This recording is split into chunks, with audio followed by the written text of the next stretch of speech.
वाहिगुरू जी का खालसा वाहिगुरू जी की फतेह। अस्सलाम वालेकुम आदाब अर्ज महा तुहाडी होस्ट नीलम कौर ते मैं TV 84 ਦੇ ਸਾਰੇ ਦਰਸ਼ਕਾਂ ਤੇ ਸਰੋਤਿਆਂ ਨੂੰ ਜੀ ਆਇਆਂ ਕਹਿੰਦੀ ਆ ਪ੍ਰੋਗਰਾਮ ਸੱਚੋ ਸੱਚ ਵਿੱਚ ਜਿਹੜੇ ਇਸ ਪ੍ਰੋਗਰਾਮ ਨਾਲ ਦੇਸ਼ਾਂ ਵਿਦੇਸ਼ਾਂ ਤੋਂ ਜੁੜ ਚੁੱਕੇ ਨੇ।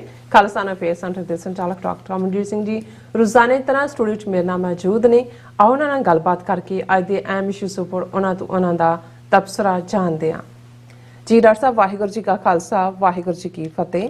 हाँ जी नीलम कौर जी ਤੁਹਾਨੂੰ ਵੀ ਤੇ ਦੁਨੀਆ ਭਰ 'ਚ ਬੈਠੇ ਸਾਡੇ ਬਹੁਤ ਹੀ ਪਿਆਰੇ ਸੋਹਣੇ ਸਿਆਣੇ TV 84 ਦੇ ਵਿਊਅਰਸ ਨੂੰ ਵੀ ਵਾਹਿਗੁਰੂ ਜੀ ਕਾ ਖਾਲਸਾ ਵਾਹਿਗੁਰੂ ਜੀ ਕੀ ਫਤਿਹ ਤੇ ਸਾਡੇ ਬਹੁਤ ਹੀ ਪਿਆਰੇ ਮੁਸਲਮਾਨ ਭੈਣਾਂ ਭਰਾਵਾਂ ਨੂੰ अस्सलाम वालेकुम। जी डॉक्टर साहब जी आनू प्रोग्राम सचो सच में बहुत शुक्रिया जी डॉक्टर साहब। आज 18 अक्तूबर 2022 4 कत्तक नानकशाही संमत 554 ਦਾ ਦਿਨ ਹੈ ਤੇ ਡਾਕਟਰ ਸਾਹਿਬ ਪ੍ਰੋਗਰਾਮ ਸ਼ੁਰੂ ਕਰਨ ਤੋਂ ਪਹਿਲਾਂ ਅਸੀਂ ਆਪਣੇ ਦਰਸ਼ਕਾਂ ਤੇ ਸਰੋਤਿਆਂ ਨੂੰ ਹਮੇਸ਼ਾ ਤਰ੍ਹਾਂ ਦੱਸੀ ਵਿਊਅਰਸ ਜੇ ਤੁਸੀਂ ਹੱਕ ਸੱਚ ਇਨਸਾਫ ਤੇ ਪੈਰਾ ਦਿੰਦਾ ਇੱਕੋ ਇੱਕ ਚੈਨਲ TV 84 ਨੂੰ ਦੇਖਣਾ ਚਾਹੁੰਦੇ ਹੋ ਤਾਂ ਤੁਸੀਂ ਦੇਖ ਸਕਦੇ ਹੋ ਸਪੈਕਟਰਮ ਕੇਬਲ RCN ਕੇਬਲ ਬੈਲਫਾ cable in Canada roku Jadoo box ਸ਼ਾਵਾ Facebook TV 84 ਦੀ ਐਪ ਰਾਹੀਂ online streaming and IP box ਤੇ ਤੁਸੀਂ TV 84 ਨੂੰ ਦੇਖ ਸਕਦੇ ਹੋ। ਵਿਊਅਰਸ ਜੇ ਤੁਸੀਂ TV 84 ਨਾਲ ਜਾਂ ਪ੍ਰੋਗਰਾਮ ਸੱਚੋ ਸੱਚ ਨਾਲ ਫੇਸਬੁੱਕ ਰਾਹੀਂ ਜੁੜੇ ਤਾਂ ਇਸ ਨੂੰ ਵੱਧ ਤੋਂ ਵੱਧ ਲਾਈਕ ਕਰੋ ਤੇ ਸ਼ੇਅਰ ਕਰੋ ਅਤੇ ਨਾਲ ਹੀ YouTube ਤੇ ਸਬਸਕ੍ਰਾਈਬ ਵੀ ਕਰੋ। ਇਹ ਵੀ ਦੱਸ ਦਿਓ ਕਿ ਤੁਸੀਂ TV 84 ਦੀ ਐਪ ਨੂੰ ਐਂਡਰੋਇਡ ਐਂਡ ਐਪ ਸਟੋਰ ਤੇ ਡਾਊਨਲੋਡ ਕਰਕੇ ਜੋ TV 84 ਦੀ ਲਾਈਵ ਸਟ੍ਰੀਮ ਹੈ ਇਸ ਨੂੰ ਤੁਸੀਂ 24 ਆਵਰਸ ਦੇਖ ਸਕਦੇ ਹੋ। ਵਿਊਅਰਸ ਪ੍ਰੋਗਰਾਮ ਦੀ ਸ਼ੁਰੂਆਤ ਕਰਾਂਗੇ ਹਮੇਸ਼ਾ ਤਰ੍ਹਾਂ ਦੀ ਸਪਾਂਸਰਸ਼ਿਪ ਦੇ ਵਾਲੇ ਨਾਲ। ਅੱਜ ਦੀ ਪ੍ਰੋਗਰਾਮ ਸੱਚੋ ਸੱਚ ਨੂੰ ਸਪਾਂਸਰ ਕੀਤਾ ਗਿਆ ਹੈ ਟੋਰਾਂਟੋ ਤੋਂ ਵੀਰ ਗੁਰਬੀਰ ਸਿੰਘ ਜੋਰਾ ਵੱਲੋਂ। ਸੋ ਇਹਨਾਂ ਨੇ ਬੇਨਤੀ ਕੀਤੀ ਹੈ ਕਿ ਜੋ ਹਾਲਾਤ ਬਣੇ ਹੋਏ ਹਨ ਈਸਾਈ ਭਾਈਚਾਰੇ ਨੂੰ ਸਿੱਖਾਂ ਖਿਲਾਫ ਭੜਕਾਉਣ ਅਤੇ ਸਾਨੂੰ ਆਪਸ ਵਿੱਚ ਪੜਾਉਣ ਦੀ ਖੇਡੀ ਜਾ ਰਹੀ ਹੈ। ਅਸੀਂ ਥੋੜੇ ਸਮਝਦਾਰ ਬਣੀਏ ਅਤੇ ਐਵੇਂ ਰਿਐਕਟ ਕਰਨ ਤੋਂ ਬਚੀਏ। ਹਰ ਗੱਲ ਦਾ ਜਵਾਬ ਦੇਣ ਨਾਲੋਂ ਕਈ ਵਾਰ ਚੁੱਪ ਰਹਿਣ ਵਿੱਚ ਹੀ ਫਾਇਦਾ ਨਹੀਂ ਹੁੰਦਾ ਸਗੋਂ ਇਸ ਜਿਹੜਾ ਮਸਲਾ ਹੈ ਉਹ ਵੀ ਹੱਲ ਇਵੇਂ ਹੀ ਹੁੰਦਾ। ਸੋ ਵਾਧੂ ਖਿਲਾਰਾ ਪਾਉਣ ਨਾਲ ਸਾਡਾ ਨੁਕਸਾਨ ਹੀ ਹੋਵੇਗਾ। ਸੋ ਅੱਜ ਦੀ ਸਪਾਂਸਰਸ਼ਿਪ ਲਈ ਅਸੀਂ ਸਰਦਾਰ ਗੁਰਬੀਰ ਸਿੰਘ ਜੀ ਹੋਰਾਂ ਦਾ ਤਹਿ ਦਿਲ ਤੋਂ ਧੰਨਵਾਦ ਕਰਦੇ ਹਾਂ। ਤੁਹਾਨੂੰ ਵੀ ਅਪੀਲ ਤੇ ਬੇਨਤੀ ਕਰਦੇ ਹਾਂ ਕਿ ਤੁਸੀਂ ਵੀ ਪ੍ਰੋਗਰਾਮ ਸੱਚੋ ਸੱਚ ਨੂੰ ਵੱਧ ਤੋਂ ਵੱਧ ਸਪਾਂਸਰ ਕਰੋ। ਸਪਾਂਸਰਸ਼ਿਪ ਲਈ ਤੁਸੀਂ ਸਾਨੂੰ ਕਾਲ ਕਰ ਸਕਦੇ ਸਾਡੇ ਫੋਨ ਨੰਬਰ ਤੇ 5166191984 ਸੇਮ ਨੰਬਰ ਤੇ WhatsApp ਕਰ ਸਕਦੇ ਹੋ। ਤੁਸੀਂ ਸਾਨੂੰ ਈਮੇਲ ਵੀ ਕਰ ਸਕਦੇ ਹੋ info@tv84.tv ਤੇ। ਸੋ ਵਿਊਅਰਸ ਪਹਿਲੇ ਇਸ ਸੈਗਮੈਂਟ ਦੀ ਸ਼ੁਰੂਆਤ ਕਰਾਂਗੇ ਗੁਰੂ ਨਾਨਕ ਸਾਹਿਬ ਦੇ ਫਰਮਾਨ ਤੋਂ। ਕਾਜ਼ੀਆਂ ਬਾਮਨਾ ਕੀ ਗੱਲ ਥੱਕੀ ਅਗਦ ਪੜੇ ਸ਼ੈਤਾਨ ਵੇ ਲਾ ਲਓ। ਅਜੋਕੇ ਸਮੇਂ ਵਿੱਚ ਵੀ ਇਹ ਸਾਬਤ ਜਾਂ ਸੱਚ ਹੈ ਸਾਬਤ ਹੋ ਰਿਹਾ। ਸੋ ਨਵੀਂ ਦਿੱਲੀ ਵਿੱਚ 195 ਦੇਸ਼ਾਂ ਦੇ ਇੰਟਰਪੋਲ ਨਾਲ ਸੰਬੰਧਿਤ ਨੁਮਾਇੰਦਿਆਂ ਦੇ ਇਕੱਠ ਨੂੰ ਸੰਬੋਧਨ ਕਰਦਿਆਂ ਪ੍ਰਧਾਨ ਮੰਤਰੀ ਮੋਦੀ ਨੇ ਕਿਹਾ ਕਿ ਦੁਨੀਆ ਦੇ ਕਿਸੇ ਦੇਸ਼ ਵਿੱਚ ਦਹਿਸ਼ਤਗਰਦੀ ਅਤੇ ਭ੍ਰਿਸ਼ਟਾਚਾਰ ਨਾਲ ਸੰਬੰਧਿਤ ਲੋਕਾਂ ਨੂੰ ਕਿਤੇ ਪਨਾਹ ਨਹੀਂ ਮਿਲਣੀ ਚਾਹੀਦੀ। ਸੋ ਇਸ ਬਾਰੇ ਆਪਾਂ ਗੱਲਬਾਤ ਕਰਨ ਜਾ ਰਹੇ ਹਾਂ। ਸੋ ਅਸੀਂ ਚਾਹਾਂਗੇ ਕਿ ਤੁਸੀਂ ਇਸੇ ਤਰ੍ਹਾਂ ਬਣੇ ਰਹਿਣਾ। ਦੇਖਣ ਸੁਣ ਲਈ ਤੁਹਾਡਾ ਸਭ ਦਾ ਬਹੁਤ ਸ਼ੁਕਰੀਆ। ਜੀ ਡਾਕਟਰ ਸਾਹਿਬ ਕੀ ਕਹਿਣਾ ਚਾਹੋਗੇ? ਦੇਖੋ ਸਭ ਤੋਂ ਪਹਿਲਾਂ ਤਾਂ ਅੱਜ ਦੇ ਪ੍ਰੋਗਰਾਮ ਨੂੰ ਸਪਾਂਸਰ ਕਰਨ ਲਈ ਅਸੀਂ ਵੀਰ ਗੁਰਬੀਰ ਸਿੰਘ ਟੋਰਾਂਟੋ ਨਿਵਾਸੀ ਉਹਨਾਂ ਦਾ ਸ਼ੁਕਰੀਆ ਅਦਾ ਕਰਦੇ ਹਾਂ ਜੀ। ਉਹਨਾਂ ਨੇ ਬੜਾ ਅਹਿਮ ਇਸ਼ੂ ਟੱਚ ਕੀਤਾ। ਅੱਜ ਦੀ ਵਿਚਾਰ ਦੇ ਵਿੱਚ ਅਸੀਂ ਇਸ ਨੂੰ ਪੂਰੇ ਵੇਰਵੇ ਦੇ ਨਾਲ ਵੀ ਡਿਸਕਸ ਕਰਾਂਗੇ ਲੇਕਿਨ ਜਿਹੜੀ ਉਹਨਾਂ ਨੇ ਗਾਈਡਲਾਈਨ ਇਸ ਦੇ ਉੱਤੇ ਦਿੱਤੀ ਹੈ ਔਰ ਜਦੋਂ ਅਸੀਂ ਦੇਖਦੇ ਹਾਂ ਕਿ ਭਾਰਤੀ ਏਜੰਸੀਆਂ ਦੇ ਕੰਮ ਕਰਨ ਦਾ ਢੰਗ ਕੀ ਹੈ ਤੇ ਪਿਛਲੇ ਜੇ ਅਸੀਂ 38 ਸਾਲ ਦਾ ਵਰਤਾਰਾ ਦੇਖੀਏ ਧਾਰਮਿਕ ਪਿੜ ਦੇ ਵਿੱਚ ਵੀ ਖਾਸ ਤੌਰ ਤੇ ਸਿਆਸੀ ਤੌਰ ਤੇ ਤਾਂ ਸਾਨੂੰ ਨਜ਼ਰ ਆਉਂਦਾ ਹੈ ਕਿ ਕਿਵੇਂ ਇੱਕ ਤੋਂ ਬਾਅਦ ਇੱਕ ਨਸਲਕੁਸ਼ੀ ਜਾਂ ਡਰੱਗਸ ਜਾਂ ਦੂਸਰੇ ਦੇ ਨਾਲ ਪੂਰਾ ਨਸਲ ਘਾਤ ਕਰਨ ਦੀ ਲਾਈਨ। ਪਰ ਧਾਰਮਿਕ ਪਿੜ ਦੇ ਵਿੱਚ ਜੇ ਬਹੁਤ ਸਾਰੀ ਵਿਦਨ ਸਿੱਖਸ ਮਰਿਆਦਾ ਦੇ ਇਸ਼ੂ ਦੇਖੀਏ ਦਸਮ ਗ੍ਰੰਥ ਦਾ ਮੁੱਦਾ ਹੋਏ ਕੋਈ ਹੋਰ ਮੁੱਦਾ ਹੋਏ ਤੇ ਉਸ ਦੇ ਪਿੱਛੇ ਵੀ ਤੁਹਾਨੂੰ ਇਹੀ ਤਾਕਤਾਂ ਨਜ਼ਰ ਆਉਣਗੀਆਂ ਏਜੰਸੀਆਂ ਦੀਆਂ। ਜਦੋਂ ਸਿੱਖਾਂ ਦੀ ਵੱਖਰੀ ਪਛਾਣ ਦਾ ਕੈਲੰਡਰ ਮੂਲ ਨਾਨਕਸ਼ਾਹੀ ਕੈਲੰਡਰ 2003 ਦੇ ਵਿੱਚ ਇੰਪਲੀਮੈਂਟ ਹੁੰਦਾ ਤੇ ਉਸ ਨੂੰ ਕਿਵੇਂ ਅਗਲੇ 7-8 ਸਾਲ ਦੇ ਵਿੱਚ ਉਸ ਦਾ ਹਿੰਦੂਕਰਨ ਕੀਤਾ ਜਾਂਦਾ ਹੈ ਕਿਸ ਕਿਸਮ ਦੇ ਲੋਕਾਂ ਤੋਂ ਇਹ ਡਿਬੇਟ ਕਰਵਾਈ ਜਾਂਦੀ ਹੈ ਸੰਤ ਸਮਾਜ ਦੇ ਨਾਂ ਥੱਲੇ ਇਸ ਬਾਰੇ ਹੁਣ ਕੋਈ ਬਹੁਤੇ ਵੇਰਵੇ ਦੀ ਲੋੜ ਨਹੀਂ ਹੈ ਕਿਉਂਕਿ ਸੱਚ ਸਾਹਮਣੇ ਹੈ। ਇਸੇ ਤਰ੍ਹਾਂ ਅਸੀਂ 84 ਤੋਂ ਬਾਅਦ ਪੰਜਾਬ ਦੇ ਵਿੱਚ ਦੇਖਦੇ ਹਾਂ ਕਿ ਕਿਵੇਂ 85 ਦੇ ਵਿੱਚ ਇੱਕਦਮ ਆਸ਼ੂਤੋਸ਼ ਨੂੰ ਦੁਆਬੇ ਦੇ ਵਿੱਚ ਉਭਾਰਿਆ ਜਾਂਦਾ ਹੈ। ਉਸ ਤੋਂ ਪਹਿਲਾਂ ਮਾਝੇ 'ਚ ਰਾਧਾ ਸਵਾਮੀਆਂ ਨੂੰ ਤਾਂ ਖੜਾ ਕੀਤਾ ਹੀ ਗਿਆ ਸੀ ਉਹ ਤਾਂ ਕਈ ਦਹਾਕਿਆਂ ਤੋਂ ਸੀ। ਫਿਰ ਮਾਲਵੇ ਦੇ ਵਿੱਚ ਸੌਦਾ ਸਾਧ ਦੇ ਚੇਲਿਆਂ ਦਾ ਕਿਵੇਂ ਜਮਕਟਾ ਬਣਾਉਣਾ ਸ਼ੁਰੂ ਕੀਤਾ ਜਾਂਦਾ ਹਾਲਾਂਕਿ ਸਿਰਸਾ ਹਰਿਆਣੇ 'ਚ ਹੈ ਪਰ ਕਿਵੇਂ ਉਹਨੂੰ ਲਿਆ ਕੇ ਫਿਰ मालवा और राजस्थान के जिहड़े सिख जिले ने गंगानगर, हनुमानगढ़, सूरतगढ़ और हरियाणे की बेल्ट सिरसे तो लैके शंभू तक उसनूं किवें जिहड़ा एक सिखां दा डिवाइसिव एजेंडा बनाया जाता है और किवें RSS अपना फ्रंट भी जिहड़ा है राष्ट्रीय सिख संगत के नां थले 85 दे विच खड़ा करदी है और रुलदा सिंह नां दा बंदा उसका इंचार्ज बनाया जाता है। और इस टकराਅ नूं जे असीं अगे तुरदिआं देखदे हां फिर किवें उस दुआबे दे विच खास तौर ते राहपुर बल्लां दे डेरे नाल संबंधित एक साध तो गुरु ग्रंथ साहिब दे बराबर ग्रंथ जिसनूं अमृतवाणी का नां दिता गया उसनूं उभारिया जाता है, उस दे उत्ते इटली च हमला हुंदा है और उस तो बाद दुआबे च किस किस्म की तबाही जिहड़ी है उन्हां दे फॉलोअर्स वालों कीती जाती है और बादल सरकार चुप रहिंदी क्योंकि ये भी एजेंसियां दी गेम का हिस्सा सी। फिर असीं देखते हैं कि तल्लण दे विच जलंधर दे नेड़े पिंड च किवें दलित भाईचारा और जिमीदारां दे विच टकराਅ नूं किवें उभारिया जाता है। फिर सौदा साध दे तक पहुँचते हैं उहदी वो जाली जी फिल्म और सलाबतपुर दे डेरे राहीं उसका सांग और वो दूजा किवें सिखां नूं और क्योंकि सौदा साध दे फॉलोअर्स दे विच भी मेजोरिटी दलित भाईचारे दे लोग ने और पंजाब च 32-33% दलित पॉपूलेशन है, उस सारे खेड नूं किवें खेडिया जांदा है। और हुण असीं अचानक पहलां तां खबरां इस हवाले नाल ही सी कि जी बॉर्डर जिलिਆਂ ਦੇ ਵਿੱਚ ਅੰਮ੍ਰਿਤਸਰ ਗੁਰਦਾਸਪੁਰ ਦੇ ਜਿਹੜੀ ਹੈ ਉਹ ਕਨਵਰਸ਼ਨ ਹੋ ਰਹੀ ਹੈ, ਲਾਲਚ ਦਿੱਤਾ ਜਾ ਰਿਹਾ ਹੈ और किस ਵੱਡੇ ਪੈਮਾਨੇ ਤੇ ਈਸਾਈ ਬਣਾਇਆ ਜਾ ਰਿਹਾ ਹੈ। ਪਰ ਅਸੀਂ ਅਚਾਨਕ ਦੇਖਦੇ ਹਾਂ ਕਿ ਪੰਜਾਬ ਦੇ ਵਿੱਚ ਵੱਡਿਆਂ ਸ਼ਹਿਰਾਂ ਦੇ ਵਿੱਚ ਇੱਕ ਪਾਸੇ ਜਦੋਂ ਅਸੀਂ ਰਾਹਪੁਰ ਬੱਲਾਂਵਾਲੇ ਦੀ ਉਹਦੀ ਸਾਧ ਦੀ ਗੱਲ ਕਰਦੇ ਹਾਂ ਉਹਨਾਂ ਦਾ ਵੀ ਇੱਕ ਡੇਰਿਆਂ ਦਾ ਅਸੀਂ ਜਮਾਵੜਾ ਦੇਖਿਆ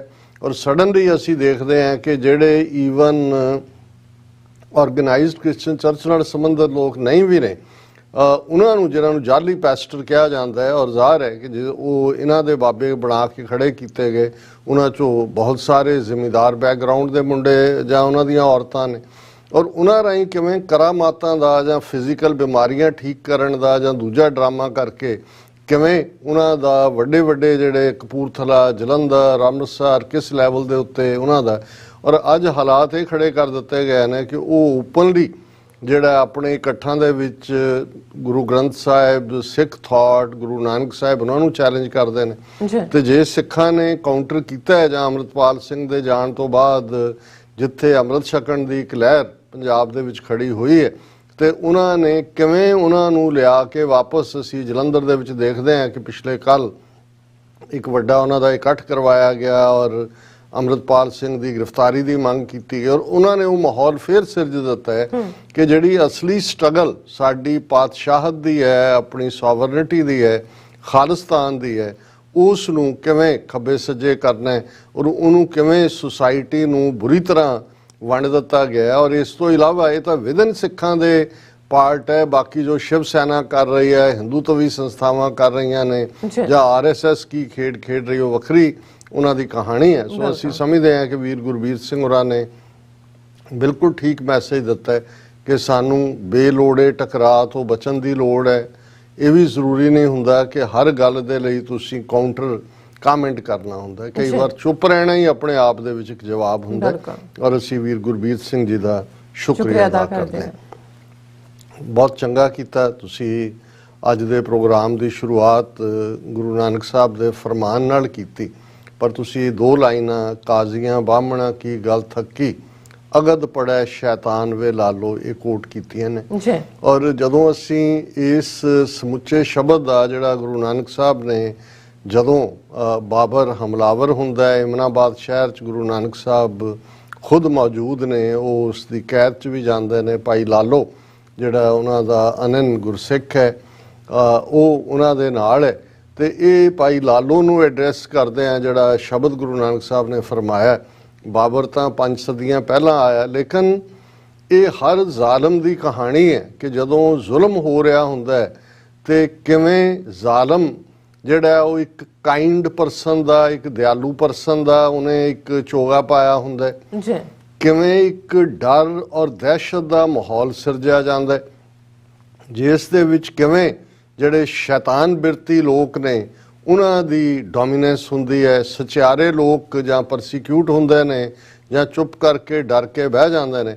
ਔਰ ਉਹ ਸਾਰਾ ਸਿਨੈਰੀਓ ਜੋ ਗੁਰੂ ਨਾਨਕ ਸਾਹਿਬ ਦੇ ਸਾਹਮਣੇ ਵਾਪਰ ਰਿਹਾ ਹੈ, ਏਮਨਾਬਾਦ ਸ਼ਹਿਰ ਜਿਹੜਾ ਲਹੂ ਦੇ ਵਿੱਚ ਭਿੱਜਿਆ ਹੋਇਆ ਹੈ, ਜਿੱਥੇ ਜਿਨ ਕੇ ਬੰਕੇ ਘਰੀ ਨਾ ਆਇਆ ਤਿਨ ਕਿਮ ਰੈਣ ਵਿਹਾਣੀ, ਕਿਵੇਂ ਜਿਹੜੇ ਨੇ ਉਹ ਨੌਜਵਾਨ ਮਾਰੇ ਜਾ ਰਹੇ ਨੇ, ਔਰਤਾਂ ਉਹਨਾਂ ਨੂੰ ਵਾਲਾਂ ਤੋਂ ਧੂ ਕੇ ਜਿਹੜਾ ਗੁਲਾਮ ਬਣਾ ਕੇ ਘਸੀਟਿਆ ਜਾ ਰਿਹਾ ਹੈ, 4 ਚਫੇਰੇ ਅੱਗਾਂ ਲੱਗੀਆਂ ਹੋਈਆਂ ਨੇ।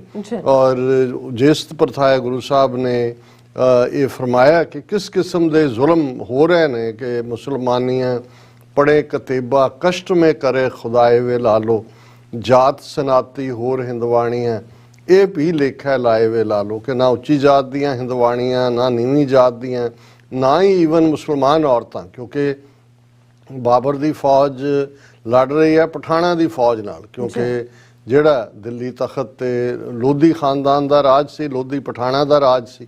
ਸੋ ਈਵਨ ਕਿਵੇਂ ਮੁਸਲਮਾਨ ਔਰਤਾਂ ਦੀ ਬੇਹੁਰਮਤੀ ਹੋ ਰਹੀ ਹੈ।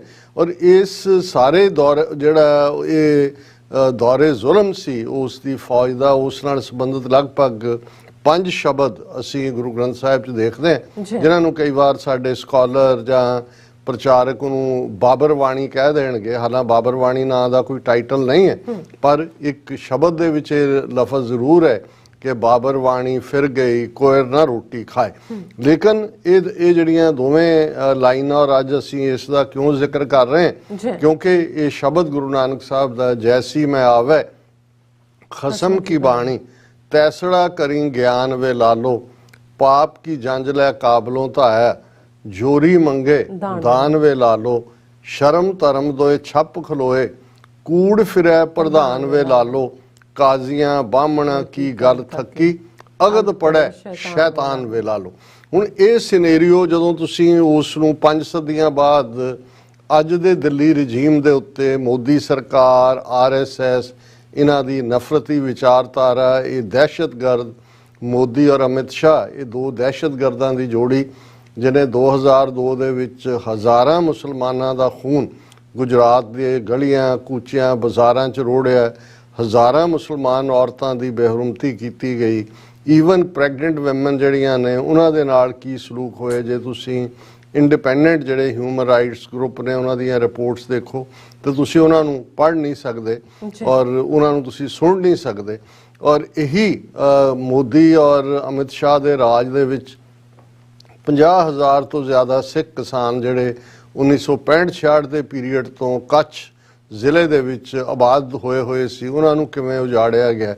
ਹੁਣ ਉਹੀ ਮੋਦੀ ਦਾ ਦਹਿਸ਼ਤਗਰਦ ਹੋਣਾ ਔਰ ਉਸ ਲੈਵਲ ਦਾ ਦਹਿਸ਼ਤਗਰਦ ਜਿਸ ਦੇ ਅਮਰੀਕਾ, UK ਜਾਂ ਕੈਨੇਡਾ ਆਉਣ ਤੇ ਅਗਲੇ 15 ਸਾਲ 2002 ਤੋਂ ਬਾਅਦ ਪਾਬੰਦੀ ਲੱਗੀ ਰਹੀ, ਉਹ ਜਦੋਂ ਅੱਜ 195 ਦੇਸ਼ਾਂ ਦੇ ਨੁਮਾਇੰਦਿਆਂ ਦਾ, ਜਿਨ੍ਹਾਂ 'ਚ ਉਹਨਾਂ ਦੇ ਪੁਲਿਸ ਚੀਫ ਔਰ ਹੋਰ ਖੁਫੀਆ ਏਜੰਸੀਆਂ ਦੇ ਲੋਕ ਨੇ, ਔਰ ਇਹ 90ਵਾਂ ਸੈਸ਼ਨ ਇੰਟਰਪੋਲ ਅਸੈਂਬਲੀ ਜਿਹਨੂੰ ਕਿਹਾ ਜਾਂਦਾ, ਔਰ 25 ਸਾਲ ਬਾਅਦ ਭਾਰਤ ਦੇ ਵਿੱਚ ਹੋ ਰਿਹਾ, ਦਿੱਲੀ ਦੇ ਪ੍ਰਗਤੀ ਮੈਦਾਨ ਦੇ ਵਿੱਚ ਹੋ ਰਿਹਾ, ਔਰ ਉਹਨੂੰ ਮੋਦੀ ਐਡਰੈਸ ਕਰ ਰਿਹਾ। ਪਰ ਇਸ ਸ਼ੈਤਾਨ ਵੱਲੋਂ ਕਿਹੜਾ ਹੋਲੀ ਸੈਰਮਨ ਦਿੱਤਾ ਗਿਆ, ਇਸ ਦੀ ਗੱਲ ਕਰਨ ਤੋਂ ਪਹਿਲਾਂ ਮੈਂ ਵਾਪਸ ਸ਼ਬਦ ਵੱਲ ਮੁੜਾਂ ਕਿ ਗੁਰੂ ਨਾਨਕ ਸਾਹਿਬ ਨੇ ਯਾਦ ਦਹਾਨੀ ਕਰਵਾਈ ਕਿ ਭਾਈ ਜਦੋਂ ਜਿਹਦੇ ਕੋਲ ਜ਼ੁਲਮ ਦੇ ਨਾਲ ਜਿਹੜਾ ਚੁੱਪ ਕਰਵਾਉਣਾ ਚਾਹੁੰਦਾ ਹੈ, ਉਸ ਦੀ ਜਿਹੜੀ ਫੌਜ ਹੁੰਦੀ ਹੈ ਉਹ ਪਾਪ ਦੀ ਜੰਜ ਹੁੰਦੀ ਹੈ। ਔਰ ਇਸ ਨੂੰ ਜਿਹੜਾ ਇਸ ਦੇ ਲਈ ਮੈਟਾਫਰ ਇਸਤੇਮਾਲ ਕੀਤਾ ਗਿਆ ਕਿ ਇਵੇਂ ਹੀ ਜਦੋਂ ਇੱਕ ਲਾੜਾ ਵਿਆਹੁਣ ਆਉਂਦਾ ਹੈ ਔਰ ਉਹ ਜੰਜ ਲੈ ਕੇ ਆਉਂਦਾ, ਉਹ ਦੂल्हा ਹੁੰਦਾ ਹੈ ਔਰ ਉਹਦੀ ਡੋਲੀ ਤੁਰਦੀ ਹੈ ਔਰ ਜਿਹੜੇ ਸ਼ਗਨਾਂ ਦੇ ਗੀਤ ਗਾਏ ਜਾਂਦੇ ਨੇ, ਲੇਕਿਨ ਇੱਕ ਪਾਸੇ ਖੂਨ ਕੇ ਸੋਹਲੇ ਗਾਵੀਏ ਨਾਨਕ ਰਤ ਕਾ ਕੁੰਗੂ ਪਾਏ ਵੇ ਲਾਲੋ, ਖੂਨ ਦੇ ਗੀਤ ਗਾਣੇ, ਕਿਉਂਕਿ 4 ਚਫੇਰੇ ਸਾਹਿਬ ਕੇ ਗੁਣ ਗਾਵੀਏ ਨਾਨਕ ਮਾਸਪੁਰੀ ਵਿੱਚ ਆਖ ਮਸੋਲਾ, 4 ਚਫੇਰੇ ਫਲੈਸ਼ ਦੀ, ਮਾਸ ਦੀ ਦੁਰਗੰਧ ਹੈ। ਗੁਰੂ ਸਾਹਿਬ ਕਹਿੰਦੇ ਨੇ ਵੀ ਇਹ ਸ਼ਹਿਰ ਜਿਹੜਾ ਇਹ ਮਾਸ ਦੀ ਬਦਬੂ ਨਾਲ ਭਰਿਆ ਹੋਇਆ, ਅੱਜ ਇਹ ਏਮਨਾਬਾਦ ਨਹੀਂ ਹੈ, ਇਹ ਮਾਸਪੁਰੀ ਬਣਿਆ ਹੋਇਆ। ਔਰ ਇਹ ਯਾਦ ਦਹਾਨੀ ਕਰਵਾਉਂਦੇ ਨੇ ਕਿ ਭਾਈ ਇਹ ਜਿਹੜਾ ਬਾਬਰ ਜਿਹੜਾ ਉੱਠ ਕੇ ਜਿਸ ਨੇ ਖੁਰਾਸਾਨ ਖਸਮਾਨਾ ਕੀਆ ਹਿੰਦੁਸਤਾਨ ਡਰਾਇਆ, ਆਪੇ ਦੋਸ਼ ਨਾ ਦਈ ਕਰਤਾ ਜਮ ਕਰ ਮੁਗਲ ਚੜਾਇਆ, ਇਤੀ ਮਾਰ ਪਈ ਕੁਰਲਾਣੇ ਤੈਂਕੀ ਦਰਦ ਨਾ ਆਇਆ, ਕਿ ਖੁਰਾਸਾਨ ਤੇ ਉਹਨੇ ਕਬਜ਼ਾ ਕੀਤਾ और इधर हिंदुस्तान दे उत्ते उन्हें आके चढ़ाई की और ये उदी जड़ा पाप दी जंज है कि और ये जड़ा कि और जदों इस किस्म का जुल्म हुंदा उत्थे फिर शर्म धर्म दोए छप खलोए कूड़ फिरे प्रधान वे ला लो ना शर्म रहिंदी है ना धर्म रहिंदा जिस बेशर्मी दे नाल ये दिल्ली रजीम झूठ बोल रहा हर फ्रंट दे उत्ते असी पिछले दिनां च भी गल कीती कि वर्ल्ड हैल्थ ऑर्गेनाइजेशन की रिपोर्ट जिन्होंने यूनाइटेड नेशंस ने मानता दी है कि 1.5 करोड़ लोग जिहड़े ने 15 मिलियन लोग कोविड-19 दे नाल मरदे ने जिन्हां चों 43 लाख कल्ले भारत दे विच ने हर तीसरा बंदा आलमोस्ट और भारत का हैल्थ मिनिस्टर जिहड़ा वो खलो के पार्लीमेंट जिहड़ी फिगर है वो 4-4.5 लाख तो नहीं वधाउंदा और वो कहंदा जी एक भी बंदा तो ऑक्सीजन की घाट नाल मरिया ही नहीं है डाटा दसो कित्थे है हुण ये है कि भी जदों ना शर्म नां दी कोई चीज़ होए ना धर्म नां दी चीज़ कूड़ फिरे प्रधान वे ला लो कि अल्टीमेटली झूठ बोलण वाले जिहड़े ने वो प्रेजिडेंट की चेयर ते बैठे ने कि अल्टीमेटली सोसाइटी दे विच कूड़ दा रोल है और यही फिर जड़ा ना अजमत महफूज हुंदी है क्योंकि फिर जदों बच्चियां उधाड़ियां जांदियां ने बच्चियां दे नाल जबरदस्ती जबर जनाह कीता जांदा जदों असीं अज गल भी कर रहे हैं बिकलिस बानो केस कि भाई किवें उस दे नाल की सलूक होया किवें 12 तो ज़्यादा बंदियां ने उहदे नाल जबर जनाह कीता है और वो प्रैगनेंट होने के बावजूद भी और उसकी ईवन छोटी बच्ची नूं भी मार मुकाया और किवें वो क्रिमिनल जिहड़े करन वाले ने उन्होंने हुण सुप्रीम कोर्ट च अजकल हीयरिंग चल रही है उस केस की और ये सामने आया कि उन्होंने रिलीज़ का जिहड़ा है वो ऑर्डर सेंटर तो दी क्लीयरेंस लैके दिता गया और जिहड़ा ईवन मिनिस्टर जिहड़ा रिकमेंड करता है गुजरात का जिन्हें उन्हें एक कल्परेट नूं कीता उसने कहा कि ये संस्कारी ब्राह्मण है कि बहुत उच्च कुल का ब्राह्मण है और इसलिए इनू छड्डिया जाना चाहिए हुण जिस दिन वो बिकलिस बानो नूं दे ये सारे जिहड़े अपराधी सी उहदे नाल जुर्म करन वाले और उहदे टब्बर दे किन्ने जीआं नूं उहनां नूं छड्डिया जा रहा सी उस दिन प्रधानमंत्री जिहड़ा है वो 15 अगस्त नूं खलो के दिल्ली दे पार्लियामेंट जिहड़ा है वो कह रहा सी कि जी महिलाओं का सम्मान करो मुझे शर्म आती है महिलाओं के प्रति हम अपशब्द बोलते हैं अखा मगरमच्छ दे अथरू घेर रहे हैं सो मतलब होर कूड़ फिरे प्रधान वे ला लो की हुंदा है क्योंकि असी 5 सदियां पहलां दे हिस्टोरिकल कॉन्टैक्स्ट की गल करदे पर जदों वो चीज़ां तुहाडीआं अखां सामने हो रही हुंदियां ने फिर तुहानूं ये किसी तो पुछण दी लोड़ नहीं हुंदी कि भाई उदों की होया होएगा और अज की हो रहा है उदों तो यह कहा जाता है कि भाई जिहदे कोल ताकत सी कोई हिक के इधर नूं लै गया कोई उधर नूं लै गया जोर जबर दे नाल ही कब्जे कीते जांदे सी जोर जबर नाल ही छड़ाए जांदे सी पर अज असी 21वीं सदी च जदों कि एक सिविलाइज सोसाइटी की गल करते हैं असी दुनिया दे विच एक लाफुल सोसाइटी बनाने की गल करते हैं मैगना कार्टा दे नाल जिस की शुरुआत करने की गल ब्रिटिश वाले करते हैं वो छड्ड भी दईए 20वीं सदी के सैकेंड वर्ल्ड वॉर तो बाद एक सिविलाइज्ड सोसाइटी की गल यूनाइटेड नेशन चार्टर की गल इंसानी हकूकों की गल रूल ऑफ द लॉ की गल माइनॉरिटीज़ के हकों की गल तो इस सब के बावजूद जिहड़ा अपने आप नूं जिहड़ा मुल्क दुनिया की सब तो वड्डी जमहूरीयत दसदा है जिथे 1 बिलियन 500 मिलियन लोग जिस मुल्क दे विच रहिंदे होण और उत्थे किस किस्म का जबर दा जुल्म दा राज होए और उन्हां दा जिहड़ा प्राइम मिनिस्टर है जिहड़ा अपने आप नूं दस रहा उन्होंने इकट्ठ नूं कि भाई देखो साडी कितनी वड्डी डेमोक्रेसी है असीं जिहड़ा 900 नैशनल ते 10,000 तो ज़्यादा स्टेट लॉज दे नाल डील करते हैं फिर उन्होंने दस रहा कि जी साडी डेमोक्रेसी देखो 900 मिलियन साडे इलैक्टर्स ने जिन्होंने असीं चुनते हैं और कुंभ मेला साडा जिहदे करोड़ां लोग आउंदे ने और साडे तां 2.5 मिलियन पुलिस फोर्स असीं लाई हुंदी है उस कुंभ मेले की क्राउड नूं कंट्रोल हुण ये उन्होंने औच लिया रहा है हालांकि उन्होंने किहड़ा नहीं पता कि भाई ये दहशतगर्दां दे प्यो जिन्हां ने इस वेले जो दुनिया की सब तो वड्डी कोई दहशतगर्द जमात कहनी होए तो RSS है और ये सारे ही RSS के फुट सोल्जर ने उत्थों ही निकले ने ये होए और इस किस्म के किन्ने जिन्हां ने अपनी ਸਾਰੀ ਜ਼ਿੰਦਗੀ 'ਚ ਆਰਐਸਐਸ ਦੇ ਕੰਮ ਤੋਂ ਬਿਨਾਂ ਜਿਹੜਾ ਨਫ਼ਰਤ ਦਾ ਪ੍ਰਚਾਰ ਹੈ ਔਰ ਕੁਝ ਵੀ ਨਹੀਂ ਕੀਤਾ। ਪਰ ਇਸ ਸਾਰੇ 'ਚ ਦੇ ਐਡਰੈਸ 'ਚ ਜਿੱਥੇ ਬਾਕੀ ਕੂੜ ਤਾਂ ਨਜ਼ਰ ਆ ਰਿਹਾ ਸੀ ਕਿ ਭਾਈ ਇਹ ਅਗਦ ਪੜਾ ਸ਼ੈਤਾਨ ਵੇ ਲਾ ਲਓ ਕਿ ਭਾਈ ਹੁਣ ਜਦੋਂ ਔਰਤਾਂ ਤੇ ਜ਼ੁਲਮ ਹੁੰਦੇ ਨੇ ਤੇ ਉਹ ਫਿਰ ਉਹਨਾਂ ਦਾ ਵਿਆਹ ਗੁਰੂ ਨਾਨਕ ਸਾਹਿਬ ਨੇ ਕਿਹਾ ਵੀ ਕੋਈ ਕਾਜ਼ੀ ਨਿਕਾਹ ਨਹੀਂ ਕਰਾ ਰਿਹਾ ਔਰ ਕੋਈ ਪੰਡਤ ਜਿਹੜਾ ਹੈ ਉਹ ਵਿਆਹ ਨਹੀਂ ਰਚ ਰਿਹਾ। ਇਹ ਸ਼ੈਤਾਨ ਦੇ ਹੱਥ 'ਚ ਹੈ ਕਿਉਂਕਿ ਸ਼ੈਤਾਨ ਜਿਹੜਾ ਹੈ ਉਹ ਰਿਲੀਜੀਅਸ ਸਕ੍ਰਿਪਚਰ ਕੋਟ ਕਰ ਰਿਹਾ। ਯਾਨੀ ਇਹ ਹੈ ਕਿ ਭਾਈ ਕਿਸ ਹੱਦ ਦਾ ਜ਼ੁਲਮ ਔਰ ਹਨੇਰਗਰਦੀ ਮਚੀ ਹੋਈ ਹੈ। ਹੁਣ ਉਸ ਸਿਨੈਰੀਓ ਨੂੰ ਅਸੀਂ 5 ਸਦੀਆਂ ਬਾਅਦ ਅੱਜ ਦੇ ਸਿਸਟਮ ਤੇ ਲੈ ਕੇ ਆਈਏ। ਜੋ ਕੁਝ ਜੂਨ 84 ਦੇ ਵਿੱਚ ਵਾਪਰਦਾ ਸਿੱਖ ਕੌਮ ਦੇ ਨਾਲ, ਨਵੰਬਰ 84 ਦੇ ਵਿੱਚ ਭਾਰਤ ਭਰ ਦੀਆਂ ਗਲੀਆਂ ਕੂਚਿਆਂ ਬਾਜ਼ਾਰਾਂ ਔਰ ਕੱਲੀ ਦਿੱਲੀ ਦੇ ਵਿੱਚ 8 ਤੋਂ 10 ਹਜ਼ਾਰ ਸਿੱਖ ਜਿਉਂਦਿਆਂ ਸਾੜੇ ਜਾਂਦੇ ਨੇ। ਛੋਟੇ ਛੋਟੇ ਬੱਚੇ ਔਰ ਮਾਸ ਰੇਪ ਜਿਹੜਾ ਔਰਤਾਂ ਦੇ ਨਾਲ ਹੁੰਦਾ ਹੈ। 38 ਵਰੇ ਬੀਤ ਗਏ ਨੇ। ਗੁਜਰਾਤ ਦਾ ਅਸੀਂ ਜ਼ਿਕਰ ਕੀਤਾ। ਹੁਣੇ ਹੀ ਦਿੱਲੀ ਦੇ ਵਿੱਚ ਜੋ ਕੁਝ ਹੋ ਕੇ ਹਟਿਆ ਮੁਸਲਮਾਨਾਂ ਦੇ ਖਿਲਾਫ, ਔਰ ਜੰਮੂ ਕਸ਼ਮੀਰ ਦੇ ਵਿੱਚ ਜਿੱਥੇ 1 ਮਿਲੀਅਨ ਫੌਜ ਰੱਖ ਕੇ ਕਿਸ ਕਿਸਮ ਦਾ ਜ਼ੋਰ ਜ਼ੁਲਮ ਜ਼ਬਰ ਉੱਥੇ ਭਾਰਤੀ ਫੌਜ ਔਰ ਉਹਨਾਂ ਦੇ ਸਿਕਿਉਰਿਟੀ ਦਸਤੇ ਕਰ ਰਹੇ ਨੇ। ਲੇਕਿਨ ਮੋਦੀ ਜਿਹੜਾ ਇਹ ਕੂੜ ਦਾ ਵਣਜਾਰਾ ਔਰ ਝੂਠਿਆਂ ਦਾ ਔਰ ਕਾਤਲਾਂ ਦਾ ਸਰਦਾਰ ਜਿਹੜਾ ਉਹ ਉਹਨਾਂ ਨੂੰ ਇਹ ਪ੍ਰੀਚ ਕਰ ਰਿਹਾ। ਔਰ ਅੱਜ ਦੀ ਮੇਨ ਕਿਉਂਕਿ ਪ੍ਰਗਤੀ ਮੈਦਾਨ 'ਚ ਅੱਜ ਸੈਸ਼ਨ ਸ਼ੁਰੂ ਹੋਇਆ ਔਰ ਇਨੌਗਰਲ ਸੈਸ਼ਨ ਇਹਨੂੰ ਐਡਰੈਸ ਮੋਦੀ ਨੇ ਕੀਤਾ। ਉਹਦੇ 'ਚੋਂ ਕਹਿ ਰਿਹਾ deny safe havens to corrupt and terrorist PM Modi urges Interpol ਨੂੰ ਕਹਿ ਰਿਹਾ ਕਿ ਜੀ ਦੁਨੀਆ 'ਚ ਕਿਤੇ ਵੀ ਦਹਿਸ਼ਤਗਰਦਾਂ ਨੂੰ ਔਰ ਜਿਹੜੇ ਕਰਪਟ ਲੋਕ ਨੇ, ਹੁਣ ਤੁਸੀਂ ਦੇਖੋ ਵੀ ਇਹਨਾਂ ਤੋਂ ਵੱਡੇ ਕਰਪਟ ਕੌਣ ਨੇ ਇਸ ਵੇਲੇ।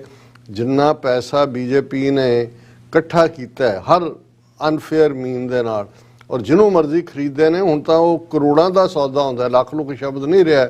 ਕਿਵੇਂ ਜਿਹੜਾ ਉਹ ਸਰਕਾਰਾਂ ਬਦਲੀਆਂ ਨੇ, ਕਿਵੇਂ ਜਿਹੜਾ ਉਹ ਪੂਰਾ ਉਹਨਾਂ ਨੇ ਆਪਣਾ ਪੈਸੇ ਦਾ ਅੰਨਾ ਇਸਤੇਮਾਲ ਔਰ ਕਿੰਨੇ ਜਿਹੜੇ ਨੇ ਕੋਈ ਵਿਜੇ ਮਲਾਇਆ, ਕੋਈ ਲਲਿਤ ਮੋਦੀ, ਕੋਈ ਵਿਜੇ ਗਾਦੀਆ, ਕੋਈ ਫਲਾਣਾ ਢਿਮਕਾ, ਕਿੰਨੇ ਦੌੜੇ ਹੋਏ ਨੇ ਸਾਰੇ ਲੈ ਕੇ ਇਹਨਾਂ ਨੇ ਦੌੜਾਏ ਹੋਏ ਨੇ ਔਰ ਉਹ ਕਰਪਸ਼ਨ ਦੀ ਗੱਲ ਕਰ ਰਹੇ ਨੇ। ਇਹ ਹੈ ਅਗਦ ਪੜੇ ਸ਼ੈਤਾਨ ਵੇ ਲਾ ਲਓ। ਕੋਈ ਸ਼ੈਤਾਨ ਜਿਹੜਾ ਉਹ ਸਕ੍ਰਿਪਚਰ ਕੋਟ ਕਰ ਰਿਹਾ। ਔਰ ਦੂਸਰੀ ਗੱਲ ਜਿਹੜੀ ਦਿਲਚਸਪ ਹੈ, ਹੁਣ ਬਹੁਤ ਵਾਰ ਕਈ ਵਾਰ ਜਦੋਂ ਅਸੀਂ ਜਹਾਂਗੀਰ ਦੇ ਜ਼ਮਾਨੇ ਦੀ ਗੱਲ ਕਰਦੇ ਹਾਂ ਕਿ ਭਾਈ ਜਦੋਂ ਗੁਰੂ ਹਰਗੋਬਿੰਦ ਸਾਹਿਬ ਗਵਾਲੀਅਰ ਦੇ ਕਿਲੇ 'ਚ ਕੈਦ ਕੀਤੇ ਜਾਂਦੇ ਨੇ, ਉਹਦੇ ਨਾਲ ਜੁੜਿਆ ਹੋਇਆ ਸਾਡਾ ਇਤਿਹਾਸ ਹੈ, ਰੂਹਾਨੀਅਤ ਦਾ ਵੀ ਇੱਕ ਟੱਚ ਹੈ।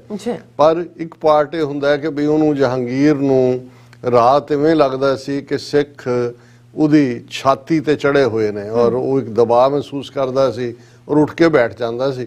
ਔਰ ਬਾਅਦ ਦੇ ਵਿੱਚ ਉਹਨੇ ਇਹ ਮਰਜ਼ ਦੇ ਤੌਰ ਤੇ ਕਿ ਭਾਈ ਇਹ ਜ਼ਹਿਨੀ ਬਿਮਾਰੀ ਹੈ, ਸਾਈਂ ਮੀਆਂ ਮੀਰ ਤੱਕ ਪਹੁੰਚ ਕੀਤੀ ਔਰ ਨੂਰ ਜਹਾਂ ਜਿਹੜੀ ਫਿਕਰਮੰਦ ਸੀ ਉਹਦੇ ਲਈ ਉਹਦੇ ਰਾਹੀਂ ਉਹਦੀ ਫਾਲੋਅਰ ਸੀ ਸਾਈਂ ਮੀਆਂ ਮੀਰ ਦੀ।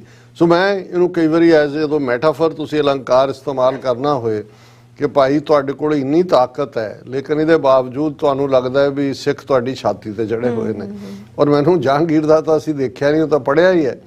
ਪਰ ਜੋ ਹਾਲ ਅੱਜ ਦੀ ਹਕੂਮਤ ਦਾ ਹੈ ਮੋਦੀ ਦਾ, ਹੁਣ ਮੋਦੀ ਦੇ ਕੋਲ ਮੋਦੀ 195 ਮੁਲਕਾਂ ਦੇ ਸੈਂਕੜਿਆਂ ਜਿਹੜੇ ਉਹਨਾਂ ਦੇ ਆਫੀਸ਼ੀਅਲਸ ਨੇ, ਹਜ਼ਾਰਾਂ 'ਚ ਵੀ ਹੋਣਗੇ ਕਿਉਂਕਿ ਪ੍ਰਗਤੀ ਮੈਦਾਨ ਰੱਖਿਆ ਜ਼ਾਹਰ ਹੈ ਬਹੁਤ ਵੱਡੀ ਗੈਦਰਿੰਗ ਹੋਏਗੀ। ਜੇ ਇਹਨਾਂ 'ਚੋਂ 5-5 10-10 ਵੀ ਉਹਨਾਂ ਦਾ ਆਫਿਸ ਸਟਾਫ ਆਇਆ ਹੋਏ ਤੇ ਗਿਣਤੀ ਥਾਊਜ਼ੈਂਡ ਚਲੀ ਜਾਂਦੀ ਹੈ। ਲੇਕਿਨ ਮੋਦੀ ਦੀ ਛਾਤੀ ਦੇ ਉੱਤੇ ਸਿੱਖ ਹੀ ਚੜੇ ਹੋਏ ਨੇ। ਔਰ ਇਸੇ ਹੀ ਜਦੋਂ ਤੁਸੀਂ ਖਬਰ ਦੀ ਹੈਡਲਾਈਨ ਤੋਂ ਬਾਅਦ ਦੇਖਦੇ ਹੋ ਤੇ ਨੰਬਰ 2 ਹੈ ਦਾ PM's statement comes in a Indian Express. The PM's statement comes in the backdrop of Interpol refusing to issue a red corner notice against Khalistani separatist Gurpatwant Singh Pannu. ਹੁਣ ਜਦੋਂ ਉਹਨਾਂ ਨੂੰ ਕਹਿ ਰਿਹਾ ਜੀ ਕਿ ਜਿਹੜੇ ਦਹਿਸ਼ਤਗਰਦ ਨੇ ਔਰ ਜਿਹੜੇ ਕਰਪਟ ਨੇ ਉਹਨਾਂ ਦੇ ਲਈ ਕਿਸੇ ਮੁਲਕ ਦੇ ਵਿੱਚ ਸੇਫ ਹੇਵਨ ਨਹੀਂ ਹੋਣਾ ਚਾਹੀਦਾ, ਕੋਈ ਉਹਨਾਂ ਦਾ ਸੁਰੱਖਿਅਤ ਪਨਾਹਗਾਹ ਨਹੀਂ ਹੋਣੀ ਚਾਹੀਦੀ, ਤੇ ਛਾਤੀ ਤੇ ਸਿੱਖ ਹੀ ਚੜੇ ਹੋਏ ਨੇ। ਉਹਨੂੰ ਗੁਰਪਤਵੰਤ ਸਿੰਘ ਪੰਨੂ ਨਜ਼ਰ ਆ ਰਿਹਾ ਕਿਉਂਕਿ ਅਜੇ ਕੁਝ ਦਿਨ ਪਹਿਲਾਂ ਇਸੇ ਇੰਟਰਪੋਲ ਨੇ ਦੂਸਰੀ ਵਾਰ ਇੰਡੀਅਨ ਗਵਰਨਮੈਂਟ ਦੀ ਇਹ ਰਿਕੁਐਸਟ ਜਿਹੜੀ ਹੈ ਉਹ ਰੱਦ ਕੀਤੀ ਕਿ ਭਾਈ ਰੈੱਡ ਕਾਰਨਰ ਅਲਰਟ ਜਾਰੀ ਕੀਤਾ ਜਾਏ। ਔਰ ਉਹਦੇ 'ਚ ਫਿਰ ਜੋ ਬਾਕੀ ਝੂਠ ਤਾਂ ਜੋ ਹੈ ਸੋ ਹੈ ਹੀ ਹੈ, ਉਸਨੇ ਇਹ ਜਿਹੜਾ बड़े माण दे नाल ये कहा कि जी ये जो भी कुछ हो रहा है असीं ये दसना चाहुंदे हैं कि ये despite all the past successes today I want to remind the world about a few things. There are many harmful globalized threats that the world faces: terrorism, corruption, drug trafficking, poaching, and organized crime. The pace of change of these dangers is faster than earlier. When threats are global, the response cannot be just local. It is high time that world comes together to defeat these threats.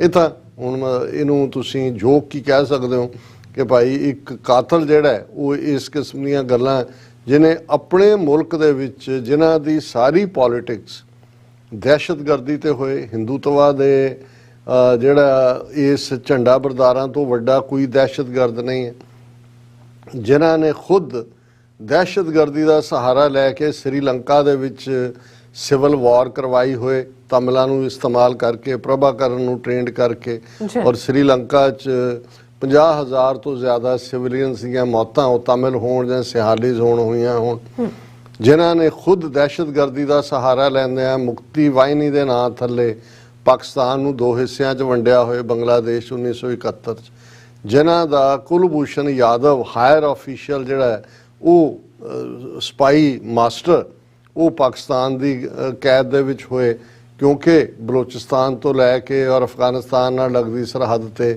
ਦਹਿਸ਼ਤਗਰਦੀ ਫੈਲਾਈ ਹੋਏ, ਜਿਨ੍ਹਾਂ ਨੇ within country state terrorism ਇਸਤੇਮਾਲ ਕਰਕੇ ਸਿੱਖਾਂ ਦੀ ਇੱਕ ਪੂਰੀ ਨਸਲ ਮਾਰ ਮੁਕਾਈ ਹੋਏ, ਕਿਵੇਂ ਬਲੈਕ ਕੈਟਸ ਔਰ ਦੂਜਾ ਫਿਨੋਮੀਨਾ ਸਿੱਧੇ ਤੌਰ ਤੇ ਸਟੇਟ ਦੀ ਔਰ ਅੱਜ ਵੀ ਉਹ ਨਾਰਥ ਈਸਟ ਦੀਆਂ ਸਟੇਟਾਂ ਹੋਣ ਭਾਰਤ ਦੀਆਂ, ਭਾਰਤ ਵਿਚਲੇ ਗਰੀਬ ਜਿਹੜਾ ਨੇ ਗਰੀਬ ਜਿਹੜੇ ਬੇਜ਼ਮੀਨੇ ਕੀਤੇ ਲੋਕ ਨੇ, ਜਿਨ੍ਹਾਂ ਦੀਆਂ ਜ਼ਮੀਨਾਂ ਕਾਰਪੋਰੇਟ ਘਰਾਣਿਆਂ ਦੇ ਹਵਾਲੇ ਕੀਤੀਆਂ ਜਾ ਰਹੀਆਂ ਨੇ, ਉਹ ਜਦੋਂ ਹਥਿਆਰ ਚੁੱਕਦੇ ਨੇ, ਜਿਨ੍ਹਾਂ ਨੂੰ ਅਰੁੰਧਤੀ ਰਾਏ ਨੇ ਕਿਹਾ ਕਿ they are Gandhians with the guns, ਤੇ ਉਹਨਾਂ ਨੂੰ ਨਕਸਲੀ ਮਾਓਵਾਦੀ ਕਹਿ ਕੇ ਉਹਨਾਂ ਦੇ ਉੱਤੇ ਈਵਨ ਹਵਾਈ ਜਹਾਜ਼ਾਂ ਰਾਹੀਂ ਉਹਨਾਂ ਦੇ ਜੰਗਲਾਂ ਤੇ ਬੰਬਾਰਡਮੈਂਟ ਕੀਤੀ ਜਾਂਦੀ ਹੈ। ਯਾਨੀ ਸਟੇਟ ਨੇ, ਇੰਡੀਅਨ ਸਟੇਟ ਨੇ ਇਹਨਾਂ 75 ਸਾਲਾਂ 'ਚ ਜਿੰਨੀ ਦਹਿਸ਼ਤਗਰਦੀ ਕੀਤੀ ਹੈ ਆਪਣੇ ਸਿਟੀਜ਼ਨਸ ਦੇ ਉੱਤੇ, ਜੇ ਉਸ 'ਤੇ ਅਸੀਂ ਵੇਰਵੇ 'ਚ ਜਾਈਏ ਤਾਂ ਫਿਰ ਤੁਸੀਂ ਬ੍ਰਿਟਿਸ਼ ਕਲੋਨੀਅਲ ਰੂਲ ਜਿਹੜਾ 200 ਸਾਲ ਭਾਰਤ ਦੇ ਵਿੱਚ ਰਿਹਾ, ਪੰਜਾਬ ਤੇ 98 ਸਾਲ ਰਿਹਾ, ਤੁਹਾਨੂੰ ਉਹਦੇ ਨਾਲੋਂ ਕਈ ਗੁਣਾ ਜ਼ਿਆਦਾ, ਡਬਲ ਟ੍ਰਿਪਲ ਨਹੀਂ, ਕਈ ਗੁਣਾ ਜ਼ਿਆਦਾ ਆਮ ਲੋਕਾਂ ਦੀ ਹਾਲਤ ਔਰ ਉਹਨਾਂ ਦਾ ਆਪਣਾ 75 ਸਾਲ ਬਾਅਦ ਵੀ ਹਾਲ ਇਹ ਹੋਏ ਕਿ ਗਲੋਬਲ ਹੰਗਰ ਇੰਡੈਕਸ ਜਿਹਦਾ ਅਸੀਂ ਜ਼ਿਕਰ ਕੀਤਾ, ਜਿਹਦੇ ਅੰਕੜਿਆਂ ਨੂੰ ਬਿਲਕੁਲ ਉਸ ਤੋਂ ਦੌੜੇ ਹੋਏ ਨੇ ਭਾਰਤੀ ਹਾਕਮ, ਕਿ ਕਿਵੇਂ 40% ਤੋਂ ਜ਼ਿਆਦਾ ਲੋਕ ਜਿਹੜੇ ਨੇ ਅੱਜ ਵੀ ਗਰੀਬੀ ਰੇਖਾ ਤੋਂ ਥੱਲੇ ਹੋਣ। ਔਰ ਇਸ ਸਾਰੇ ਦੇ ਚਲਦਿਆਂ ਉਹ ਬੜੇ ਦਾਅਵੇ ਦੇ ਨਾਲ ਇਹੀ ਨਹੀਂ ਕਿ ਉਹਨਾਂ ਨੇ ਜਿਹੜਾ ਇਸ ਨੂੰ ਇਸ ਧੜੱਲੇ ਨਾਲ ਝੂਠ ਬੋਲਿਆ, ਈਵਨ ਭਾਰਤੀ ਮੀਡੀਆ ਜਿਸ ਬਾਰੇ ਮੱਧ ਪ੍ਰਦੇਸ਼ 'ਚ ਅੱਜ ਉਹਨਾਂ ਨੇ ਇਸ਼ਤਿਹਾਰ ਲਾਏ ਹੋਏ ਸੀ ਉਹਨਾਂ ਦੇ ਪੱਤਰਕਾਰਾਂ ਨੇ, ਤੇ ਜਿਹਦੇ 'ਚ ਉਹਨਾਂ ਨੇ ਕਿਹਾ ਕਿ ਦਲਾਲ ਪੱਤਰਕਾਰੀ ਕਰਨ ਵਾਲੇ ਉਹਨਾਂ ਤੋਂ ਖਬਰਦਾਰ ਰਹੋ। ਹੁਣ ਜਿਹੜਾ ਮੀਡੀਆ ਆਪਣੇ ਲੀਡਰ ਨੂੰ ਕਨਫਰੰਟ ਕਰਦਾ ਹੋਣਾ ਚਾਹੀਦਾ ਮੋਦੀ ਨੂੰ ਕਿ ਦੱਸੋ ਭਾਈ ਆ ਜਿਹੜੇ ਤੁਹਾਡਾ ਜੋ ਕੁਝ ਹੋਇਆ ਹੈ, ਜੋ ਤੇਰੇ 14 ਤੋਂ 2014 ਤੋਂ ਲੈ ਕੇ ਤੇਰੇ ਰੂਲ 'ਚ ਕਿੱਥੇ ਹੈ ਅਕਾਊਂਟੇਬਿਲਟੀ, ਕਿੱਥੇ ਹੈ ਜਵਾਬਦੇਹੀ, ਜੋ ਕੁਝ ਵੀ ਦਹਿਸ਼ਤਗਰਦੀ ਦਾ ਚੱਲ ਰਿਹਾ ਕਿਸ ਲੈਵਲ ਦੇ ਉੱਤੇ ਹਰ ਸੂਬੇ ਦੇ ਵਿੱਚ। ਲੇਕਿਨ ਉਹ ਜਿਹੜਾ ਮੀਡੀਆ ਉਹ ਘੇਰ ਕੇ ਡੀਕ ਰਿਹਾ ਕਿ ਜੀ ਪਾਕਿਸਤਾਨ ਦੀ ਜਿਹੜੀ ਫੈਡਰਲ ਇਨਵੈਸਟੀਗੇਟਿਵ ਏਜੰਸੀ ਹੈ FIA, ਉਹਨਾਂ ਦੇ 2 ਨੁਮਾਇੰਦੇ ਆਏ ਹੋਏ ਸੀ, ਮੋਹਸਿਨ ਭੱਟ ਜਿਹਨੂੰ ਹੁਣੇ ਜੁਲਾਈ ਦੇ ਵਿੱਚ ਇਹਨਾਂ ਨੇ ਨੋਮੀਨੇਟ ਕੀਤਾ ਕਿ ਜੀ ਉਹਨੂੰ ਅਸੀਂ ਮਿਲਣਾ ਪੁੱਛਣਾ, ਉਹ ਲੇਟ ਨਿਕਲਿਆ ਅੰਦਰੋਂ, ਉਹਨੂੰ ਜਾ ਕੇ ਪੁੱਛ ਰਹੇ ਨੇ ਦੱਸੋ ਜੀ ਦਾਊਦ ਇਬਰਾਹਿਮ ਕਿੱਥੇ ਹੈ, ਮਸੂਦ ਅਜ਼ਹਰ ਕਿੱਥੇ ਹੈ, ਕੀ ਹੈ। ਉਹਨਾਂ ਨੇ ਕਿਹਾ ਵੀ ਗੈਟ ਲਾਸਟ ਕਹਿ ਕੇ ਉਹ ਪਾਸੇ ਨੂੰ ਚਲੇ ਗਏ। ਹੁਣ ਇਹਨਾਂ ਨੂੰ ਇਹ ਤਾਂ ਨਜ਼ਰ ਆਉਂਦਾ ਕਿ ਵੀ ਪਾਕਿਸਤਾਨ ਦਾ, ਔਰ ਮੈਂ ਇਹਦੇ 'ਚ ਸਮਝਦਾ ਵੀ ਇਹ ਗਲਤੀ ਕਾਫੀ ਪਾਕਿਸਤਾਨ ਹੋਏ ਜਾਂ ਦੂਸਰੇ ਨੇ, ਇਹਨਾਂ ਨੇ ਇੰਡੀਆ ਨੂੰ ਐਕਸਪੋਜ਼ ਹੀ ਨਹੀਂ ਕੀਤਾ ਇੰਟਰਨੈਸ਼ਨਲੀ। ਜੇ ਅਸੀਂ ਇੱਥੇ ਬੈਠ ਕੇ ਆਲਾਂ ਕਈ ਉਹ ਵੀ ਨੇ ਕਹਿਣਗੇ ਜੀ ਇੱਥੇ ਬੈਠ ਕੇ ਚਲੋ ਸਾਡੇ ਕੋਲ ਇਹੀ ਪਲੇਟਫਾਰਮ ਹੈ ਕਹਿਣ ਦਾ, ਜੇ ਅਸੀਂ ਮੋਦੀ ਦਾ ਇਹ ਖੂਨੀ ਚਿਹਰਾ ਜਿਹੜਾ ਉਹ ਲਗਾਤਾਰਤਾ ਨਾਲ ਪਿਛਲੇ 10 ਸਾਲ ਤੋਂ ਦਿਖਾਉਂਦੇ ਆ ਰਹੇ ਹਾਂ, ਜਦੋਂ ਤੋਂ ਅਸੀਂ TV 84 ਸ਼ੁਰੂ ਕੀਤਾ, ਉਸ ਤੋਂ ਪਹਿਲਾਂ ਸਾਡੇ ਕੋਲ ਪੈਨ ਸੀ, ਪ੍ਰਿੰਟ ਮੀਡੀਆ ਸੀ ਜਾਂ ਰੇਡੀਓ ਵੇਵ ਸੀ, ਤੇ ਜਿਨ੍ਹਾਂ ਹਕੂਮਤਾਂ ਕੋਲ, ਪਾਕਿਸਤਾਨ ਵਰਗੀ ਹਕੂਮਤ ਕੋਲ, ਜਿਨ੍ਹਾਂ ਦੇ ਕੋਲ ਦੁਨੀਆ ਦੇ ਆਲਮੋਸਟ ਸਾਰੇ ਵੱਡੇ ਮੁਲਕਾਂ ਦੇ ਵਿੱਚ ਉਹਨਾਂ ਦੇ ਸਫਾਰਤਖਾਨੇ ਨੇ, ਡਿਪਲੋਮੈਟ ਨੇ, ਉਹਨਾਂ ਦੇ ਕੋਲ ਸਬੂਤ ਨੇ, ਕੁਲਭੂਸ਼ਣ ਯਾਦਵ ਤੋਂ ਵੱਡਾ ਕੀ ਹੈ, ਲੇਕਿਨ ਉਹ ਮੈਨੂੰ ਲੱਗਦਾ ਕਿ ਡਿਫੈਂਸਿਵ ਖੇਡਦੇ ਜਿਹੜੇ ਨੇ ਆਪਣੇ ਆਪ ਨੂੰ ਹੀ ਜਿਹੜੇ ਉਹ ਗਿਲਟੀ ਸਮਝਣ ਲੱਗ ਗਏ। ਔਰ ਬੇਸ਼ੱਕ ਇਹ ਕੂੜਿਆਂ ਦੇ ਬਾਦਸ਼ਾਹ ਨੇ, ਝੂਠ ਹੀ ਬੋਲਣਾ, ਪਰ ਮੈਨੂੰ ਇਸ ਗੱਲ ਦੀ ਖੁਸ਼ੀ ਵੀ ਹੋਈ ਕਿ ਇਸ ਰਜੀਮ ਦੀ ਛਾਤੀ ਦੇ ਉੱਤੇ ਵੀ ਸਿੱਖ ਜਿਹੜੇ ਨੇ ਉਹ ਚੜੇ ਹੋਏ ਨੇ, ਇਹਨਾਂ ਦੀਆਂ ਰਾਤਾਂ ਹਰਾਮ ਕੀਤੀਆਂ ਹੋਈਆਂ। ਔਰ ਵਾਹਿਗੁਰੂ ਨੇ ਚਾਹਿਆ ਤੇ ਬਹੁਤ ਜਲਦੀ ਇਹ ਸ਼ੇਰ ਆਪਣੀ ਧਰਤੀ ਤੇ ਉਵੇਂ ਹੀ ਬੁੱਕਣਗੇ ਔਰ ਦਰਿਆਏ ਜਮਨਾ ਤੋਂ ਵਾਘਾ ਤੱਕ independent sovereign nation Khalistan liberate ਹੋਏਗਾ। ਜੀ ਡਾਕਟਰ ਸਾਹਿਬ, ਤੁਹਾਡਾ ਬਹੁਤ ਬਹੁਤ ਸ਼ੁਕਰੀਆ। ਤੁਸੀਂ ਆਪਣੇ ਵਿਚਾਰ ਸਾਡੇ ਦਰਸ਼ਕਾਂ ਨਾਲ ਸਾਂਝੇ ਕੀਤੇ ਨੇ। ਸੋ ਇੱਥੇ ਲੈਣੇ ਬ੍ਰੇਕ, ਔਰ ਬ੍ਰੇਕ ਤੇ ਜਾਣ ਤੋਂ ਪਹਿਲਾਂ ਅਸੀਂ ਦਰਸ਼ਕਾਂ ਤੇ ਸਰੋਤਿਆਂ ਨੂੰ ਅਪੀਲ ਤੇ ਬੇਨਤੀ ਕਰ ਦਈਏ।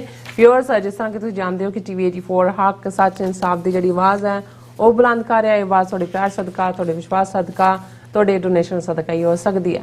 ਸੋ ਅਸੀਂ ਚਾਹਾਂਗੇ ਕਿ ਤੁਸੀਂ TV 84 ਦੀ ਚੜ੍ਹਦੀ ਕਲਾ ਲਈ ਵੱਧ ਤੋਂ ਵੱਧ ਡੋਨੇਟ ਕਰੋ। ਡੋਨੇਟ ਕਰਨ ਲਈ ਸਾਡੀ ਵੈਬਸਾਈਟ tv84.tv ਤੇ ਜਾ ਕੇ ਪੇਪਲ ਦੀ ਵਰਤੋਂ ਕਰਕੇ ਵਨ ਟਾਈਮ ਡੋਨੇਟ ਕਰ ਸਕਦੇ ਹੋ, ਮੰਥਲੀ ਡੋਨੇਟ ਵੀ ਕਰ ਸਕਦੇ ਹੋ। ਤੁਸੀਂ TV 84 ਦੇ ਨਾਮ ਤੇ ਚੈੱਕ ਬਣਾ ਕੇ ਸਾਨੂੰ ਮੇਲ ਵੀ ਕਰ ਸਕਦੇ ਹੋ।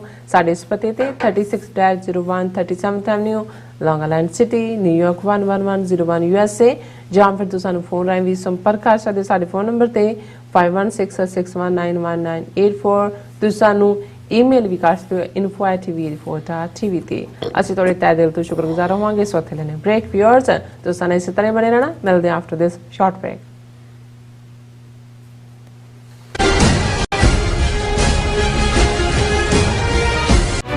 ਟੋਰਾਂਟੋ ਵਿਖੇ ਖਾਲਿਸਤਾਨ ਰੈਫਰੈਂਡਮ ਦੀਆਂ ਵੋਟਾਂ ਦੇ ਪਹਿਲੇ ਸੈਂਟਰ ਵਿੱਚ ਰਿਕਾਰਡ ਤੋੜ ਇਕੱਠ ਤੋਂ ਬਾਅਦ ਹੁਣ ਖਾਲਿਸਤਾਨ ਰੈਫਰੈਂਡਮ ਦੇ ਦੂਜੇ ਪੜਾਅ ਦੀਆਂ ਵੋਟਾਂ 6 ਨਵੰਬਰ ਦਿਨ ਐਤਵਾਰ ਨੂੰ ਮਿਸੀਸਾਗਾ ਦੇ ਪੌਲ ਕਾਫੀ ਅਰੀਨਾ, ਜਿਹੜਾ ਕਿ ਡੈਰੀ ਤੇ ਗੋਰਵੇ ਤੇ ਸਥਿਤ ਹੈ, ਵਿਖੇ ਸਵੇਰੇ 9 ਵਜੇ ਤੋਂ ਲੈ ਕੇ ਸ਼ਾਮ ਦੇ 5 ਵਜੇ ਤੱਕ ਪੈਣਗੀਆਂ।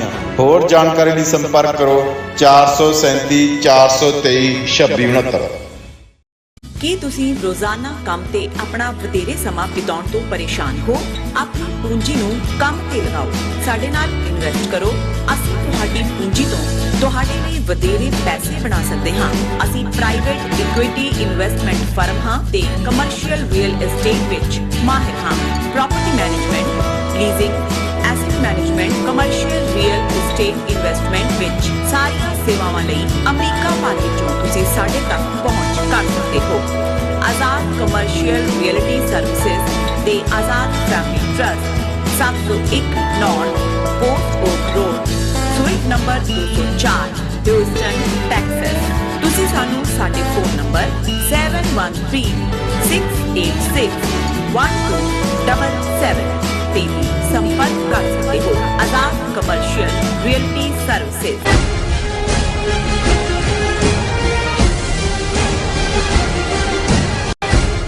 Viewers, welcome back on programme. So viewers, program ਨੂੰ ਹੋਰ ਅੱਗੇ ਵਧਾਉਂਦੇ ਹਾਂ। ਅੱਜ ਦੇ ਦੂਸਰੇ ਅਹਿਮ ਇਸ਼ੂ ਦੇ ਨਾਲ ਉਸ ਵਿੱਚ ਆਪਾਂ ਗੱਲਬਾਤ ਕਰਨ ਜਾ ਰਹੇ ਹਾਂ ਕਿ ਮੋਦੀ ਦੀ ਹਿੰਦੂਤਵੀ ਸਰਕਾਰ ਵੱਲੋਂ ਹਿੰਦੀ ਜ਼ੁਬਾਨ ਨੂੰ ਜ਼ਬਰਦਸਤੀ ਭਾਰਤ ਦੇ ਗੈਰ ਹਿੰਦੀ ਬੋਲਣ ਵਾਲੇ ਲੋਕਾਂ ਤੇ ਥੋਪਿਆ ਜਾ ਰਿਹਾ ਹੈ। ਤਾਮਿਲਨਾਡੂ ਅਤੇ ਕੇਰਲਾ ਵੱਲੋਂ ਇਸ ਦਾ ਸਖਤ ਵਿਰੋਧ ਕੀਤਾ ਜਾ ਰਿਹਾ ਹੈ, ਪਰ ਪੰਜਾਬ ਦੀ ਸਰਕਾਰ ਇਸ ਮੁੱਦੇ ਤੇ ਕਿਉਂ ਮੂੰਹ ਵਿੱਚ ਘੁੰਗਣੀਆਂ ਪਾਈ ਬੈਠੀ ਹੈ? ਸੋ ਇਸ ਬਾਰੇ ਆਪਾਂ ਗੱਲਬਾਤ ਕਰਨ ਜਾ ਰਹੇ ਹਾਂ। ਸੋ ਅਸੀਂ ਚਾਹਾਂਗੇ ਕਿ ਤੁਸੀਂ ਇਸੇ ਤਰ੍ਹਾਂ ਹੀ ਬਣੇ ਰਹਿਣਾ। ਦੇਖਣ, ਸੁਣਨ ਜਾਂ ਲਿਖਣ ਲਈ ਤੁਹਾਡਾ ਸਭ ਦਾ ਬਹੁਤ ਧੰਨਵਾਦ ਜੀ। ਡਾਕਟਰ ਸਾਹਿਬ, ਕੀ ਕਹਿਣਾ ਚਾਹੋਗੇ? ਦੇਖੋ, ਕਿਸੇ ਵੀ ਤਹਿਜ਼ੀਬ ਨੂੰ ਖਤਮ ਕਰਨ ਲਈ ਉਸ ਦੀ ਜ਼ਬਾਨ, ਮਾਂ ਬੋਲੀ, ਲੈਂਗੁਏਜ, ਉਸ ਦੀ ਸਕ੍ਰਿਪਟ, ਉਸ ਨੂੰ ਡਿਸਟਰੋਏ ਕਰ ਦੇਣਾ ਹੀ ਪਾਵਰਫੁਲ ਪਹਿਲਾ ਕਦਮ ਹੁੰਦਾ ਹੈ। ਫਿਰ ਹੌਲੀ ਹੌਲੀ ਹੌਲੀ ਸਾਰਾ ਕੁਝ ਜਿਹੜਾ ਹੈ ਉਹ ਖਤਮ ਹੋ ਜਾਂਦਾ ਹੈ ਜੀ।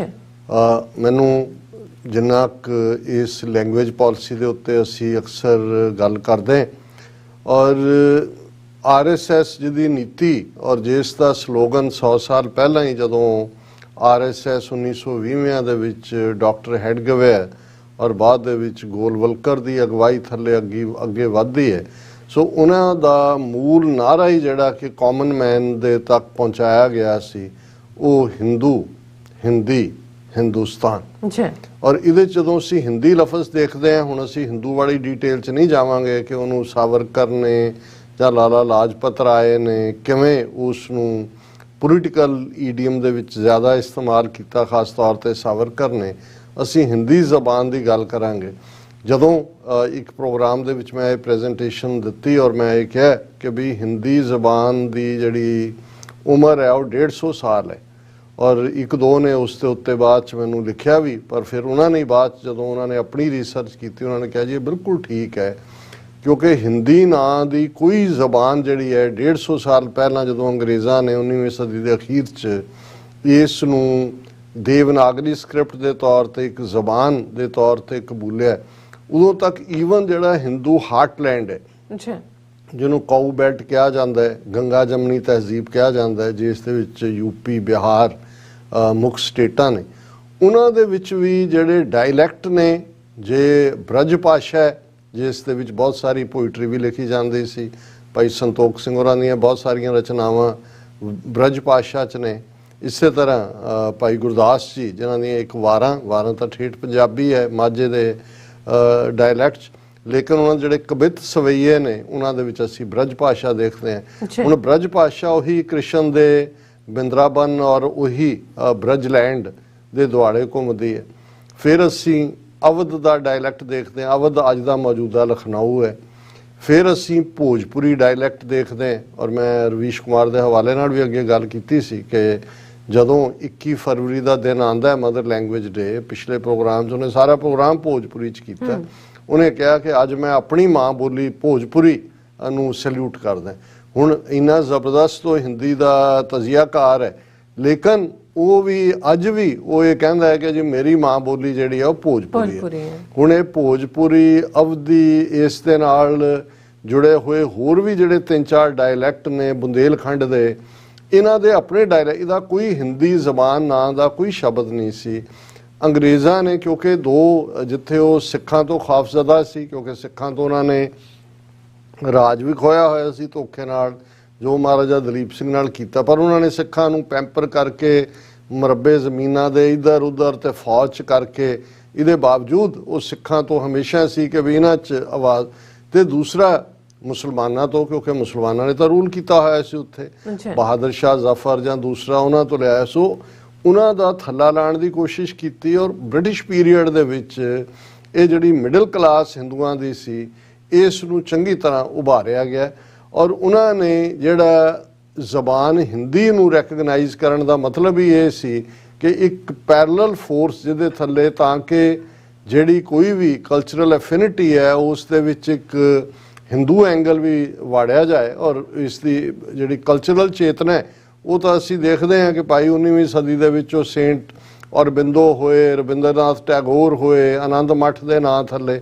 ਔਰ ਅੱਡ-ਅੱਡ ਜਿਹੜੇ ਫਿਰ ਜੇ ਬੰਗਾਲ ਦੇ ਵਿੱਚ ਦੁਰਗਾ ਉਹਨਾਂ ਦੀ ਮੋਟੀਵੇਸ਼ਨ ਹੈ, ਔਰ ਕਾਊ ਬੈਲਟ ਦੇ ਵਿੱਚ ਉਹਨਾਂ ਨੇ ਰਾਮ ਔਰ ਕ੍ਰਿਸ਼ਨ ਅਵਤਾਰਾਂ ਦੇ ਤੌਰ ਤੇ ਉਭਾਰਿਆ, ਪਰ ਦੱਖਣ ਦੇ ਨਾਲ ਜਿਹੜਾ ਸਾਊਥ ਹੈ ਜਿਸ ਦੇ ਵਿੱਚ ਅੱਜ ਵੀ ਜੇ ਅਸੀਂ ਗੱਲ ਕਰੀਏ ਤਾਂ 5 ਉਹਨਾਂ ਦੇ ਵੱਡੇ ਸੂਬੇ ਨੇ, ਤਮਿਲਨਾਡੂ ਹੈ, ਕਰਨਾਟਕ ਹੈ, ਕੇਰਲ ਹੈ, ਆਂਧਰਾ ਹੈ, ਤੇਲੰਗਾਨਾ ਹੈ, ਉਹ ਤਾਂ ਦਰਾਵਿੜ ਨੇ, ਉਹਨਾਂ ਦੇ ਤਾਂ ਕੋਈ ਰਾਮ ਕ੍ਰਿਸ਼ਨ ਦਾ, ਉਹਨਾਂ ਦਾ ਤਾਂ ਆਪਣੇ ਐਂਸ਼ੈਂਟ ਸ਼ਿਵਜੀ ਦੇ ਨਾਲ, ਕਿਉਂਕਿ ਉਹ ਦਰਾਵਿੜ ਗੋਡ ਹੈ, ਉਸ ਨੂੰ ਇੱਕ ਵੱਖਰੀ ਕਹਾਣੀ ਹੈ ਕਿ ਇਹਨਾਂ ਨੇ ਫਿਰ ਉਹਨਾਂ ਦੇ ਦੇਵਤੇ ਕਿਵੇਂ ਆਪਣੇ ਬਣਾਏ ਔਰ ਕਿਵੇਂ ਉਸ ਸਾਰੇ ਨੂੰ ਕੀਤਾ। ਪਰ ਅਸੀਂ ਜ਼ਬਾਨ ਦੇ ਹਵਾਲੇ ਨਾਲ ਗੱਲ ਕਰ ਰਹੇ ਹਾਂ। ਇੱਕ ਪਾਸੇ ਇੱਕ ਸਿੰਥੇਸਿਸ ਚੋਂ ਫਾਰਸੀ ਜਿਹੜੀ ਆਫੀਸ਼ੀਅਲ ਲੈਂਗੁਏਜ ਸੀ, ਸਿੱਖ ਰਾਜ ਦੀ ਵੀ ਸੀ, ਦਿੱਲੀ ਦਰਬਾਰ ਦੇ ਵੀ ਸੀ, ਲੇਕਿਨ ਜਦੋਂ ਤੁਰਕ ਆਏ ਬਾਬਰ ਦੇ ਵੇਲੇ ਉਹਨਾਂ ਦੀ ਤੁਰਕੀ ਜ਼ਬਾਨ ਸੀ, ਔਰ ਉਸ ਤੋਂ ਵੀ ਪਹਿਲਾਂ ਅਮੀਰ ਖੁਸਰੋ ਦੇ ਜ਼ਮਾਨੇ 'ਚ ਜਿਹੜਾ ਜਿਸ ਨੂੰ ਅੱਜ ਉਰਦੂ ਕਿਹਾ ਜਾਂਦਾ ਹੈ ਜਾਂ ਰਿਖਤਾ ਕਿਹਾ ਜਾਂਦਾ ਹੈ, ਇਹ ਜ਼ਬਾਨ ਡਿਵੈਲਪ ਹੋਣੀ ਤਾਂ ਕਿ ਕਾਮਨ ਸਿੰਥੇਸਿਸ ਜਿਹਦੇ 'ਚ ਫਾਰਸੀ ਦੇ ਲਫ਼ਜ਼ ਔਰ ਲੋਕਲ ਡਾਇਲੈਕਟ ਜਿਹੜੇ ਸੀ, ਜਿਹੜੇ ਵੀ ਉਸ ਉਹਨਾਂ 'ਚੋਂ ਇਹ ਜ਼ਬਾਨ ਡਿਵੈਲਪ ਹੋ ਰਹੀ ਸੀ। ਹਿੰਦੁਸਤਾਨੀ ਜ਼ਬਾਨ ਵੀ ਇਹਨੂੰ ਕਿਹਾ ਜਾਂਦਾ ਸੀ, ਔਰ ਇਹ ਹੌਲੀ ਇਸ ਦੇ ਵਿੱਚ ਜਦੋਂ ਅਸੀਂ ਪੋਇਟਰੀ ਦੀ ਗੱਲ ਕਰਦੇ ਹਾਂ, ਦੂਸਰਾ ਇਹ ਡਿਵੈਲਪ ਹੋ ਰਹੀ ਸੀ। ਸੋ ਉਹਨਾਂ ਨੇ, ਅੰਗਰੇਜ਼ਾਂ ਨੇ 19ਵੀਂ ਸਦੀ ਦੇ ਦੂਸਰੇ ਅੱਧ ਦੇ ਵਿੱਚ ਹਿੰਦੀ ਡਾਇਲੈਕਟ ਦੇ ਇਹਨੂੰ ਰੈਕਗਨਾਈਜ਼ ਕੀਤਾ, ਔਰ ਫਿਰ ਇਸ ਦਾ ਸਫ਼ਰ ਸ਼ੁਰੂ ਹੁੰਦਾ ਹੈ। ਹੁਣ ਜਦੋਂ ਕਨਸਟੀਟਿਊਸ਼ਨ ਬਣ ਰਿਹਾ ਇੰਡੀਆ ਦੇ ਵਿੱਚ, ਕਨਸਟੀਟਿਊਐਂਟ ਅਸੈਂਬਲੀ ਦੇ ਵਿੱਚ, ਬੇਸ਼ੱਕ RSS ਦੀ ਕੋਈ ਰਿਪਰੈਜ਼ੈਂਟੇਸ਼ਨ ਨਹੀਂ ਸੀ, ਭਾਰਤੀ ਜਨਸੰਘ ਵੀ ਬਾਅਦ 'ਚ ਬਣਿਆ, ਪਰ ਵਿਦਨ ਕਾਂਗਰਸ ਵੀ ਇੱਕ ਤਬਕਾ ਜਿਹਦੀ ਅਗਵਾਈ ਪਟੇਲ ਵਰਗੇ ਬੰਦੇ ਕਰਦੇ ਸੀ, ਉਹ ਪੂਰੀ ਤਰ੍ਹਾਂ ਹਿੰਦੂਤਵਾ ਦੇ ਰੰਗ ਵਾਲੇ ਲੋਕ ਸੀ। ਸੋ ਉਹਨਾਂ ਨੇ ਉਸ ਦੇ ਵਿੱਚ ਵੀ ਇਹ ਰੈਜ਼ੋਲੂਸ਼ਨ ਲਿਆ ਕਿ, ਕਿਉਂਕਿ ਇੱਕ ਪਾਸੇ ਡਾਕਟਰ ਅਬੁਲ ਕਲਾਮ ਆਜ਼ਾਦ ਵਰਗੇ ਲੋਕ ਜਿਹੜੇ ਸੀ ਉਹ ਵੀ ਬੈਠੇ ਸੀ, ਐਜੂਕੇਸ਼ਨ ਮਿਨਿਸਟਰ ਰਿਹਾ ਲੰਬਾ ਵਕਤ, ਉਸ ਕਨਸਟੀਟਿਊਸ਼ਨ ਤੋਂ ਬਾਅਦ ਅੱਛਾ ਉਹਨਾਂ ਦੀ ਕੋਸ਼ਿਸ਼ ਸੀ ਕਿ ਜੇ ਅਸੀਂ ਸਿੰਥੇਸਿਸ ਵਾਲਾ ਕਲਚਰ ਰੱਖੀਏ ਜਿਹੜਾ, ਤੇ ਉਹ ਬਿਹਤਰ ਹੋਏਗਾ ਕਿ ਹਿੰਦੁਸਤਾਨੀ ਨੂੰ, ਜਿਹਦਾ ਮਤਲਬ ਅੱਜ ਦੀ ਜ਼ਬਾਨ 'ਚ ਉਰਦੂ ਜਾਂ ਰਿਖਤਾ ਵਾਲਾ ਸੀ, ਕਿ ਭਾਈ ਡਾਇਲੈਕਟ ਉਹੀ ਰਹੇ ਜਿਹਦੇ 'ਚ ਸਾਰੀਆਂ ਜ਼ਬਾਨਾਂ ਦੇ ਸਾਂਝੇ ਜਿਹੇ ਲਫ਼ਜ਼ ਰਹਿੰਦੇ ਨੇ ਔਰ ਹਰ ਇੱਕ ਨੂੰ ਆਪਣੀ ਜ਼ਬਾਨ ਜਿਹੜੀ ਹੈ ਮਹਿਸੂਸ ਹੁੰਦੀ ਹੈ। ਲੇਕਿਨ ਜਿਹੜੇ ਵਿਲਨ ਸੀ ਉਹਨਾਂ ਨੇ ਪੁਸ਼ ਕੀਤਾ ਕਿ ਜੀ ਨਹੀਂ, ਹਿੰਦੀ ਨੂੰ ਐਜ਼ ਏ ਰਾਸ਼ਟਰ ਭਾਸ਼ਾ ਮੰਨਿਆ ਜਾਏ ਔਰ ਇੱਕ ਵੋਟ ਦੇ ਨਾਲ ਹਿੰਦੀ ਦਾ ਜਿਹੜਾ ਇਹ ਪਾਰਟ ਬਣ ਜਾਂਦਾ। ਹੁਣ ਇਹਦੀ ਇੰਨੀ ਵਿਰੋਧਤਾ, ਇਹਦਾ ਮਤਲਬ ਇਹ ਹੈ ਕਿ ਅੱਧਿਓਂ ਜ਼ਿਆਦਾ ਜਿਹੜੀ ਕਾਂਸਟੀਟਿਊਐਂਟ ਅਸੈਂਬਲੀ ਸੀ ਉਹ ਤਾਂ ਖਿਲਾਫ ਸੀ ਇਸ ਨੂੰ ਬਣਾਉਣ ਦੇ। ਹੁਣ ਇਹਨੂੰ ਕਵਰ ਕਰਨ ਦੇ ਲਈ ਇਹਨਾਂ ਨੇ ਜਿਹੜਾ ਉਹ ਇਹ ਕਿਹਾ ਜੀ ਨਹੀਂ, ਅਗਲੇ 15 ਸਾਲ ਜਿਹੜੀ ਆ ਅਸੀਂ ਬਿਲਕੁਲ ਅੰਗਰੇਜ਼ੀ ਐਜ਼ ਏ ਲਿੰਕ ਲੈਂਗੁਏਜ ਰਹੇਗੀ। ਨਹਿਰੂ ਨੇ ਸ਼ੋਰ ਕੀਤਾ ਔਰ ਫਿਰ ਇਵੇਂ ਇਸ ਹਾਲਾਂ ਇਹ ਨਹੀਂ ਹੈ ਕਿ ਵੀ ਸਾਊਥ ਤਾਂ ਦਰਾਵੜ, ਖਾਸ ਤੌਰ ਤੇ ਤਮਿਲਨਾਡੂ ਦੇ ਲੋਕ, ਕਿਉਂਕਿ ਸਾਊਥ ਦੀ ਸਿਵਲਾਈਜੇਸ਼ਨ ਤਮਿਲਨਾਡੂ ਸਭ ਤੋਂ ਉੱਭਰ ਕੇ ਸਾਹਮਣੇ ਆਉਂਦਾ ਹੈ, ਉਹ ਪਹਿਲੇ ਦਿਨ ਤੋਂ ਹੀ ਇਸ ਗੱਲ ਨੂੰ ਚੰਗੀ ਤਰ੍ਹਾਂ ਸਮਝਦੇ ਨੇ ਕਿ ਇਹ ਜ਼ਬਾਨ ਹਿੰਦੀ ਦੇ ਨਾਂ ਥੱਲੇ ਗੰਗਾ ਜਮਨੀ ਤਹਿਜ਼ੀਬ ਨੂੰ ਸਾਡੇ ਤੇ ਥੋਪਿਆ ਜਾਏਗਾ ਔਰ ਸਾਡੀ ਜਿਹੜੀ ਆਪਣੀ ਤਹਿਜ਼ੀਬ ਦੀ ਇੱਕ ਵਿਲੱਖਣਤਾ ਹੈ ਜਿਹਦੇ 'ਚ ਤਮਿਲ ਉਹਨਾਂ ਦੀ ਜ਼ਬਾਨ ਹੈ, ਤੇਲਗੂ ਆਂਧਰਾ ਵਾਲਿਆਂ ਦੀ ਜ਼ਬਾਨ ਹੈ, ਕੰਨੜ ਜਿਹੜੀ ਹੈ ਕਰਨਾਟਕਾ ਵਾਲਿਆਂ ਦੀ ਜ਼ਬਾਨ ਹੈ, ਮਲਿਆਲਮ ਕੇਰਲਾ ਵਾਲਿਆਂ ਦੀ ਜ਼ਬਾਨ ਔਰ ਬੜੀਆਂ ਖੂਬਸੂਰਤ ਜ਼ਬਾਨਾਂ ਨੇ। ਔਰ ਇਸ ਵੇਲੇ ਜੇ ਅਸੀਂ ਦੇਖੀਏ ਕਿ ਫਿਲਮ ਇੰਡਸਟਰੀ 'ਚ ਇਹਨਾਂ ਨੇ ਇੱਕ ਪਾਸੇ, ਕਿਉਂਕਿ ਜਿਹੜੀ ਬਾਲੀਵੁੱਡ ਇੰਡਸਟਰੀ ਸੀ ਉਹਦੇ 'ਚ ਖਾਨ ਔਰ ਦੂਜੇ ਡੋਮੀਨੇਟ ਕਰਦੇ ਸੀ, ਇਹ ਵੀ RSS ਨੇ ਬੜੀ ਪਲੈਨਿੰਗ ਦੇ ਨਾਲ ਉਹਨਾਂ ਦਾ ਥੱਲਾ ਲਾਇਆ। ਪਰ ਆਲ ਆਫ ਏ ਸਡਨ ਜਿਹੜੀ ਸਾਊਥ ਦੀ ਫਿਲਮ ਇੰਡਸਟਰੀ ਹੈ ਉਹ ਇੰਨੇ ਉਭਾਰ 'ਚ ਆ ਗਈ ਹੈ ਕਿ ਹਿੰਦੀ ਫਿਲਮਾਂ ਬਹੁਤੀਆਂ ਜਿਹੜੀਆਂ ਨੇ ਉੱਥੋਂ ਹੀ ਡੱਬ ਕਰ ਰਹੇ ਨੇ। ਲੇਕਿਨ ਹੁਣ ਕਿਉਂਕਿ ਉਹਨਾਂ ਜ਼ਬਾਨਾਂ ਦੇ ਵਿੱਚ ਇੱਕ ਬਹੁਤ ਵਸੀਹਪਨ ਹੈ। ਇਹਨਾਂ ਦਾ ਤਾਂ ਸਾਰਾ ਬਾਲੀਵੁੱਡ ਦਾ ਪਲਾਟ ਵੀ ਉਹੀ ਘੁੰਮਦਾ ਸੀ ਸਾਰੀਆਂ ਫਿਲਮਾਂ ਦਾ। ਔਰ ਜਦੋਂ ਤਾਜ਼ਾ ਆਈਡੀਆਜ਼, ਜ਼ਬਾਨ ਦੀ ਰਿਚਨੈਸ ਉਹਨਾਂ ਦੇ ਕੋਲ ਹੈ, ਆਈਡੀਆਜ਼ ਦੀ ਰਿਚਨੈਸ ਉਹਨਾਂ ਦੇ ਕੋਲ ਹੈ, ਐਕਸਪੀਰੀਅੰਸ ਸਿਵਲਾਈਜੇਸ਼ਨਲ ਉਹਨਾਂ ਦੇ ਕੋਲ ਹੈ, ਸੋ ਉਹਦੇ ਥੱਲੇ ਉਹ ਕਿਸੇ ਵੇਲੇ ਵੀ ਜਿਹੜਾ ਉਹ ਹੋਰ ਫੀਲਡ 'ਚ ਵੀ ਡੋਮੀਨੇਟ ਕਰਦੇ ਨੇ। ਸੋ ਉਹਨਾਂ ਨੂੰ ਮਾਰਨ ਦੇ ਲਈ ਹੁਣ ਗੰਗਾ ਜਮਨੀ ਤਹਿਜ਼ੀਬ ਦੇ ਪੱਲੇ ਕੀ ਹੈ? ਨਿਆਣੇ ਨੇ, ਜਿੰਨੇ ਮਰਜ਼ੀ ਜਮ ਕੇ ਰੱਖੀ ਜਾਓ, ਟੈਕਸ ਬਾਕੀ ਲੋਕ ਦਿੰਦੇ ਨੇ, ਫਾਇਦੇ ਇਹਨਾਂ ਨੂੰ ਚੁਕਾਓ ਜਾਂ ਨਫ਼ਰਤ ਰਹਿ ਗਈ ਇਹਨਾਂ ਦੇ ਕੋਲ, ਜਾਂ ਗਾਂ ਦੀ ਪੂਜਾ ਰਹਿ ਗਈ। ਔਰ ਤੁਹਾਨੂੰ ਸਾਊਥ ਦੇ ਵਿੱਚ ਇਹਨਾਂ ਸਟੇਟਾਂ 'ਚ ਗਾਂ ਖਾਣ ਵਾਲੇ ਵੀ ਮਿਲਣਗੇ, ਦਫਨਾਏ ਜਾਣ ਵਾਲੇ ਵੀ ਮਿਲਣਗੇ, ਉਹਨਾਂ ਦੇ ਆਪਣੇ ਆਪਣੇ ਕਬੀਲਿਆਂ ਦਾ ਪਾਰਟ ਹੈ। ਸੋ ਇਹਨਾਂ ਨੇ ਇਹ ਪਾਰਟ ਜਿਹੜਾ ਹੈ, ਈਵਨ ਜਦੋਂ ਇਹ ਅੱਜ ਤਾਂ ਤਮਿਲਨਾਡੂ ਸਟੇਟ ਹੈ, 1930 ਦੇ ਵਿੱਚ ਇਹ ਮੈਡਰਾਸ ਪ੍ਰੈਜ਼ੀਡੈਂਸੀ ਸੀ ਔਰ ਮੈਡਰਾਸ ਪ੍ਰੈਜ਼ੀਡੈਂਸੀ ਦਾ ਹੈਡ ਸੀ ਰਾਜਗੋਪਾਲਾਚਾਰੀਆ। ਜੇ ਅਸੀਂ ਭਾਰਤ ਦੀ ਹਿਸਟਰੀ ਦੇਖੀਏ ਕਿ ਮਾਊਂਟ ਬੈਟਨ ਤੋਂ ਬਾਅਦ ਜਿਹੜਾ ਪਹਿਲਾ ਦੇਸੀ ਗਵਰਨਰ ਜਨਰਲ ਇੰਡੀਆ ਦਾ ਬਣਿਆ ਉਹ ਸੀ ਰਾਜਗੋਪਾਲਾਚਾਰੀਆ। ਹੁਣ ਰਾਜਗੋਪਾਲਾਚਾਰੀਆ ਨੇ ਤਮਿਲ ਸੀ। 1937 ਦੇ ਵਿੱਚ ਕੋਸ਼ਿਸ਼ ਕੀਤੀ ਕਿ ਜੀ ਹਿੰਦੀ ਨੂੰ ਸੈਕੰਡਰੀ ਲੈਵਲ ਦੇ ਉੱਤੇ ਲਿਆਂਦਾ ਜਾਏ। ਇੰਨੀ ਜ਼ਬਰਦਸਤ ਐਜੀਟੇਸ਼ਨ ਤਮਿਲਨਾਡੂ ਦੇ ਵਿੱਚ ਸ਼ੁਰੂ ਹੋਈ ਔਰ ਉਹਨਾਂ ਜ਼ਮਾਨਿਆਂ ਦੇ ਵਿੱਚ ਜਿਹੜਾ EV ਰਾਮਾਸਵਾਮੀ, ਜਿਹਨੂੰ ਪੈਰਾ ਯਾਰ ਕਰਕੇ ਜਾਂ ਪੈਰੀ ਯਾਰ ਕਰਕੇ ਉਹ ਜ਼ਿਆਦਾ ਪਪੂਲਰ ਹੋਇਆ, ਕਿ ਉਹਨੂੰ ਰਾਜਗੋਪਾਲਾਚਾਰੀਆ ਨੂੰ ਅਸਤੀਫਾ ਦੇਣਾ ਪਿਆ। ਅੰਗਰੇਜ਼ਾਂ ਨੇ 1940 'ਚੋਂ ਹਿੰਦੀ ਵਾਲਾ ਫਤਵਾ ਵਾਪਸ ਲਿਆ। ਇਹੀ ਗੱਲ ਕਾਂਸਟੀਟਿਊਐਂਟ ਅਸੈਂਬਲੀ ਤੋਂ ਬਾਅਦ ਦੁਹਰਾਈ ਗਈ ਔਰ ਇਹ ਲਗਾਤਾਰਤਾ ਨਾਲ ਤਮਿਲ ਵਾਲੇ ਅੱਜ ਤੱਕ ਉਹਨਾਂ ਨੇ ਹਿੰਦੀ ਵੜਨ ਨਹੀਂ ਦਿੱਤੀ ਹੈ ਉੱਥੇ।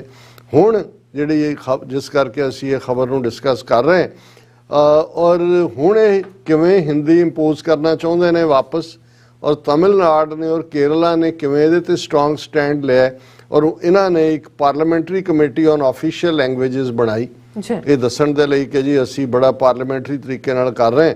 ਔਰ ਪਾਰਲੀਮੈਂਟਰੀ ਕਮੇਟੀ ਨੇ ਆਪਣੀ ਜਿਹੜੀ ਰਿਪੋਰਟ ਦਿੱਤੀ ਉਸ ਦੇ ਵਿੱਚ ਉਹਨਾਂ ਨੇ ਇਹ ਕਿਹਾ, if reports in section of media are an indication, English as a medium of instruction in all technical and non-technical institutions will be permitted only where it is absolutely essential, as the idea is to replace the language gradually with Hindi in those institutions.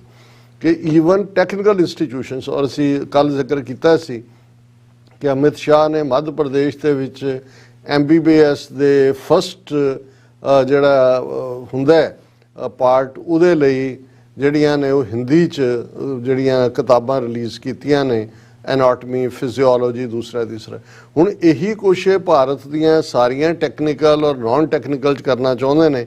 ਇਹ committee ਨੇ report ਕੀਤਾ ਔਰ ਉਹਦੇ ਚ ਉਹਨਾਂ ਨੇ ਕਿਹਾ ਕਿ ਜੀ ਇਹ ਜਿਹੜਾ IITs ਔਰ IIMs ਔਰ ਆਲ ਇੰਡੀਆ ਇੰਸਟੀਚਿਊਟ ਦੇ ਵਿੱਚ ਇਹ ਟੈਕਨੀਕਲ ਜਾਂਦੇ ਨੇ, ਪਰ Kendriya Vidyalaya and Navodaya Vidyalaya fall under the other category. Also the committee has recommended the removal of English as one of the languages in examinations held for recruitment to central services. It has stated that the requisite knowledge of Hindi among candidates should also be. ਹੁਣ ਉਹ ਕਹਿੰਦੇ ਨੇ ਕਿ ਜਿਹੜੇ centre ਦੇ exam ਨੇ central services ਨੇ ਉਹਨਾਂ ਚੋਂ ਵੀ ਅੰਗਰੇਜ਼ੀ ਐਜ਼ ਏ ਸਬਜੈਕਟ ਹਟਾਓ। ਅੰਗਰੇਜ਼ੀ ਚ ਨਹੀਂ ਹੋਣੇ ਚਾਹੀਦੇ ਐਗਜ਼ਾਮ, ਹਿੰਦੀ ਚ ਹੋਣ, ਦੂਜੀ ਵੀ ਪੜ੍ਹਾਈ ਹਿੰਦੀ।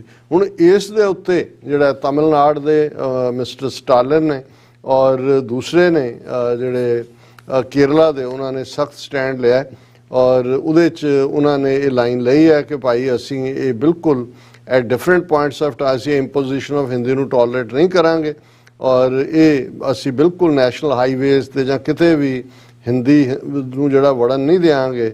ਔਰ ਇਸ ਦੇ ਉੱਤੇ ਉਹਨਾਂ ਨੇ ਇਹ ਕਿਹਾ ਕਿ ਭਾਈ ਜੇ ਤੁਸੀਂ ਪ੍ਰਮੋਟ ਕਰਨਾ ਹੈ ਤੇ ਜਿਹੜੀ ਇੰਡੀਅਨ ਸਕੈਜੂਅਲ ਦੇ ਵਿੱਚ ਕਨਸਟੀਟਿਊਸ਼ਨਲ ਜਿਹੜਾ ਸ਼ਡਿਊਲ ਦੇ ਵਿੱਚ ਉੱਥੇ ਸ਼ਡਿਊਲ ਕਹਿੰਦੇ ਨੇ 22 ਲੈਂਗੁਏਜਸ ਨੇ ਰੀਜਨਲ, ਉਹਨਾਂ ਨੂੰ ਪ੍ਰਮੋਟ ਕਰੋ ਨਾ ਕਿ ਹਿੰਦੀ ਨੂੰ। ਔਰ ਇਹ ਉਹਨਾਂ ਨੇ ਕਿਹਾ ਕਿ ਵੀ ਅਸੀਂ ਇਸ ਦੇ ਉੱਤੇ ਜਿਹੜਾ ਆਉਣ ਵਾਲੇ 8ਵਾਂ ਜਿਹੜਾ ਉਹਨਾਂ ਦਾ ਸ਼ਡਿਊਲ ਹੈ ਆਲ ਲੈਂਗੁਏਜਸ ਦੀ ਪ੍ਰਮੋਸ਼ਨ ਦਾ।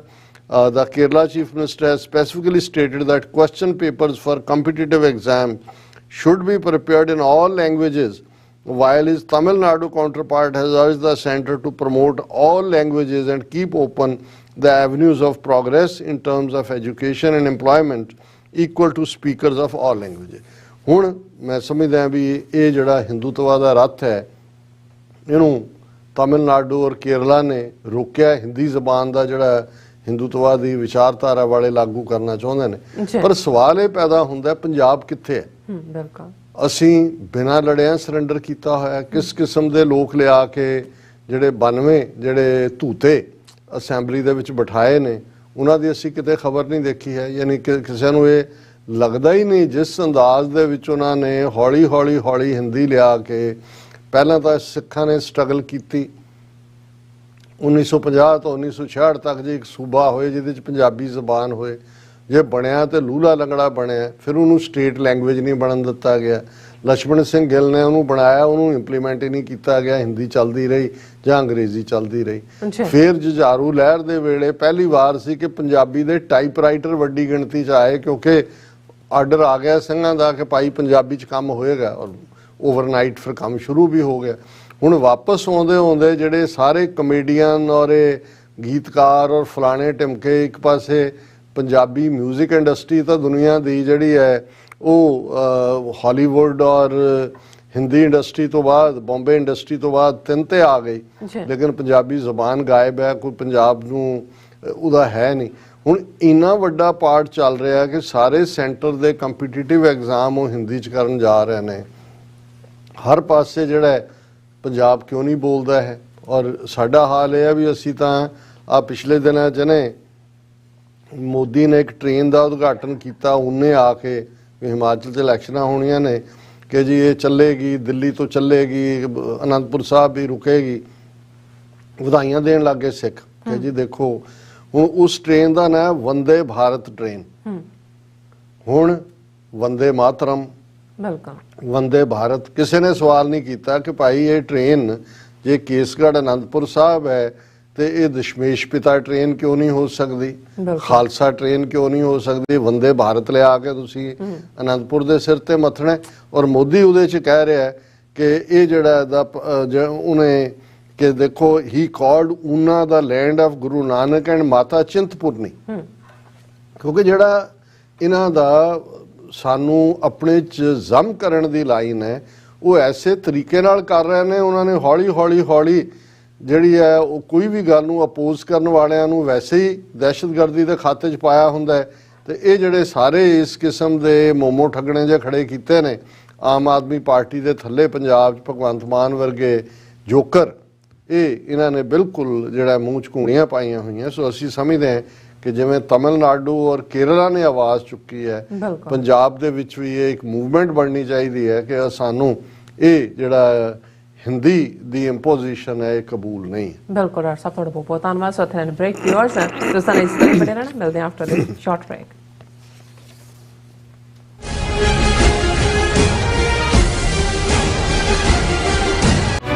ਟੋਰਾਂਟੋ ਵਿਖੇ ਖਾਲਿਸਤਾਨ ਰੈਫਰੈਂਡਮ ਦੀਆਂ ਵੋਟਾਂ ਦੇ ਪਹਿਲੇ ਸੈਂਟਰ ਵਿੱਚ ਰਿਕਾਰਡ ਤੋੜ ਇਕੱਠ ਤੋਂ ਬਾਅਦ ਹੁਣ ਖਾਲਿਸਤਾਨ ਰੈਫਰੈਂਡਮ ਦੇ ਦੂਜੇ ਪੜਾਅ ਦੀਆਂ ਵੋਟਾਂ 6 ਨਵੰਬਰ ਦਿਨ ਐਤਵਾਰ ਨੂੰ ਮਿਸੀਸਾਗਾ ਦੇ ਪੌਲ ਕਾਫੀ ਅਰੀਨਾ, ਜਿਹੜਾ ਕਿ ਡੈਰੀ ਤੇ ਗੋਰਵੇ ਤੇ ਸਥਿਤ ਹੈ, ਵਿਖੇ ਸਵੇਰੇ 9 ਵਜੇ ਤੋਂ ਲੈ ਕੇ ਸ਼ਾਮ ਦੇ 5 ਵਜੇ ਤੱਕ ਪੈਣਗੀਆਂ।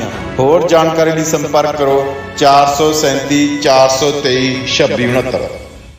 ਕੀ ਤੁਸੀਂ ਆਪਣੇ ਟੈਕਸਿਸ ਨੂੰ ਲੈ ਕੇ ਚਿੰਤਤ ਹੋ? ਤੁਸੀਂ ਆਪਣੀ ਕਮਾਈ ਲਈ ਮਿਹਨਤ ਕਰਦੇ ਹੋ, ਭਾਵੇਂ ਤੁਸੀਂ ਨੌਕਰੀ ਵਿੱਚ ਹੋਵੋ ਜਾਂ ਆਪਣਾ ਬਿਜ਼ਨਸ ਚਲਾਉਂਦੇ ਹੋ। ਜਦੋਂ ਟੈਕਸ ਭਰਨ ਦਾ ਸਮਾਂ ਆਉਂਦਾ ਤਾਂ ਤੁਹਾਨੂੰ ਇੱਕ ਭਰੋਸੇਯੋਗ ਟੈਕਸ ਅਕਾਊਂਟੈਂਟ ਦੀ ਲੋੜ ਹੈ, ਜੋ ਟੈਕਸ ਬੈਲੈਂਸ ਦਾ ਤੁਹਾਡੇ ਪੱਖ ਵਿੱਚ ਜਾਣਾ ਯਕੀਨੀ ਬਣਾਵੇ। ਸਿਆਟਲ ਦੀ ਜਾਣੀ ਪਛਾਣੀ company accurate accountants and taxes ਤੁਹਾਡੀ ਸੇਵਾ ਵਿੱਚ ਹਾਜ਼ਰ ਹੈ। ਅਸੀਂ ਹਰ ਤਰ੍ਹਾਂ ਦੇ ਟੈਕਸ ਭਰਨ ਵਿੱਚ ਤੁਹਾਡੀ ਮਦਦ ਕਰਾਂਗੇ। ਟੈਕਸ ਸੰਬੰਧੀ ਕਿਸੇ ਵੀ ਤਰ੍ਹਾਂ ਦੇ ਸਵਾਲ ਲਈ ਅੱਜ ਹੀ ਸਾਡੇ ਤੱਕ ਪਹੁੰਚ ਕਰੋ। Accurate accountants and Texas.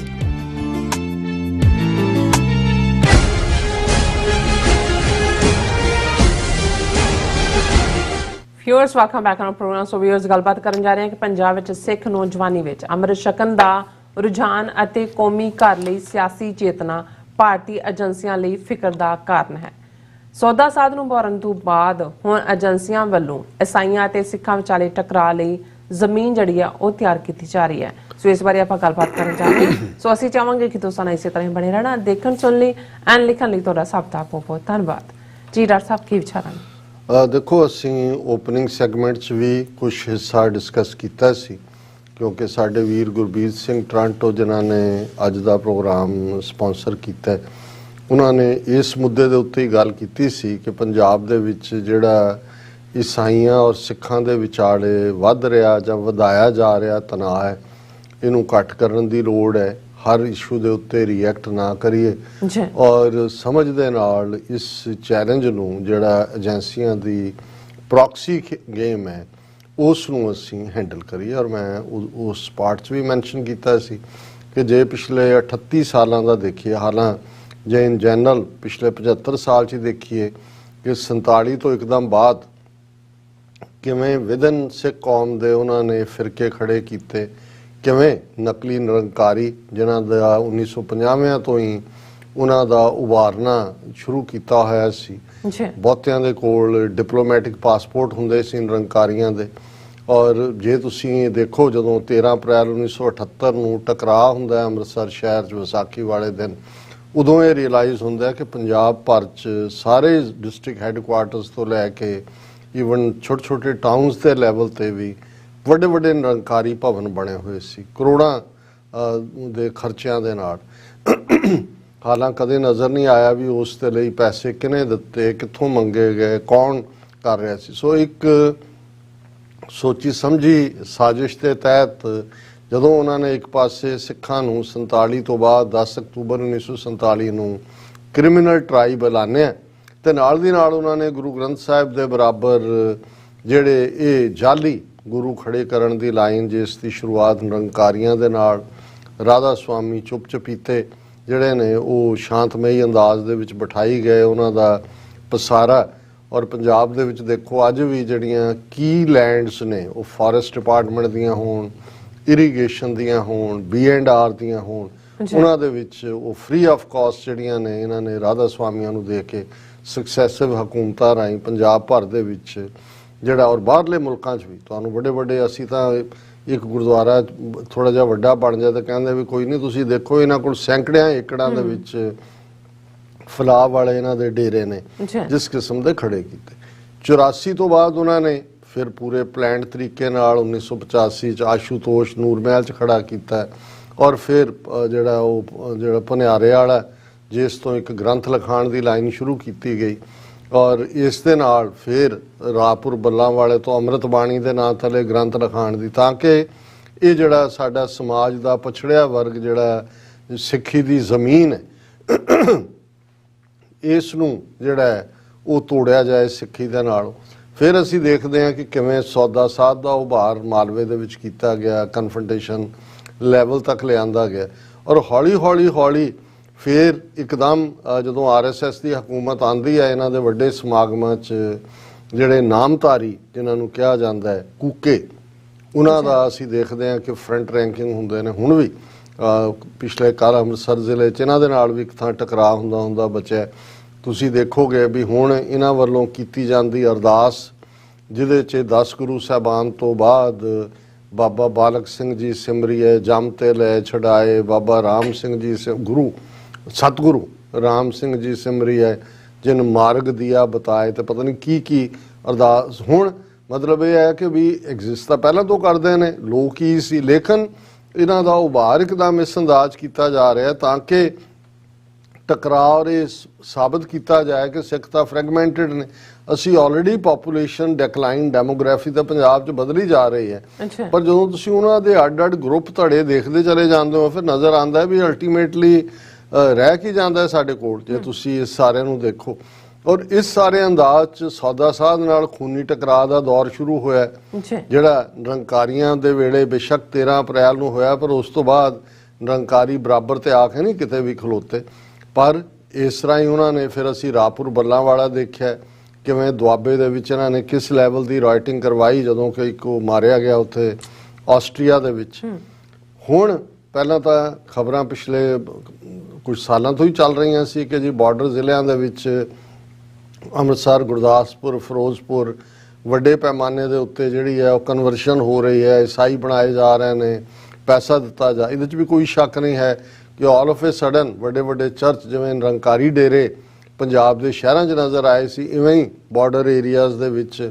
ਔਰ ਫਿਰ ਅੰਨਾ ਪੈਸਾ ਇੱਥੇ ਵੀ ਵੈਸੇ ਜਿਹੜਾ ਸਾਊਦਰਨ ਬੈਪਟਿਸਟ ਚਰਚ ਸੀ ਉਹਨਾਂ ਨੇ ਆਪਣਾ ਇੱਕ ਵੱਡਾ ਬਜਟ ਰੱਖਿਆ। ਉਹਨਾਂ ਨੇ ਕਿਹਾ ਜੀ ਸਿੱਖਾਂ ਦੇ ਵਿੱਚ ਹੁਣ ਕੰਮ ਕਰਨਾ। ਉਹਦੇ 'ਚ ਜ਼ਾਹਰ ਹੈ ਕਿ ਆਊਟਸਾਈਡ ਮਨੀ ਵੀ ਵੱਡੇ ਪੈਮਾਨੇ ਤੇ ਇਨਵੋਲਵ ਹੋਈ, ਪਰ ਉਹੀ ਏਜੰਸੀਆਂ ਜਾਂ ਉਹੀ RSS ਦੇ ਲੋਕ ਜਿਹੜੇ ਕਰਨਾਟਕਾ ਜਾਂ ਉੜੀਸਾ ਜਾਂ ਦੂਸਰਿਆਂ 'ਚ ਜਾ ਕੇ ਈਸਾਈਆਂ ਨੂੰ ਕਨਫਰੰਟ ਕਰਦੇ ਨੇ, ਗੈਂਗ ਰੇਪ ਉਹਨਾਂ ਦੀਆਂ ਨਾਨਸ ਨਾਲ ਹੁੰਦਾ ਹੈ, ਉਹਨਾਂ ਦੇ ਸਕੂਲਾਂ ਤੇ ਅਟੈਕ ਹੁੰਦੇ ਨੇ। ਪੰਜਾਬ ਦੇ ਵਿੱਚ ਉਹਨਾਂ ਨੇ ਜਦੋਂ ਕੋਈ ਸਿੱਖ ਨੇ ਆਵਾਜ਼ ਚੁੱਕੀ ਉਹਦੇ ਖਿਲਾਫ ਤੇ ਸ਼ਿਵ ਸੈਨਾ ਨਿਕਲ ਆਈ, ਕੋਈ ਹੋਰ ਨਿਕਲ ਆਇਆ, ਪਰ ਤੁਹਾਨੂੰ ਕਿਤੇ ਵੀ ਨਜ਼ਰ ਨਹੀਂ ਆਏਗਾ ਕਿ ਵੀ ਇਹਨਾਂ ਨੇ ਪੰਜਾਬ ਦੇ ਵਿੱਚ ਜਦੋਂ ਈਸਾਈਆਂ ਦੀਆਂ ਇਸ ਕਿਸਮ ਦੀਆਂ ਐਕਟੀਵਿਟੀਜ਼ ਦੀਆਂ ਖਬਰਾਂ ਆ ਰਹੀਆਂ ਸੀ ਤੇ RSS ਨੇ ਕੋਈ ਪਾਲਿਸੀ ਲਾਈਨ ਲਈ ਹੋਏ ਜਾਂ ਗਰਾਊਂਡ ਲੈਵਲ ਤੇ ਕਨਫਰੰਟ ਕਰਨਾ ਤੇ ਦੂਰ ਦੀ ਗੱਲ, ਈਵਨ ਇਹਨੂੰ ਐਕਨੋਲਜ ਵੀ ਕੀਤਾ ਹੋਏ। ਉਦੋਂ ਵੀ ਲੱਗ ਰਿਹਾ ਸੀ, ਸਾਨੂੰ ਵੀ ਸਾਡੇ ਕਈ ਵਾਰੀ ਵਿਊਅਰਸ ਨੇ ਲਿਖਣਾ ਕਿ ਜੀ ਇਹ ਚੱਲ ਰਿਹਾ। ਹੁਣ ਅਸੀਂ ਦੇਖਦੇ ਹਾਂ ਵੀ ਉਹਨਾਂ ਨੂੰ ਕਿਸ ਹੱਦ ਤੱਕ ਐਗਰੈਸਿਵ ਕਰ ਦਿੱਤਾ ਗਿਆ ਇਕੱਲਾ, ਔਰ ਉਹਨਾਂ ਦੇ ਵਿੱਚ ਬਹੁਤ ਥੋੜੇ ਨੇ ਜਿਹੜੇ ਆਰਗੇਨਾਈਜ਼ ਚਰਚ ਨਾਲ ਸੰਬੰਧਿਤ ਨੇ, ਜਿਹੜੇ ਜਾਲੀ ਪੈਸਟਰ ਕਿਸਮ ਦੇ ਲੋਕ ਜਿਹੜੇ ਹੀਲਿੰਗ ਦੇ ਨਾਂ ਥੱਲੇ, ਜੀਸਸ ਦਾ ਹੀਲਰ ਦੇ ਨਾਂ ਥੱਲੇ ਵੱਡੇ ਔਰ ਉਹੀ ਡਰਾਮੇ ਪਬਲਿਕ ਜਿਵੇਂ ਇੱਥੇ ਇਹਨਾਂ ਦੇ ਟੈਲੀ ਇਵੈਂਜਲਿਸਟ ਕਰਦੇ ਨੇ, ਉਸ ਕਿਸਮ ਦੇ ਡਰਾਮੇ ਕਿ ਜੀ ਗੋਡੇ ਠੀਕ ਹੋ ਗਏ, ਫੌੜੀਆਂ ਸੁੱਟਤੀਆਂ, ਤੁਰ ਪਏ, ਅੱਖਾਂ ਆ ਗਈਆਂ, ਦੂਜਾ ਹੋ ਗਿਆ। ਹੁਣ ਇਹ ਫਰਾਡ ਦੀ ਕੈਟਾਗਰੀ 'ਚ ਆਉਂਦਾ। ਹੁਣ ਚਾਹੀਦਾ ਤਾਂ ਇਹ ਹੈ ਕਿ ਜਦੋਂ ਇਸ ਕਿਸਮ ਦਾ ਪਬਲਿਕ ਫਰਾਡ ਕੀਤਾ ਜਾਂਦਾ ਹੈ, ਇੰਟੈਲੀਜੈਂਸ ਏਜੰਸੀਆਂ ਜਾਂ ਉਹਨਾਂ ਦੇ ਜਿਹੜੇ ਡਿਟੈਕਟਿਵ ਨੇ ਉਹਨੂੰ ਡਿਟੈਕਟ ਕਰਨ, ਉਹਨਾਂ ਦੇ ਖਿਲਾਫ ਕੇਸ ਰਜਿਸਟਰ ਕੀਤੇ ਜਾਣ ਕਿ ਭਾਈ ਤੁਸੀਂ ਲੋਕ, ਕਿਉਂਕਿ ਫਰਾਡ ਕਰਨਾ, ਡਿਊਪ ਕਰਨਾ, ਜਿਹੜਾ ਕਮਿਊਨੀਕੇਟ ਕਰਨਾ ਇਹ ਤਾਂ ਅਗੇਂਸਟ ਦਾ ਲਾਅ ਹੈ। ਲੇਕਿਨ ਇਸ ਦੇ ਉਲਟ ਜਦੋਂ ਉਹਨਾਂ ਦੇ ਇਸ ਫਰਾਡ ਨੂੰ ਚੈਲੰਜ ਕਰਨਾ ਸ਼ੁਰੂ ਕੀਤਾ ਸਿੱਖਾਂ ਨੇ, ਖਾਸ ਤੌਰ ਤੇ ਭਾਈ ਅੰਮ੍ਰਿਤਪਾਲ ਸਿੰਘ ਹੋਰਾਂ ਨੇ ਇਸ ਦੇ ਉੱਤੇ ਐਗਰੈਸਿਵ ਲਾਈਨ ਲਈ ਔਰ ਇੱਕਦਮ ਇਹਨਾਂ ਨੇ ਇਸ ਇਸ਼ੂ ਨੂੰ ਸਿੱਖ ਵਰਸਸ ਈਸਾਈ ਇਸ਼ੂ ਬਣਾ ਦਿੱਤਾ। ਔਰ ਨਾਲ ਦੀ ਨਾਲ ਜਿਹੜਾ ਇਹ ਜਿਵੇਂ ਨਿਰੰਕਾਰੀਆਂ ਦੀ ਪਿੱਠ ਦੇ ਉੱਤੇ ਆ ਕੇ ਨੈਸ਼ਨਲ ਮੀਡੀਆ ਔਰ ਹਿੰਦੂ ਮੀਡੀਆ ਖਲੋਤਾ ਸੀ 78 ਤੋਂ ਬਾਅਦ, ਹੁਣ ਇਵੇਂ ਇਹ ਜ਼ਾਹਰ ਕਰ ਰਹੇ ਨੇ ਜਿਵੇਂ ਆਲ ਆਫ ਏ ਸਡਨ ਈਸਾਈਆਂ ਦੇ ਹਮਦਰਦ ਬਣ ਗਏ ਨੇ ਔਰ ਈਸਾਈਆਂ ਦੀ ਪਿੱਠ ਦੇ ਉੱਤੇ ਖਲੋਤੇ ਨੇ। ਇਹਦਾ ਇੱਕ ਸਬੂਤ ਅਸੀਂ ਦੇਖਦੇ ਹਾਂ ਕਿ ਬੀਤੇ ਕੱਲ ਜਿਹੜਾ ਅੱਜ ਦੀਆਂ ਜ਼ਾਹਰਾ ਖਬਰਾਂ 'ਚ ਹੈ, ਜਲੰਧਰ ਦੇ ਵਿੱਚ ਇੱਕ ਵੱਡਾ ਪ੍ਰੋਟੈਸਟ ਕ੍ਰਿਸਚਨ ਕਮਿਊਨਿਟੀ ਦੇ ਬਿਹਾਫ ਦੇ ਉੱਤੇ ਜਿਸ ਨੂੰ ਜਿਹੜਾ ਆਰਗੇਨਾਈਜ਼ ਕਰਵਾਇਆ ਗਿਆ ਔਰ ਉਹਦੇ 'ਚ ਜਿਹੜੇ ਪਲੈਕੈਟ ਵੀ ਨੇ ਔਰ ਦੂਜੇ ਉਹ ਫੜੇ ਹੋਏ ਨੇ ਉਹਨਾਂ ਨੇ ਕਿ Jesus is God, stop atrocities against Christians, ਕਿ ਵੀ ਪਤਾ ਨਹੀਂ ਕਿੰਨੇ ਕਿਨਾਂ ਦੇ ਜ਼ੁਲਮ ਹੋ ਰਹੇ, ਮਸੀਹ ਏਕਤਾ ਜ਼ਿੰਦਾਬਾਦ। ਹੁਣ ਜਦੋਂ ਤੁਸੀਂ ਇਸ ਸਾਰੇ ਪਾਰਟ ਨੂੰ ਦੇਖਦੇ ਹੋ ਕਿ ਇਹ ਜਿਹੜੀ ਇਹਨਾਂ ਦੀ ਭੀੜ ਆ, ਉਹਨਾਂ ਦੀ ਮੰਗ ਹੈ ਜੀ ਅੰਮ੍ਰਿਤਪਾਲ ਸਿੰਘ ਨੂੰ ਜਿਹੜਾ ਧਾਰਮਿਕ ਭਾਵਨਾਵਾਂ ਭੜਕਾਉਣ 295 ਇਹ ਇੰਡੀਅਨ ਪੀਨਲ ਕੋਡ ਦੇ ਥੱਲੇ ਗ੍ਰਿਫਤਾਰ ਕੀਤਾ ਜਾਏ, ਇਹ ਮੰਗ। ਔਰ ਕੱਲਾ ਇਹੀ ਨਹੀਂ ਵੀ ਪ੍ਰੋਟੈਸਟ, ਜਿਵੇਂ ਐਡਮਿਨਿਸਟ੍ਰੇਸ਼ਨ ਨੇ ਅਲਾਉ ਕੀਤਾ ਕਿ ਉਹਨਾਂ ਨੇ ਸੜਕ ਬਲੌਕ ਕੀਤੀ। ਹੁਣ ਬਰਗਾੜੀ ਤੋਂ ਲੈ ਕੇ ਬਰਗਾੜੀ ਵੀ ਮੋਰਚਾ ਲੱਗਾ, ਕੋਈ ਐਸੀ ਇੱਕ ਵੀ ਇਨਸੀਡੈਂਟਸ ਨਹੀਂ ਹੈ, ਬੰਦੀ ਸਿੰਘਾਂ ਦੀ ਰਿਹਾਈ ਦੇ ਮਾਰਚ ਵੀ ਹੋਏ, ਕਿ ਕਿਤੇ ਵੀ ਸਿੱਖ ਪ੍ਰੋਟੈਸਟਰਸ ਨੇ ਰੋਡ ਬਲੌਕ ਕੀਤੀ ਹੋਏ, ਕੋਈ ਵਾਇਲੈਂਸ ਕੀਤੀ ਹੋਏ। ਲੇਕਿਨ ਉਹਨਾਂ ਦੇ ਖਿਲਾਫ ਇਹਨਾਂ ਦਾ ਸਾਰਾ ਮੀਡੀਆ ਭੌਂਕ ਰਿਹਾ ਹੁੰਦਾ ਹੈ। ਜਿਹੜੇ ਇਹਨਾਂ ਦੇ ਯੂਟਿਊਬਰ ਬਿਠਾਏ ਹੋਏ ਨੇ, ਕਈ ਪੱਗਾਂ ਵਾਲੇ ਹੀ ਨੇ ਜਿਹੜੇ ਆਪਣਾ TRP ਵਧਾਉਣ ਦੇ ਲਈ ਲੱਗੇ ਹੁੰਦੇ ਨੇ। ਹੁਣ ਇਹਨਾਂ ਨੇ ਰਾਮਾ ਮੰਡੀ ਚੌਂਕ ਵਾਲੀ ਸਾਈਡ ਤੋਂ ਜਿਹੜਾ PAP ਚੌਂਕ ਤੱਕ 1 ਘੰਟੇ ਤੋਂ ਜ਼ਿਆਦਾ ਉਹਨਾਂ ਨੇ ਪੂਰਾ ਟ੍ਰੈਫਿਕ ਬਲੌਕ ਕੀਤਾ। ਫਿਰ ਇਹ ਆਇਆ ਜੀ ਕਿ ਜੀ ਅਸੀਂ ਜਿਹੜਾ ਉਹ ਡਿਸਟ੍ਰਿਕਟ ਐਡਮਿਨਿਸਟ੍ਰੇਸ਼ਨ ਆ ਗਿਆ ਔਰ ਉਹਨਾਂ ਨੇ ਕਿਹਾ ਜੀ ਅਸੀਂ ਹਾਂ ਕਰਾਂਗੇ, ਗ੍ਰਿਫਤਾਰੀ ਕਰਾਂਗੇ, ਇੱਧਰ ਉੱਧਰ ਇਹ ਵੋ। ਸੋ ਗੱਲ ਜਿਹੜੀ ਵੀਰ ਗੁਰਬੀਰ ਸਿੰਘ ਹੋਰਾਂ ਨੇ ਵੀ ਕਹੀ, ਔਰ ਅਸੀਂ ਸਮਝਦੇ ਹਾਂ ਵੀ ਇਸ ਵੇਲੇ ਇਹ ਇੱਕ ਸੀਰੀਅਸ ਪੜਾਅ ਦੇ ਵਿੱਚ ਦਾਖਲ ਹੋ ਚੁੱਕੀ ਹੈ। ਔਰ ਕੱਲਾ ਇਹ ਨਹੀਂ ਹੈ, ਹੁਣ ਜੇ ਇੱਕ ਪਾਸੇ ਇਹ ਸ਼ਰਾਰਤ ਏਜੰਸੀਆਂ ਕਰ ਰਹੀਆਂ ਨੇ ਤੇ ਉਹ ਸੋਨੀਆ ਮਾਨ ਵਰਗੀ ਜਿਹਨੂੰ ਨਾ ਦਿਨ ਤੇ ਰਾਤ ਦਾ ਫਰਕ ਪਤਾ ਹੈ, ਉਹ ਬੜੀ ਇੰਟੈਲੈਕਚੁਅਲ ਬਣੀ ਹੋਈ ਆ, ਉਹ ਕਹਿੰਦੇ ਆ ਜੀ ਜੇ ਇੱਥੇ ਅਸੀਂ ਈਸਾਈਆਂ ਨਾਲ ਇਵੇਂ ਕਰਾਂਗੇ, ਉਹ ਜਦੋਂ ਸਿੱਖਾਂ ਦੇ ਮੁੰਡਿਆਂ ਨੂੰ ਪੱਛਮੀ ਮੁਲਕ ਜਿਹੜੇ ਨੇ ਵਾਪਸ ਭੇਜ ਦੇਣਗੇ, ਫਿਰ ਅੰਮ੍ਰਿਤਪਾਲ ਸਿੰਘ ਉਹਨਾਂ ਨੂੰ ਨੌਕਰੀਆਂ ਦੇਗਾ। ਤੁਸੀਂ ਦੇਖੋ ਇਸ਼ੂ ਕੀ ਹੈ, ਖੇਡ ਕੌਣ ਖੇਡ ਰਿਹਾ ਹੈ, ਕਿਹਨੂੰ ਐਜ਼ ਏ ਵਿਕਟਮ ਪ੍ਰੈਜ਼ੈਂਟ ਕੀਤਾ ਜਾ ਰਿਹਾ ਹੈ। ਔਰ ਫਿਕਰ ਉਹਨਾਂ ਨੂੰ ਸਭ ਤੋਂ ਵੱਡਾ ਇਹ ਹੈ ਕਿ ਪੰਜਾਬ ਦੇ ਵਿੱਚ ਜਿਹੜਾ ਸਿੱਖ ਨੌਜਵਾਨੀ 'ਚ ਅੰਮ੍ਰਿਤ ਛਕਣ ਦੀ ਗੱਲ, ਜਿਹੜੀ ਤਖਤ ਸ੍ਰੀ ਕੇਸਗੜ੍ਹ ਸਾਹਿਬ ਵੱਡਾ ਇਕੱਠ 1000 ਤੋਂ ਜ਼ਿਆਦਾ ਸਿੰਘ ਨੇ ਅੰਮ੍ਰਿਤਪਾਨ ਕਰਦੇ ਨੇ। ਹੁਣ ਇੱਕ ਲਹਿਰ ਬਣ ਚੁੱਕੀ ਹੈ। 30 ਅਪ੍ਰੈਲ ਨੂੰ ਜਿਹੜਾ 30 ਅਕਤੂਬਰ ਨੂੰ ਅਕਾਲ ਤਖਤ ਸਾਹਿਬ ਦੇ ਉੱਤੇ ਕਾਲ ਹੈ, ਔਰ ਇਸੇ ਤਰ੍ਹਾਂ ਹੋਰ ਪਾਸੇ। ਪਰ ਅਸੀਂ ਫਿਰ ਵੀ ਇਹ ਐਡਵਾਈਜ਼ ਕਰਾਂਗੇ ਕਿ ਭਾਈ ਅਸੀਂ ਇਹ ਦੇਖੀਏ ਕਿ ਇਸ ਸਾਰੀ ਖੇਡ ਦੇ ਪਿੱਛੇ ਕੌਣ ਹੈ। ਹਰ ਥਾਂ ਚੈਲੰਜ ਜਾਂ ਹਰ ਥਾਂ ਟਕਰਾਅ ਜਿਹੜਾ ਉਹ ਮਸਲੇ ਦਾ ਹੱਲ ਨਹੀਂ ਹੁੰਦਾ ਕਈ। ਔਰ ਇਹ ਚੰਗੀ ਗੱਲ ਇਹ ਹੈ ਵੀ ਜਦੋਂ ਇਹ ਜਾਲੀ ਈਸਾਈ ਪੈਸਟਰਾਂ ਵਾਲੀ ਲਾਈਨ ਆਈ, ਜਿਹੜੀ ਮੁੱਖ ਧਾਰਾ ਈਸਾਈ ਚਰਚਿਸ ਦੇ ਬਿਸ਼ਪ ਔਰ ਦੂਸਰੇ ਸੀ, ਉਹ ਸਿੱਧੇ ਆ ਕੇ ਅਕਾਲ ਤਖਤ ਦੇ ਜਥੇਦਾਰ ਨੂੰ ਮਿਲੇ ਔਰ ਉਹਨਾਂ ਨੇ ਕਿਹਾ ਜੀ ਅਸੀਂ ਵੀ ਇਹਨਾਂ ਤੋਂ ਦੁਖੀ ਹਾਂ, ਇਹ ਸਭ ਜਾਲੀ ਔਰ ਹੋਰ ਕੰਮ ਕਰਦੇ ਨੇ। ਅਸੀਂ ਕਈ ਵਾਰ ਪੁਲਿਸ ਨੂੰ ਕਿਹਾ ਵੀ ਇਹਨਾਂ ਦੇ ਖਿਲਾਫ ਰਿਪੋਰਟ ਲਿਖੋ ਔਰ ਇਨਵੈਸਟੀਗੇਟ ਕਰੋ, ਪਰ ਸਾਡੀ ਕੋਈ ਪੇਸ਼ ਹੁਣ ਹੋਰ ਕੀ ਸਬੂਤ ਚਾਹੀਦਾ ਹੈ ਵੀ ਇਹਨਾਂ ਨੂੰ ਕਿਹਨਾਂ ਨੇ ਖੜਾ ਕੀਤਾ। ਸੋ ਅਸੀਂ ਸਮਝਦੇ ਹਾਂ ਕਿ ਭਾਈ ਇਸ ਕਿਸਮ ਦਾ ਪਾਰਟ ਜਿਹੜਾ ਸਾਨੂੰ ਧਿਆਨ ਰੱਖਣ ਦੀ ਲੋੜ ਹੈ, ਕਿਉਂਕਿ ਗੱਲ ਕੱਲੀ ਇਹ ਨਹੀਂ, ਇੱਕ ਪਾਸੇ ਤਾਂ ਸਾਨੂੰ ਜਿਹੜਾ ਪਬਲਿਕ ਇਹ ਖਬਰਾਂ ਹੁਣ ਇੰਡੀਅਨ ਏਜੰਸੀਆਂ ਮੇਕ ਸ਼ੋਰ ਕਰਨਗੀਆਂ ਬਾਹਰਲੇ ਮੀਡੀਆ 'ਚ ਵੀ ਲਵਾਉਣ ਦੱਸਣ ਦੇ ਲਈ ਕਿ ਜੀ ਸਿੱਖ ਤਾਂ ਇੰਨੇ ਇਨਟੋਲਰੈਂਟ ਨੇ, ਇਹ ਤਾਂ ਤੁਹਾਡੇ ਜੀਸਸ ਨੂੰ ਵੀ ਜਿਹੜਾ ਉਹ ਉਸ ਦੇ ਉੱਤੇ ਮਜ਼ਾਕ ਕਰ। ਔਰ ਹਾਲਾਂ ਇਹ ਗੱਲ ਦਲੀਲ ਦੀ ਹੁੰਦੀ ਹੈ ਕਈ ਵਾਰ, ਸਾਨੂੰ ਵੀ ਧਿਆਨ ਰੱਖਣਾ ਚਾਹੀਦਾ ਅਸੀਂ ਕਿ, ਪਰ ਗੱਲ ਇਹ ਨਹੀਂ ਹੈ। ਗੱਲ ਜੇ ਤੁਸੀਂ ਵਰਤਾਰਾ ਦੇਖੋ ਕਿ ਕਰਵਾ ਚੌਥ ਦੇ ਵਰਤ ਦੇ ਉੱਤੇ ਜੇ ਗੁਰਬਾਣੀ ਆਧਾਰਿਤ ਵਿਆਖਿਆ ਸਿੰਘ ਕਰਦਾ ਕਿ ਭਾਈ ਛੋਡੇ ਅੰਨ ਕਰੇ ਪਖੰਡ ਨਾ ਸੁਹਾਗਣ ਨਾ ਹੋ ਰੰਡ, ਕਿ ਭਾਈ ਸਾਡੀ ਗੁਰਮਤ ਦੇ ਵਿੱਚ ਜਿਹੜਾ ਵਰਤ ਦਾ ਕੋਈ ਪਾਠ ਨਹੀਂ, ਅਸੀਂ ਤਾਂ ਲੰਗਰ ਲਾਉਣ ਵਾਲੇ ਹਾਂ। ਤੇ ਉਹਨੂੰ ਲక్ష్ਮੀਕਾਂਤ ਚਾਵਲਾ ਔਰ ਹਿੰਦੂ ਗਰੁੱਪ ਜਾ ਕੇ ਕਹਿੰਦੇ ਨੇ ਜੀ ਸਾਡੀਆਂ ਧਾਰਮਿਕ ਭਾਵਨਾਵਾਂ ਭੜਕਾਤੀਆਂ। ਹੁਣ ਤੁਸੀਂ ਆਪਣੇ ਗੁਰਦੁਆਰਿਆਂ ਦੇ ਵਿੱਚ ਜਾਂ ਆਪਣੇ ਅੰਮ੍ਰਿਤਪਾਲ ਸਿੰਘ ਹੋਰਾਂ ਨੇ ਵੀ ਆਪਣੇ ਲੋਕਾਂ ਦੇ ਸਾਹਮਣੇ ਹੀ ਕਿਹਾ, ਉਹਨਾਂ ਨੇ ਕਿਹੜਾ ਉਹਨਾਂ ਦੇ ਈਸਾਈਆਂ ਦੇ ਪੈਸਟਰਾਂ ਦੇ ਉਸ ਇਕੱਠ ਦੇ ਵਿੱਚ ਜਾ ਕੇ ਕੋਈ ਗੱਲ ਕਹੀ ਹੈ। ਔਰ ਉਹਨਾਂ ਨੇ ਵੀ ਇਹੀ ਗੱਲ ਕਹੀ ਕਿ ਭਾਈ ਜੇ ਕਰਾਮਾਤ ਜਾਂ ਦੂਜੀ ਤੀਜੀ ਹੈ, ਕਨਵਰਸ਼ਨ ਦੀ ਜੇ ਗੱਲ ਕਹਿਣੀ ਹੋਏ ਤਾਂ ਅਜੇ ਕੁਝ ਹਫ਼ਤੇ ਪਹਿਲਾਂ ਪੋਪ ਜਿਹੜਾ ਹੈ ਉਹ ਕੈਨੇਡਾ ਆਇਆ ਔਰ ਮਾਫੀ ਮੰਗ ਕੇ ਗਿਆ ਕਿ ਵੀ ਅਸੀਂ ਜਿਹੜੇ ਲੋਕਲ ਨੇਟਿਵ ਨੇ ਉਹਨਾਂ ਨੂੰ ਜ਼ਬਰਦਸਤੀ ਈਸਾਈ ਬਣਾਉਣ ਲੱਗਿਆ, ਉਹਨਾਂ ਤੇ ਜੋ ਜ਼ੁਲਮ ਕੀਤੇ ਜਾਂ ਬਣਾਇਆ ਉਹਦੀ ਅਸੀਂ ਮਾਫੀ ਚਾਹੁੰਦੇ ਹਾਂ। ਕੌਣ ਨਹੀਂ ਜਾਣਦਾ ਕਿ ਭਾਈ ਹੁਣ ਲੇਕਿਨ ਇਹਦਾ ਅਦਰ ਵੇ ਰਾਉਂਡ ਹਿੰਦੂ ਤੋਂ ਵੀ ਕੀ ਫਾਇਦਾ ਚੁੱਕਣਗੇ ਜਾਂ ਕਿਵੇਂ ਹੋਏਗਾ। ਭਾਰਤ ਦੇ 7-8 ਸੂਬਿਆਂ ਦੇ ਵਿੱਚ ਐਂਟਾਈ ਕਨਵਰਸ਼ਨ ਲਾਅ ਨੇ ਜਿਹੜੇ BJP ਨੇ ਪੁਸ਼ ਕੀਤੇ। ਹੁਣ ਜਦੋਂ ਇਹ ਚੱਲ ਰਿਹਾ ਇਹਦਾ ਫਾਇਦਾ ਚੁੱਕ ਕੇ ਹੁਣ ਇਹ ਜੋ ਗਲੋਬਲ ਸਿੱਖ ਕੌਂਸਲ ਨੇ ਮੰਗ ਕੀਤੀ ਹੈ ਕਿ ਜੀ ਪੰਜਾਬ ਦੇ ਵਿੱਚ ਵੀ ਜਿਹੜਾ ਉਹ ਐਂਟਾਈ ਕਨਵਰਸ਼ਨ ਲਾਅ ਜਿਹੜਾ ਉਹ ਬਣਾਇਆ ਜਾਏ। ਹੁਣ ਐਂਟਾਈ ਕਨਵਰਸ਼ਨ ਲਾਅ ਲੱਗੇਗਾ ਜੀ, ਦੇਖੋ ਈਸਾਈਆਂ ਦੇ ਵੱਧ ਰਹੇ ਪ੍ਰਭਾਵ ਨੂੰ ਰੋਕਣ ਲਈ ਬਣਾ ਰਹੇ, ਪਰ ਹਿੰਦੂ ਤੋਂ ਵੀ ਇਹ ਚਾਹੁੰਦੇ ਨੇ ਵੀ ਲਾਓ ਪੰਜਾਬ ਦੇ ਵਿੱਚ ਬਣੇ, ਤਾਂ ਕਿ ਜਿਹੜਾ ਇਹਨਾਂ ਦੇ ਹਿੰਦੂ ਖਾਨੇ 'ਚ ਫਸਿਆ ਹੋਇਆ ਉਹ ਇਹਨਾਂ 'ਚੋਂ ਨਾ ਨਿਕਲੇ। ਜਿਵੇਂ ਇਹਨਾਂ ਨੇ ਚੀਕਾਂ ਮਾਰੀਆਂ ਜਦੋਂ 10,000 ਤੋਂ ਜ਼ਿਆਦਾ ਦਲਿਤ ਜਿਨ੍ਹਾਂ ਨੂੰ ਇਹਨਾਂ ਨੇ ਸ਼ੂਦਰ ਬਣਾਇਆ ਹੋਇਆ, ਉਹਨਾਂ ਨੇ ਦਿੱਲੀ ਦੇ ਵਿੱਚ ਬੁੱਧ ਧਰਮ ਅਡਾਪਟ ਕੀਤਾ ਔਰ ਉਹਨਾਂ ਨੇ 22 ਪ੍ਰਣ ਜਿਹੜੇ ਡਾਕਟਰ BR ਅੰਬੇਦਕਰ ਨੇ ਜਦੋਂ 3.5 ਲੱਖ ਲੋਕਾਂ ਦੇ ਨਾਲ ਬੁੱਧ ਧਰਮ ਅਡਾਪਟ ਕੀਤਾ ਸੀ, ਲਏ ਸੀ, ਤੇ ਇਹਨਾਂ ਨੇ ਕੈਸਾ ਮਾਹੌਲ ਬਣਾਇਆ ਕਿ ਉਹਨਾਂ ਦੇ ਅੰਬੇਦਕਰੀ ਮਿਨਿਸਟਰ ਨੂੰ ਕੇਜਰੀਵਾਲ ਨੇ ਰਿਜ਼ਾਈਨ ਕਰਵਾਇਆ ਕਿ ਜੀ ਨਾ, ਕਿਉਂਕਿ ਉਹਨਾਂ ਦੀ ਪਹਿਲੀ ਲਾਈਨ ਹੀ ਇਹ ਸੀ ਕਿ ਅਸੀਂ ਹਿੰਦੂ ਦੇਵਤੇ ਵਿਸ਼ਨੂੰ, ਸ਼ਿਵ ਜੀ, ਬ੍ਰਹਮਾ ਸਭ ਨੂੰ ਨਕਾਰਦੇ। ਸੋ ਅਸੀਂ ਸਮਝਦੇ ਹਾਂ ਵੀ ਪੰਜਾਬ 'ਚ ਸਾਨੂੰ ਬਹੁਤ ਸੰਭਲ ਕੇ ਚੱਲਣ ਦੀ। ਬਿਲਕੁਲ, ਨੋ ਡਾਊਟ ਜੀ। ਡਾਕਟਰ ਸਾਹਿਬ ਤੁਹਾਡਾ ਬਹੁਤ ਬਹੁਤ ਸ਼ੁਕਰੀਆ ਸਾਥ ਲੈਣੇ ਬ੍ਰੇਕ। ਵਿਊਅਰਸ ਤੁਸੀਂ ਸਾਨੂੰ ਇਸੇ ਤਰ੍ਹਾਂ ਹੀ ਬਣੇ ਰਹਿਣਾ। ਮਿਲਦੇ ਹਾਂ ਛੋਟੇ ਜਿਹੇ ਵਕਫੇ ਤੋਂ ਬਾਅਦ।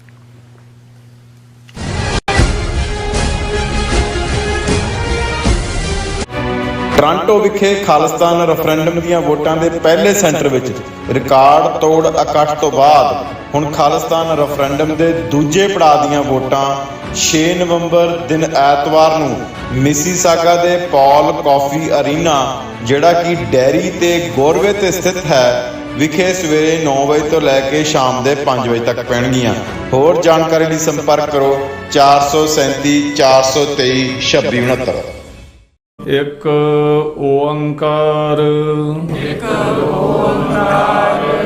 ਇੱਕ ਸ਼ਬਦ ਵੱਖਰਾ ਕਹਿਣਾ, ਇੱਕ ਓੰਕਾਰ, ਇਸ ਤਰ੍ਹਾਂ ਬੋਲਣਾ। ਸਾਡਾ ਇਹ ਨਿੱਕਾ ਜਿਹਾ ਉਪਰਾਲਾ ਹੈ ਕਿ ਅਸੀਂ ਸਾਰੇ ਖੁਦ ਧੰਨ ਸ਼੍ਰੀ ਗੁਰੂ ਗ੍ਰੰਥ ਸਾਹਿਬ ਜੀ ਦੀ ਬਾਣੀ ਦਾ ਸ਼ੁੱਧ ਉਚਾਰਨ ਕਰ ਸਕੀਏ। ਸਤਿਨਾਮ ਕਰਤਾ ਪੁਰਖ। ਪਰਿਵਾਰ ਵਿੱਚ ਬੈਠ ਕੇ ਇਸ ਪ੍ਰੋਗਰਾਮ ਨੂੰ ਦੇਖੀਏ ਤੇ ਆਪਣੇ ਪਰਿਵਾਰਾਂ ਨੂੰ ਗੁਰਬਾਣੀ ਨਾਲ ਜੋੜੀਏ। TV 84 ਤੇ ਹਰ ਰੋਜ਼ ਸ਼ਾਮ 6 ਵਜੇ ਤੋਂ 6:30 ਵਜੇ ਤੱਕ ਗੁਰਬਾਣੀ ਸੰਥਿਆ ਦਾ ਪ੍ਰਸਾਰਣ ਕੀਤਾ ਜਾਵੇਗਾ।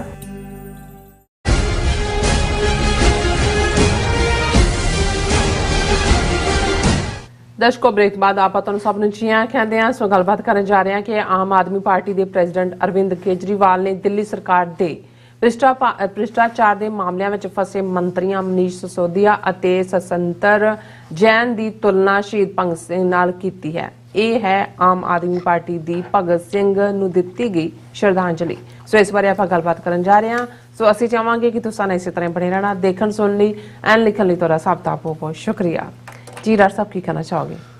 ਦੇਖੋ, ਹਰਿਆਣੇ ਦਾ ਇਹ ਲਾਲਾ ਕੇਜਰੀਵਾਲ ਸਫਲ ਸੇਲਜ਼ਮੈਨ ਹੈ। ਉਹਨੂੰ ਪਤਾ ਹੈ ਕਿਸ ਮੌਕੇ ਤੇ ਕਿਹੜਾ ਲੇਬਲ ਲਾ ਕੇ ਕੀ ਵੇਚਣਾ, ਗਰਮੀਆਂ 'ਚ ਆਈਸਕ੍ਰੀਮ ਕਿਵੇਂ ਵੇਚਣੀ ਹੈ ਔਰ ਸਰਦੀਆਂ 'ਚ ਪਕੌੜਿਆਂ ਦੀ ਰੇਹੜੀ ਕਿਵੇਂ ਲਾਉਣੀ ਹੈ। ਔਰ ਇਸ ਪ੍ਰੋਸੈਸ ਦੇ ਵਿੱਚ ਉਸ ਨੂੰ ਜਿੱਥੇ ਦਿੱਲੀ ਦੇ ਵਿੱਚ ਕਾਮਯਾਬੀ ਹਾਸਲ ਹੋਈ, ਉਹਨੇ ਆਪਣਾ ਸੌਦਾ ਉਸ ਕਿਸਮ ਦਾ, ਜੇ ਉਹਨੂੰ ਦਲਿਤ ਵੋਟਰ ਵੱਡੀ ਗਿਣਤੀ 'ਚ ਉਹਨਾਂ ਦੀ ਹਮਾਇਤ ਚਾਹੀਦੀ ਸੀ ਤੇ ਪਾਰਟੀ ਦਾ ਨਿਸ਼ਾਨ ਹੀ ਜਿਹੜਾ ਉਹ ਝਾੜੂ ਲੈ ਲਿਆ ਕਿ ਜੀ ਅਸੀਂ ਤਾਂ ਝਾੜੂ ਵਾਲੇ। ਔਰ ਸਿੱਖਾਂ ਦੇ ਗੁਰਦੁਆਰਿਆਂ 'ਚੋਂ ਨਿਕਲਦਾ ਹੀ ਨਹੀਂ ਸੀ ਕਿਉਂਕਿ ਉਹਨੂੰ ਸਿੱਖਾਂ ਦਾ ਪੈਸਾ ਚਾਹੀਦਾ ਸੀ, ਜਿਵੇਂ ਉਹਨੇ ਪੈਸਾ ਬਾਹਰੋਂ ਆ ਕੇ ਇਕੱਠਾ ਕੀਤਾ। ਔਰ ਉਦੋਂ ਜੇ ਦਿੱਲੀ 'ਚ ਸਰਕਾਰ ਵੀ ਨਹੀਂ ਸੀ। ਫਿਰ ਅਸੀਂ ਦੇਖਦੇ ਹਾਂ ਪੰਜਾਬ 'ਚ ਆਪਣੀਆਂ ਜੜ੍ਹਾਂ ਲਾਉਣ ਲਈ ਜਿਹੜਾ ਇਹਦੇ ਸਿਰ ਦੇ ਉੱਤੇ ਵੀ ਜਿਹੜਾ ਸ਼ਰਾਬੀ ਹੈ ਭਗਵੰਤ ਮਾਨ, ਉਹਨੂੰ ਵੀ ਕਿਹਾ ਵੀ ਤੂੰ ਪੱਗ ਬੰਨ੍ਹ ਕੇ ਰੱਖ। ਪੱਗ ਵੀ ਭਗਤ ਸਿੰਘ ਵਾਲੀ ਪਵਾਤੀ, ਉਧਰੋਂ ਅੰਬੇਦਕਰ ਦੀ ਫੋਟੋ ਨਾਲ ਚੱਕ ਲਈ, ਨਾਲ ਭਗਤ ਸਿੰਘ ਦੀ। ਔਰ ਇਹ ਹੋ ਗਿਆ ਕਿ ਜੀ ਅਸੀਂ ਇਹਨਾਂ ਦੇ ਮਗਰ ਹੈ। ਪਰ ਕਿਤੇ ਵੀ ਜਾਣ ਤੋਂ ਪਹਿਲਾਂ ਉਹ ਜਾਂਦਾ, ਉਹਦਾ ਗਾਂਧੀ ਦੀ ਸਮਾਧੀ ਤੇ ਹੈ ਦੱਸਣ ਲਈ ਵੀ ਮੈਂ ਪੱਕਾ ਟੋਪੀ ਵੀ ਸਿਰ ਦੇ ਉੱਤੇ ਗਾਂਧੀ ਵਾਲੀ ਹੈ। ਔਰ ਜਦੋਂ TV ਚੈਨਲਾਂ ਜਾਂ ਦੂਜਿਆਂ ਤੇ ਬਹਿੰਦਾ ਫਿਰ ਹਨੂਮਾਨ ਚਾਲੀਸਾ ਸੁਣਾਉਂਦਾ ਹੈ। ਇਹ ਕਹਿੰਦਾ ਮੈਂ ਹਨੂਮਾਨ ਦਾ ਭਗਤ ਹਾਂ। ਹੁਣ ਗੁਜਰਾਤ ਦੇ ਵਿੱਚ ਤਾਂ ਲੋਕਾਂ ਨੂੰ ਇਹ ਲੱਗਣ ਲੱਗ ਗਿਆ, ਗੁਜਰਾਤੀਆਂ ਨੂੰ, ਕਿ ਮੋਦੀ ਤੇ ਦੂਸਰੀ ਕੰਪਨੀ ਛੋਟੇ ਹਿੰਦੂ ਤਵੀ ਨੇ, ਇਹ ਵੱਡਾ ਹਿੰਦੂ ਤਵੀ ਹੈ ਔਰ ਉਹ ਸਾਰਾ ਜਿਹੜਾ ਉਸ ਖੇਡ ਦੇ ਵਿੱਚ ਹੈ। ਹੁਣ ਇਹ ਕਿਵੇਂ, ਔਰ ਹਰ ਇੱਕ ਨੂੰ ਪਤਾ ਹੈ ਕਿ ਵੀ ਜਿੱਥੋਂ ਇਹ ਨਿਕਲਿਆ ਕੇਜਰੀਵਾਲ, ਅੰਨਾ ਹਜ਼ਾਰੇ ਦਾ ਲੋਕਪਾਲ ਬਿੱਲ ਦੇ ਉੱਤੇ ਖੜਾ ਕੀਤਾ ਸਾਰਾ ਅੰਦੋਲਨ, ਜਿਸ ਚੋਂ ਜਿਹੜਾ ਕਿਵੇਂ ਛਾਲ ਮਾਰ ਕੇ ਇਹਨੇ ਆਪਣਾ ਸਿਆਸੀ ਕਰੀਅਰ ਕੱਢਿਆ, ਕਿਵੇਂ ਡਰਾਮੇਬਾਜ਼ੀ ਕੀਤੀ ਪਹਿਲਾਂ ਕਿ ਜੀ ਇਮਾਨਦਾਰੀ ਤੇ ਫਲਾਣਾ। ਲੇਕਿਨ ਜੇ ਹੁਣ ਇਹ ਦੇਖਣਾ ਹੋਏ ਵੀ ਪੰਜਾਬ 'ਚ ਇਹਨਾਂ ਦੇ ਜਿੰਨੇ ਚੇਲੇ ਚਾਟ ਰਹੇ, ਉਹਦੇ 'ਚੋਂ ਗੰਗਾ ਜਮਨਾ ਵਾਲੀ ਬੈਲਟ 'ਚੋਂ ਲਿਆਇਆ ਪੰਜਾਬ ਦੇ ਵਿੱਚ, ਕਿਵੇਂ ਉਹਨਾਂ ਨੇ ਪੰਜਾਬ ਦੇ ਓਨਰ ਨਾਲ ਵੀ ਖੇਡਿਆ, ਪੰਜਾਬ 'ਚੋਂ ਪੈਸੇ ਵੀ ਇਕੱਠੇ ਕੀਤੇ। ਔਰ ਇਹ ਜਿਹੜੀ 92 ਜਿਨ੍ਹਾਂ ਬਾਰੇ ਜੇ ਕਹਿਣਾ ਹੋਏ ਕਿ ਅੰਨੇ ਗੂੰਗੇ ਤੇ ਬੋਲੇ, ਅੱਛਾ, ਉਹਨਾਂ ਦੀ ਫੌਜ 92 MLA ਦੀ ਜਿਹੜੀ ਅਸੈਂਬਲੀ 'ਚ ਲਿਜਾ ਕੇ ਬਿਠਾਈ, ਉਹਨਾਂ ਨੂੰ ਸੁੱਤੇ ਪਏ ਵੀ ਕੋਈ ਪੁੱਛੇ ਕਿ ਕੌਣ ਤੁਹਾਡਾ ਬਾਪ, ਕਹੇਗਾ ਕੇਜਰੀਵਾਲ, ਕੌਣ ਤੁਹਾਡੀ ਮਾਂ, ਕੇਜਰੀ। ਔਰ ਉਹਦੇ 'ਚ ਵੀ ਉਹਨਾਂ ਨੇ ਇਸ ਗੱਲ ਨੂੰ ਯਕੀਨੀ ਬਣਾਇਆ ਕਿ ਜਿਨ੍ਹਾਂ 'ਚ ਕੋਈ ਮਾੜੀ ਮੋਟੀ ਕੋਈ ਜ਼ਮੀਰ ਕਦੇ ਜਾਗ ਸਕਦੀ ਹੈ, ਜਦ ਉਹ ਸਾਰੇ ਸਾਈਟ ਤੇ ਰੱਖੇ, ਵਜ਼ੀਰੀ ਤੱਕ ਨਹੀਂ ਦਿੱਤੀ। ਕੁੰਵਰ ਵਿਜੇ ਪ੍ਰਤਾਪ ਉਹਦੀ ਇੱਕ ਉਦਾਹਰਣ ਹੈ, ਜਾਂ ਜਿਨ੍ਹਾਂ ਨੇ ਪਾਰਟੀ ਨੂੰ ਬਿਲਡ ਕੀਤਾ ਸੀ ਪਹਿਲੇ ਟਾਈਮ ਤੋਂ ਹੀ। ਦੇਖਦੇ ਕਿ ਕਿਵੇਂ ਇੱਕ ਤੋਂ ਬਾਅਦ ਇੱਕ ਨੂੰ, ਔਰ ਇਹੀ ਕਾਰਨ ਸੀ ਕਿ ਉਹ ਸੁਖਪਾਲ ਸਿੰਘ ਖਹਿਰਾ ਹੋਏ ਜਾਂ ਹਰਵਿੰਦਰ ਸਿੰਘ ਫੂਲਕਾ ਹੋਏ ਜਾਂ ਦੂਜੇ, ਹੌਲੀ ਈਵਨ ਡਾਕਟਰ ਧਰਮਵੀਰ ਗਾਂਧੀ ਜਿਹੜੇ ਪਟਿਆਲੇ ਤੋਂ ਇਹਦੀ ਟਿਕਟ, ਉਹ ਸਾਰੇ ਪਾਸੇ ਹੋਏ, ਕਿਉਂਕਿ ਉਹਨੂੰ ਗੂੰਗੇ ਬੋਲੇ ਅੰਨੇ ਚਾਹੀਦੇ ਨੇ ਜਿਹੜੇ ਕੇਜਰੀਵਾਲ ਕੀ ਜਾਇਆ ਕਰਨ। ਹੁਣ ਜ਼ਾਹਰ ਹੈ ਕਿ ਇਹਦੇ 'ਚ ਵੀ ਕੋਈ ਦੋ ਰਾਵਾਂ ਨਹੀਂ ਕਿ ਹਿੰਦੂਤਵਾ ਦੇ ਮੁੱਦੇ ਤੇ ਉਹ ਹਿੰਦੂਤਵੀਆਂ ਤੋਂ ਅੱਗੇ ਆ। ਉਹਨਾਂ ਦੀ B ਟੀਮ ਇੱਕ ਫੰਕਸ਼ਨ ਜਿਹੜਾ ਉਹ ਚਾਹੇ ਜਾਂ ਅਣਚਾਹੇ 'ਚ ਕਰ ਰਿਹਾ, ਜਾਂ BJP ਉਹਦੇ ਤੋਂ ਕਰਵਾ ਰਹੀ ਹੈ, ਜਾਂ ਹਾਲਾਤ ਕਰਵਾ ਰਹੇ ਨੇ, ਉਹ ਹੈ ਕਿ ਉਹ ਕਾਂਗਰਸ ਦਾ ਬਦਲ ਬਣੇ। ਹੁਣ ਕਾਂਗਰਸ ਦੇ ਬਦਲ ਦਾ ਕਿ ਕਾਂਗਰਸ ਨੂੰ ਐਜ਼ ਏ ਆਪੋਜੀਸ਼ਨ ਬਿਲਕੁਲ ਖਤਮ ਕੀਤਾ ਜਾਏ। ਔਰ ਇਹੀ ਕਾਰਨ ਹੈ ਕਿ ਉਹ ਅੱਜ ਜੇ ਹਿਮਾਚਲ ਦੀਆਂ ਚੋਣਾਂ ਨੇ ਜਾਂ ਗੁਜਰਾਤ ਦੇ ਵਿੱਚ ਚੋਣਾਂ ਨੇ, ਕੇਜਰੀਵਾਲ ਦਾ ਕੰਮ ਅਲਟੀਮੇਟਲੀ ਜਿਹੜਾ ਹੈ ਉਹ ਕਾਂਗਰਸ ਦੇ ਵੋਟ ਬੈਂਕ ਨੂੰ ਕੱਟਣਾ ਹੀ ਹੈ। ਔਰ ਉਹਦੇ ਨਾਲ ਉਹ ਹਿੰਦੂਤਵਾਦੀ RSS ਇੱਕ B टीम ਦੇ तौर पे और उन्होंने अपने इंटरव्यू च किया कि मेरे तो पिताजी भी RSS में थे, मैं तो भाई जन्म से ही RSS का हूँ। ये उदे ऑन रैकड ने, तुसी जाके सर्च करके देख सकते हो। हुण भगत सिंह नूं किवें रोलिया, वोटां भी लै लईआं पंजाब च, दूजा फिर बनदे ही भगवंत मान ते केजरीवाल गुजरात पहुँच गए साबरमती आश्रम च, और वो चरखे की घूक चला रहा, एक दिन पूनी फड़ी हो चरखा। भगत सिंह ते गांधी किवें ਇੱਕੋ ਸਟੇਜ ਤੇ ਆ ਗਏ ਜੀ। ਭਗਤ ਸਿੰਘ ਦੀ ਤਾਂ ਐਗਜ਼ੀਕਿਊਸ਼ਨ ਦੇ ਵਿੱਚ ਸਭ ਤੋਂ ਵੱਡਾ ਰੋਲ ਗਾਂਧੀ ਦਾ, ਨਾ ਵਿਚਾਰਧਾਰਾ ਦਾ ਮੇਲ ਨਾ ਅਦਰਵਾਈਜ਼ ਮੇਲ। ਪਰ ਜਦੋਂ ਤੁਸੀਂ ਉਹਨਾਂ ਜਿਹੜੇ ਲੋਕ ਸਦੀਆਂ ਤੋਂ ਜਿਨ੍ਹਾਂ ਨੂੰ ਤੁਸੀਂ ਦਿਮਾਗੀ ਤੌਰ ਦੇ ਉੱਤੇ ਬ੍ਰੇਨ ਵਾਸ਼ ਕੀਤਾ ਹੋਇਆ, ਉਹਨਾਂ ਨੂੰ ਤਾਂ ਪਿਛਲੇ ਦਿਨ ਦਾ ਵੀ ਨਹੀਂ ਚੇਤਾ ਹੁੰਦਾ ਵੀ ਕਿਹਨੇ ਕੀ ਕਿਹਾ। ਹੁਣ ਜਿਹੜੀ ਗੱਲ ਨੇ ਅਗੇਨ ਜਿਹਦੇ 'ਚ ਭਗਤ ਸਿੰਘ ਦੇ ਆਪਣੇ ਰਿਸ਼ਤੇਦਾਰਾਂ ਨੇ ਵੀ ਹੁਣ ਇਸ ਦੇ ਉੱਤੇ ਪ੍ਰੋਟੈਸਟ ਕੀਤਾ, ਕਾਂਗਰਸ ਨੇ ਵੀ ਕੀਤਾ, ਦੂਜਿਆਂ ਨੇ ਵੀ ਕੀਤਾ। ਹੁਣ ਉਹਦਾ ਇੱਕ ਮਿਨਿਸਟਰ ਸਤਿੰਦਰ ਜੈਨ ਜਿਹੜਾ ਹੈਲਥ ਮਿਨਿਸਟਰ ਸੀ, ਉਹ ਤਾਂ ਪਿਛਲੇ ਕਈ ਹਫ਼ਤਿਆਂ ਤੋਂ ਹੀ ਜੇਲ੍ਹ ਦੇ ਵਿੱਚ ਹੈ ਕਰਪਸ਼ਨ ਮਾਮਲੇ ਦੇ ਵਿੱਚ। ਜਿਹੜਾ ਕਰਤਾ ਧਰਤਾ ਹੈ ਇਸ ਵੇਲੇ ਮਨੀਸ਼ ਸਿਸੋਦੀਆ ਜਿਹੜਾ ਡਿਪਟੀ ਚੀਫ ਮਿਨਿਸਟਰ ਹੈ, ਕਿਉਂਕਿ ਉਹਦੇ ਹੱਥ ਹੀ ਸਾਰਾ ਕੁਝ ਹੈ। ਉਹਦੇ ਬਾਰੇ ਸਾਹਮਣੇ ਆਇਆ ਕਿ ਜੀ ਕੋਵਿਡ ਦੇ ਚੱਲਦੇ ਆ ਕਿਵੇਂ ਸ਼ਰਾਬ ਦੇ ਠੇਕੇਦਾਰਾਂ ਦੇ ਨਾਲ ਸੌਦੇਬਾਜ਼ੀ ਕੀਤੀ, ਸ਼ਰਾਬ ਦੀ ਨੀਤੀ ਲਿਆਂਦੀ। ਕਿਉਂਕਿ ਇਹਦੇ ਬਾਰੇ ਮੈਨੂੰ ਕੋਈ ਰਾਵਾਂ ਨਹੀਂ ਨੇ ਕਿ ਜਿਸ ਲੈਵਲ ਦਾ ਜੋ ਕੇਜਰੀਵਾਲ ਹੈ ਇਹ ਕਰਪਟ ਵੀ ਪੂਰਾ ਹੈ। ਪੰਜਾਬ ਦੇ ਵਿੱਚ ਜੇ ਇਹਨਾਂ ਨੇ 10-10 12-12 ਕਰੋੜ ਦੀਆਂ ਰਾਜ ਸਭਾ ਦੀਆਂ ਸੀਟਾਂ ਵੇਚੀਆਂ ਨੇ ਲਵਲੀ ਯੂਨੀਵਰਸਿਟੀ ਵਾਲਿਆਂ ਨੂੰ, ਤੇ ਕਿਹਨੂੰ ਜਿਨ੍ਹਾਂ ਦਾ ਕੋਈ ਤਾਲੁਕ ਹੀ ਨਹੀਂ ਹੈ, ਤੇ ਸ਼ਰਾਬ ਪਾਲਿਸੀ ਬਦਲੀ ਹੋਏ ਤੇ ਸ਼ਰਾਬ ਦੇ ਠੇਕੇਦਾਰ ਜਿਹੜੇ ਸਭ ਤੋਂ ਵੱਡੇ ਡੋਨਰ ਹੁੰਦੇ ਨੇ ਉਹਨਾਂ ਨੂੰ ਸੁੱਕਾ ਛੱਡਤਾ, ਇਹ ਤਾਂ ਹੋ ਹੀ ਨਹੀਂ ਸਕਦਾ।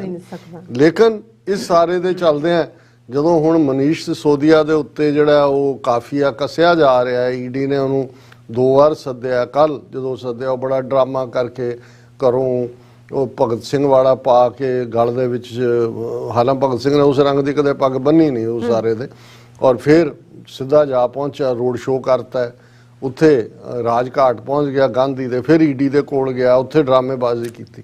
ਲੇਕਿਨ ਜਿਹੜੀ ਗੱਲ ਨੇ ਸਭ ਤੋਂ ਵੱਡੀ ਕੰਟਰੋਵਰਸੀ ਪੈਦਾ ਕੀਤੀ ਉਹਦੇ 'ਚ ਜਿਹੜਾ ਕੇਜਰੀਵਾਲ ਨੇ ਸਟੇਟਮੈਂਟ ਦਿੱਤੀ, jail bars and hanging nooses could not deter Bhagat Singh's resolute intentions, this is the second fight for freedom, Manish and Satinder are today's Bhagat Singh.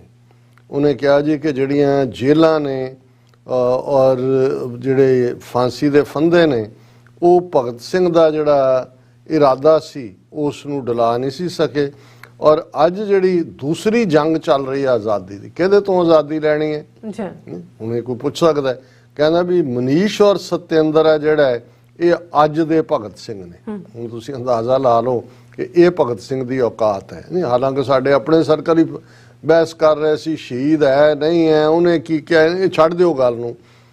ਇਹ ਭਗਤ ਸਿੰਘ ਅੱਜ ਦਾ ਜੇ ਤੁਸੀਂ ਭਗਤ ਸਿੰਘ ਦੇਖਣਾ ਤੇ ਆ ਸ਼ਰਾਬ ਦੇ ਠੇਕੇਦਾਰਾਂ ਤੋਂ ਪੈਸੇ ਲੈਣ ਵਾਲਾ ਮਨੀਸ਼ ਸਿਸੋਦੀਆ ਦੇਖ ਲਓ ਜਾਂ ਸਤਿੰਦਰ ਜੈਨ ਦੇਖ ਲਓ, ਤੁਹਾਨੂੰ ਦੇਖਣ ਦੀ ਲੋੜ ਹੀ ਨਹੀਂ ਕਿ ਭਗਤ ਸਿੰਘ ਕਿਹੋ ਜਿਹਾ ਸੀ। ਜੇ ਹੁਣ ਇਹਨਾਂ ਦੀਆਂ ਨਜ਼ਰਾਂ 'ਚੋਂ ਭਗਤ ਸਿੰਘ ਦੇਖਣਾ, ਭਗਤ ਸਿੰਘ ਦਾ ਇੱਕ ਆਪਣਾ ਮੁਕਾਮ ਹੈ, ਉਸਦੇ ਬਾਰੇ ਮੈਂ ਨਾ ਪਹਿਲਾਂ ਬਹਿਸ 'ਚ ਪਿਆ ਨਾ ਮੈਂ ਪੈਣਾ, ਲੇਕਿਨ ਇਹਨਾਂ ਦਾ ਭਗਤ ਸਿੰਘ ਜਿਹੜਾ ਉਹ ਮਨੀਸ਼ ਸਿਸੋਦੀਆ ਔਰ ਇਹਨਾਂ ਦਾ ਸਤਿੰਦਰ ਜੈਨ। ਔਰ ਇਸ ਦੇ ਉੱਤੇ ਆਲ ਇੰਡੀਆ ਕਿਸਾਨ ਕਾਂਗਰਸ ਦੇ ਜਿਵੇਂ MLA ਸੁਖਪਾਲ ਖਹਿਰੇ ਨੇ ਇਸ ਦੇ ਉੱਤੇ ਕਿਹਾ ਕਿ ਦਿਸ ਇਜ਼ ਸੈਕਰੀਲੀਜੀਅਸ।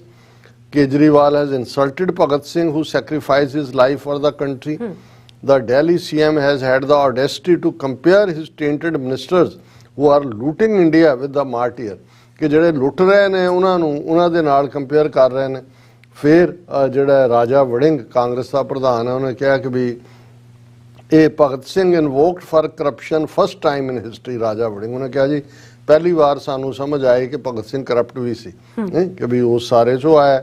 ਔਰ ਇਸੇ ਤਰ੍ਹਾਂ ਜਿਹੜਾ ਬਾਕੀ ਸਟੇਟਮੈਂਟ 'ਚ do not equate criminals with martyrs, Bhagat Singh ਦੇ relative slams Arvind Kejriwal for comparing Manish Sisodia with freedom fighter.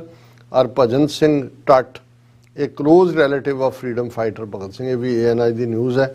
ਉਹਨੇ ਕਿਹਾ ਸ਼ਰਮ ਕਰੋ, ਆਪਣੇ ਕਰਪਟ ਲੋਕਾਂ ਦੇ ਨਾਲ ਭਗਤ ਸਿੰਘ ਨੂੰ ਨਾ ਮਿਲੋ। ਪਰ ਅਸੀਂ ਤਾਂ ਇਹ ਕਹਿ ਰਹੇ ਹਾਂ ਕਿ ਭਾਈ ਹੌਲੀ ਹੌਲੀ ਹੌਲੀ ਅਸਲੀਅਤ ਸਾਹਮਣੇ ਆ ਰਹੀ ਹੈ। ਬਿਲਕੁਲ ਇੰਨਾ ਭਗਤ ਸਿੰਘ ਦੀ ਔਕਾਤ ਇਹਨਾਂ ਦੀਆਂ ਨਜ਼ਰਾਂ 'ਚ ਹੈ। ਔਰ ਇਹ ਕਿਸ ਹੱਦ ਤੱਕ ਜਾ ਕੇ ਹੁਣ ਪਾਵਰ ਅਜੇ ਤਾਂ ਦੋ ਸੂਬਿਆਂ ਦੀ, ਇੱਕ ਤਾਂ ਸੂਬਾ ਵੀ ਨਹੀਂ ਹੈ, ਯੂਨੀਅਨ ਟੈਰੀਟਰੀ ਹੈ ਦਿੱਲੀ। ਬਿਲਕੁਲ ਪੰਜਾਬ ਦੇ ਵਿੱਚ ਕਿਵੇਂ ਦੋਈ ਹੱਥੀ ਲੁੱਟ ਰਹੇ ਨੇ, ਕਿਵੇਂ ਪੰਜਾਬ ਦਾ ਪੈਸਾ ਗੁਜਰਾਤ ਔਰ ਹਿਮਾਚਲ ਦੀਆਂ ਇਲੈਕਸ਼ਨਾਂ 'ਚ ਐਡਵਰਟਾਈਜ਼ਮੈਂਟ ਦੇ ਲਈ ਵਰਤਿਆ ਜਾ ਰਿਹਾ, ਔਰ ਕਿਵੇਂ ਪੰਜਾਬ ਦੇ ਗੈਰਤਮੰਦ ਲੋਕਾਂ ਦੇ ਨਾਲ ਮਜ਼ਾਕ ਕੀਤਾ ਗਿਆ ਹੈ। ਔਰ ਇਹ 92 ਅੰਨੇ ਗੂੰਗੇ ਬੋਲੇ ਅਸੈਂਬਲੀ ਚੁੱਪ ਕਰਕੇ ਬੈਠੇ ਨੇ ਔਰ ਉਹਨਾਂ ਨੂੰ ਤਾਂ ਇੰਨਾ ਕੀ ਹੈ ਕਿ ਕਿਤੇ ਕੇਜਰੀਵਾਲ ਸਾਡੇ ਤੋਂ ਨਾਰਾਜ਼ ਨਾ ਹੋ ਜਾਏ। ਬਿਲਕੁਲ ਡਾਕਟਰ ਸਾਹਿਬ, ਤੁਹਾਡਾ ਬਹੁਤ ਬਹੁਤ ਸ਼ੁਕਰੀਆ। ਸੋ ਇੱਥੇ ਲੈਣਾ ਬ੍ਰੇਕ। ਵਿਊਅਰਸ, ਤੁਸੀਂ ਕਿਤੇ ਨਹੀਂ ਜਾਣਾ, ਮਿਲਦੇ ਹਾਂ after this short break.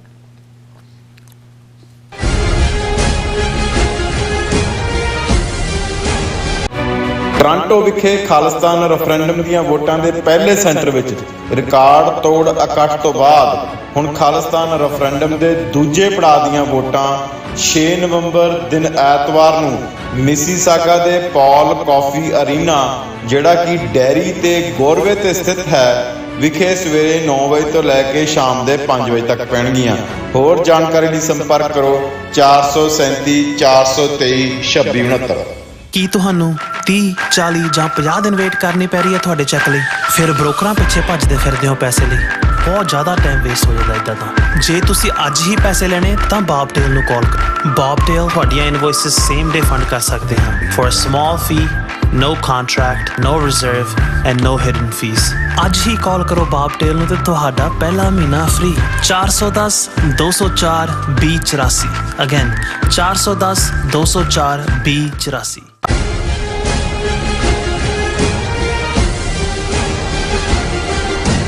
ਦਰਸ਼ਕੋ, break ਤੋਂ ਬਾਅਦ ਤੁਹਾਡਾ ਸਭ ਦਾ ਭਰਪੂਰ ਸਵਾਗਤ ਹੈ। ਸੋ ਵਿਊਅਰਸ, ਗੱਲਬਾਤ ਕਰਨ ਜਾ ਰਹੇ ਹਾਂ ਕਿ